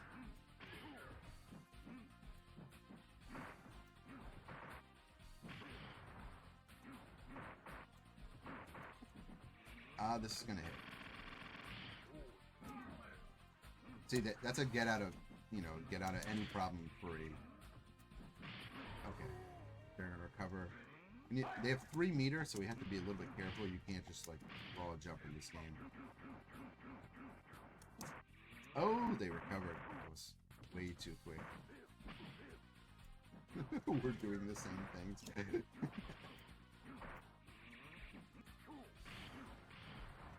I want to end it with a little flash.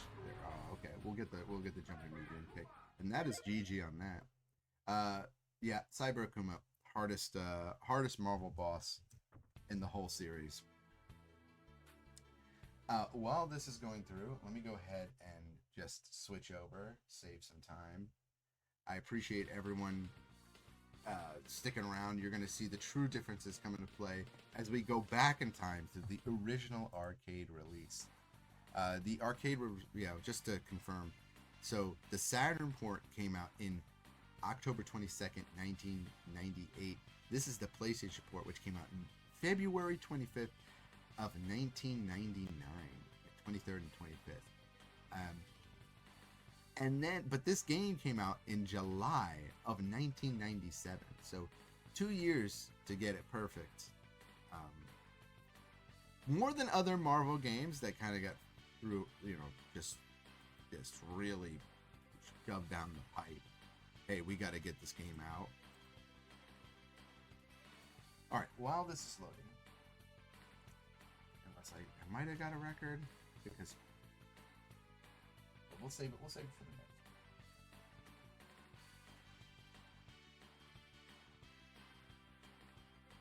Switch my input. You don't have to, if you want to take me off of stream while I switch games, I can do that. I am switching to a 16:9 game, but it should be cropped almost perfectly because I took off the sidebars. The HD release adds those little like arcade bars to the side. You can't turn it off, but you can change the designs of them, which makes it really cool. Okay, good. Hey, now I can put FF7. That's exactly what I wanted. Let's put the initials in FF7. The Fest VII.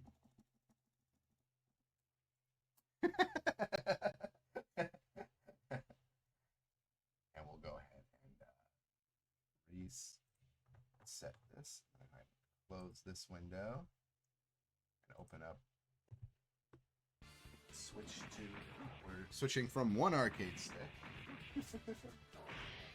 to the next big arcade stick, an even bigger one. I'm gonna use my Hori arcade stick for the PS5. Are you ready, true believers? Capcom and Marvel have joined forces once again to bring you Marvel Superheroes First.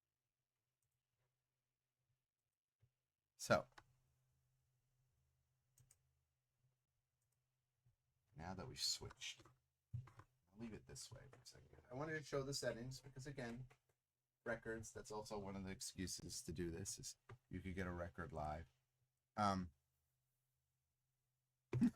Yeah. One was working a stick that works with the PlayStation version, and now I'm using a stick that works with the PS5. Technically, this is a PS4 release, but they were kind enough.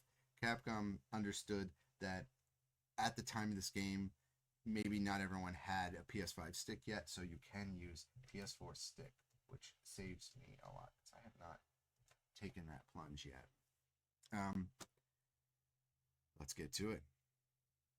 So let me know if I need to change. Oh, actually, I do need to set the audio. So while I do that, I'm going to show. We'll use the English version of the game. Wait, it's.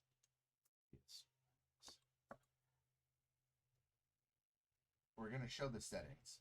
because not all the settings are in a different place in this game. There's no more going on a home console release, or if you're on the arcade, you'd have to press a button to switch to the board. What they've done with this newest release is they've streamlined it so you can do it actually on this menu here, which is such a time saver. I really, really, really appreciate that they did that. And also, if the audio's too soft, let me know and I'll turn it up if need to, but it looks like it's okay. So I'm going to go ahead and switch right back. Switching between... Yeah, it was just fine for the first run. It seems fine now, too. Great. That's awesome. Thank you so much. All right. We're going to do the expert mode of this. Actually, let's put everything to the default settings first. So, timer speed's normal. This is going to be a legit run. Am I doing any percent first, though? Or am I doing any percent last? Any percent. Okay. That's how it's listed on the schedule, yeah. Okay, let's do any percent then. So, this, and I have to explain because there's a lot of confusion, but this is a good to explain another difference. So with this version, with this Capcom Marvel Collection release, they have added 0 difficulty. This doesn't exist in the arcade. It only goes from 1 to 8. But they've added 0, which makes things even faster. And also you have the ability now to just preset things. Sometimes you can do this in the cabinet, but for example, you see this extra little menu here. You can set the system to free play without having to actually, manually boot the PCB, the console unit.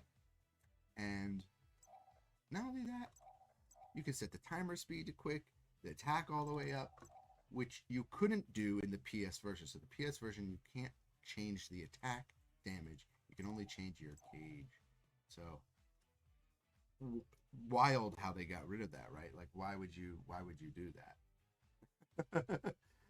So the PS version was almost like a downgrade in the sense in the realm of options, and when you look at it that way.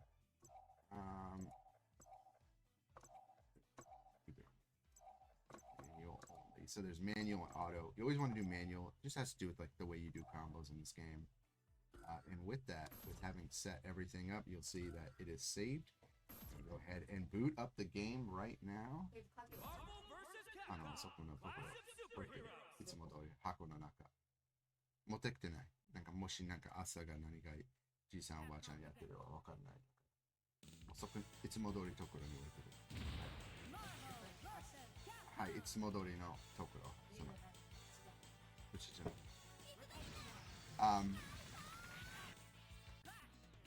So, oh, did I do Marvel Spectrum? I did.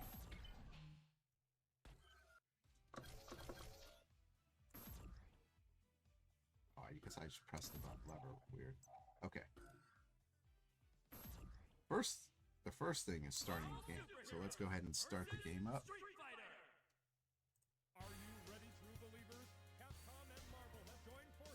I have free play, so we'll just press start. And oh, Akuma's here. Alright, everyone. We're picking Apocalypse, right?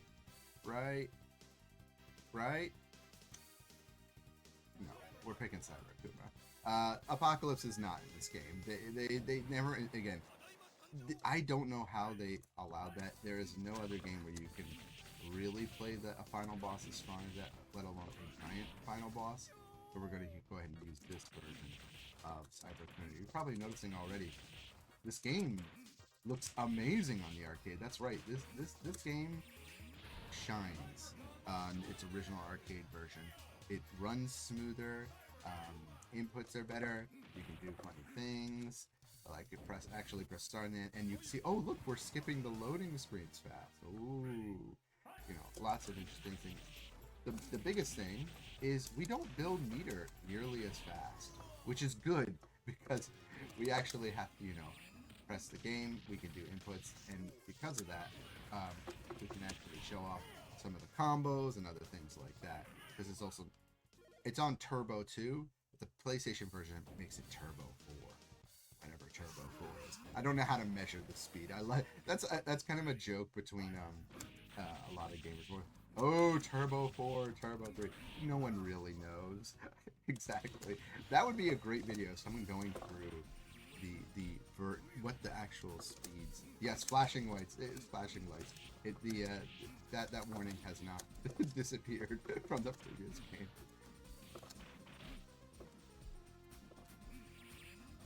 Old school flashing lights in the arcade in the dark room. Honestly, the first thing I noticed about this version was the scan lines. They kind of add some character as far as I'm concerned. Yeah, they did that for. Well, obviously, this game was intended to be played on a CRT. You know, that's a lot of times people go, "Oh, the older games look bad." It's like, no, they're.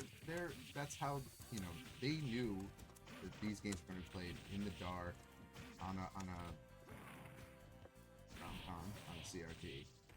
Look at us just rolling through it all.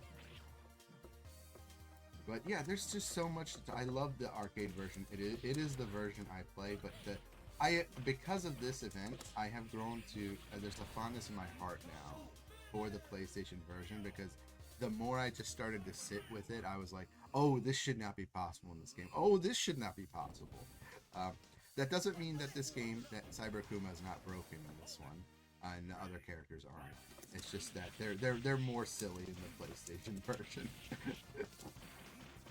But I also expect everyone to remember our promise and do not pick Cyber Akuma against your friends or potential friends that you meet. If you're at a convention, you see this game, and you're like, yeah, let me do this because I think it'll be funny. It won't be.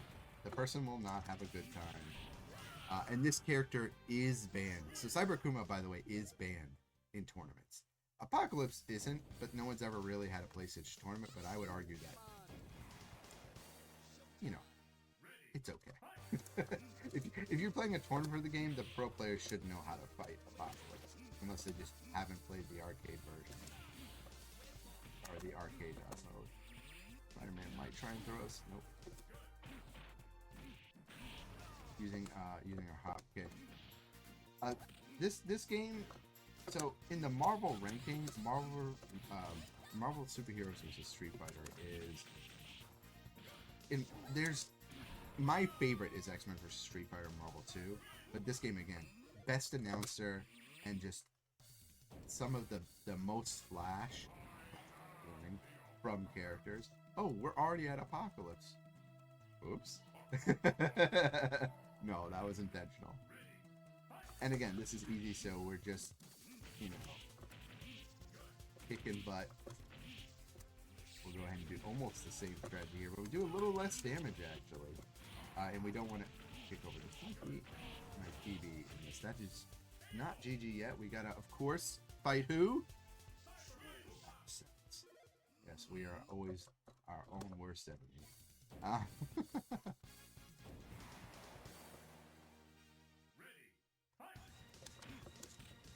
Ooh. However, this time, it's going to be a little bit more manageable. And we'll get a perfect round here. And that is GG. On that hit, there's like 439, 438. Really happy to show this off, but we've got one more time. That was the any percent, right? Boo, DBK, do it properly. Okay, we'll turn it all the way to the maximum settings. Show you the true final end to this. I talk about this stuff a lot, but I never get to show it off. Even on my own channel, it's hard to always make an excuse, run the games back to back. But I think that this theme is awesome. So if this theme is ever brought back, Spot the Differences, I'd love to do this again with another fighting game. I had a giant list of all these horrible and funny arcade to console ports, and there just really isn't enough time. And even today, I haven't got to talk about all the minor details about which character can do this and FF7, FF Heart.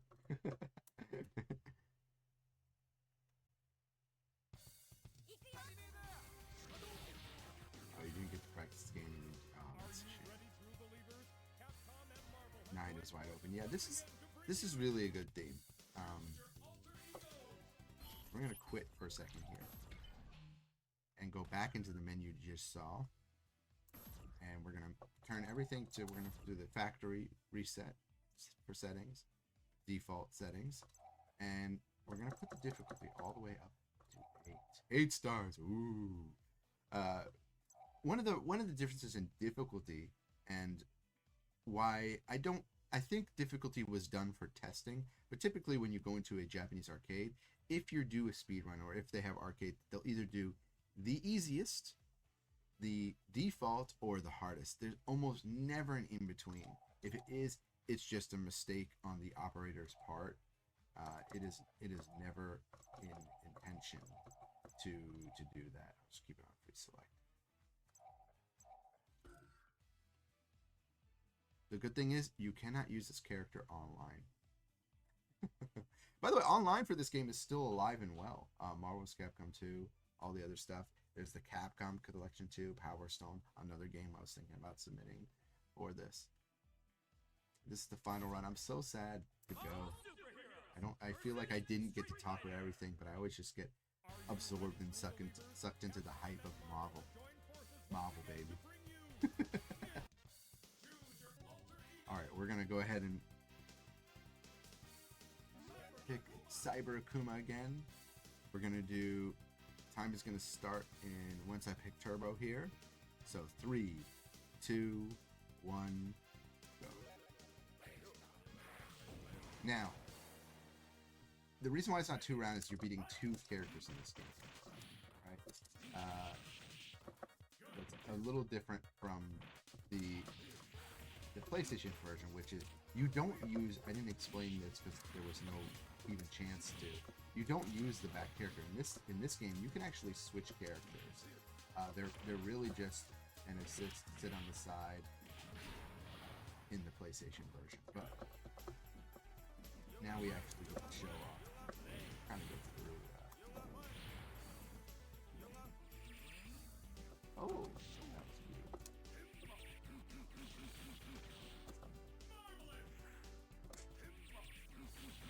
So Dhalsim in this game, if you hit them in the air, they like the air reset, and not the best, because we can't actually do like true air combos to get out of a lot of situations. They were able to like roll and get away. When you land on the ground, you can press a button in direction. You're able to roll a certain way.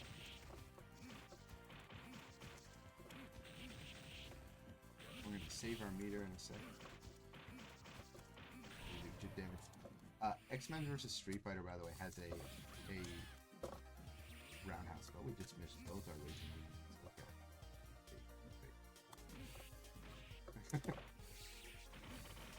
How dare you? How dare you, Sakura? How dare you show off that you are actually a really decent character in this game? Yeah, if you're a Sakura fan, this is the game for you.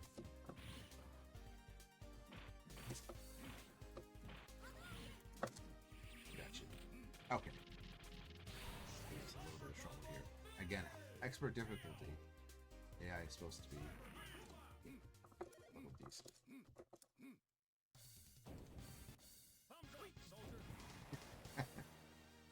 Yeah, you can definitely disrespect your opponent in this game. I love that factor about old Marvel games, old Street Fighter games. Press skill to do a little something at the end of the match. I hope they bring that back. Again, you can do it in the PlayStation version, you just have less time. And it also, wow, phone out of Raging Demon.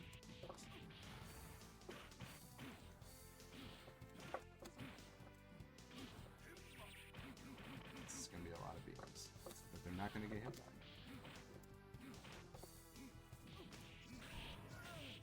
Okay, now we can set up something.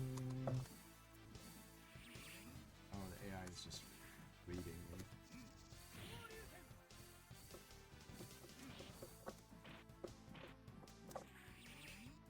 Jumping out of the corner. We'll go ahead and do Tatsumaki. There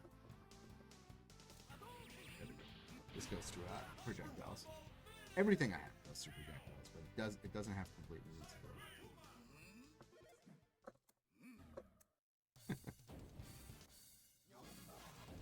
almost at the end already. Stinks. Blackheart is actually my character in this game. Almost became Blackheart. If I was real playing it, because I can't use Akuma, or can't use Cyber Akuma.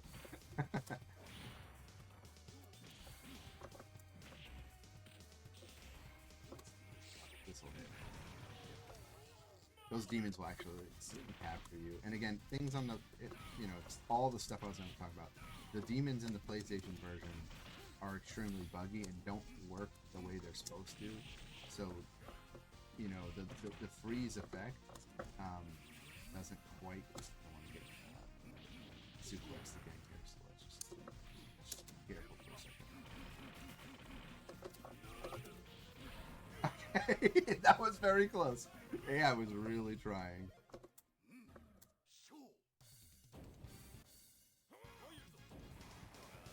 Omega Red, just the reach team. Omega Red and Dawson. This team is stretchy. Yeah. So, other differences, just in general, this game's combos are a little bit more fair. It's an assist-based game, so it's weird having the PlayStation version not work the same, because you can't you don't have those, like, the same way to recover health, but you recover health faster in that game, and the way assists works, it's just a little, it's almost really like a separate game because of how the meter builds, and those changes seem small on the surface, but they can really add up, especially meter build. That is such an important balance for a game to have. Yeah, and also just being able to get out of things, because we gotta be careful.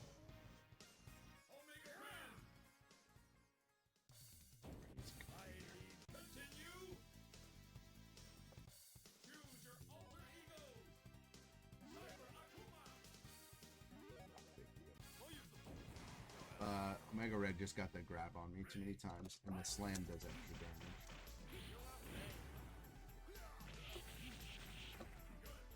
I'm still happy with the first PlayStation run we did. I was gonna make this a great bot, just in general.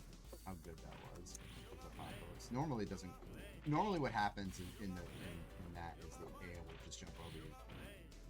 They have to actually fight you in this version. But again, you're seeing the downside to this, right? Which is, in this version, because the damage and the meter is normal, well, more normal, you're forced to play safe. So this throw is going to do. I'm still Akuma, It's not a free victory. So that's going to be another restart, because I tried to be cute and do some OTG setups on a character that grapples and throws you.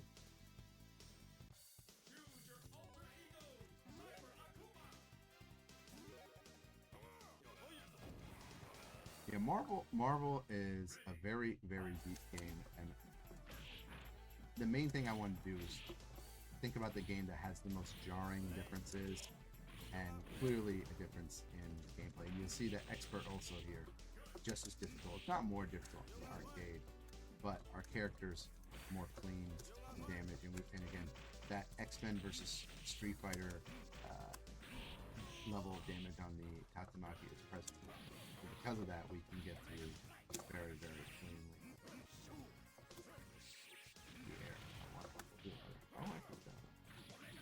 They rolled into it. That's where rolling can kind of be a bad maneuver. You can roll too close to the opponent. And if you're, by the way, if you're just joining, it's the same inputs as the PlayStation one. You light punch, medium punch, hard punch, light kick, medium kick, hard kick. All the buttons are still there. It's just a more responsive game, more fluid. No lag on supers. But everything, the visuals, the port visuals are pretty much taken. It really is a decent port in that regard. The sound, the overall gameplay, it's still there. Maybe this will inspire someone to do some tournaments at the next speedrun event for this game. But you have to just promise not to pick this character. It's just can't say that enough. Even though I didn't get a perfect run here. It's very easy to. This character is very cheap. If you can't tell. Okay, almost. Yeah, that you can do that. It's like a little air reset, so you just trap them. Gerhado, not going to take enough. You always have advantage when characters coming in because they're coming in the air, and that's where a lot of the Marvel stuff apply in. Because it's not present that way in the PlayStation game, you don't have to worry about that. Typically, knocking out one of the opponent's characters makes things severely more difficult for them and can put them in some strange, unblockable situations. Joryu.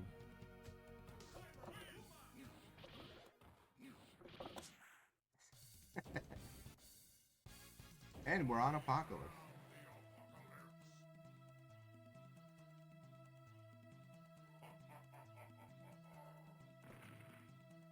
Now, the strat here is pretty much the same. We can try and get to the other side, but the arcade version of Apocalypse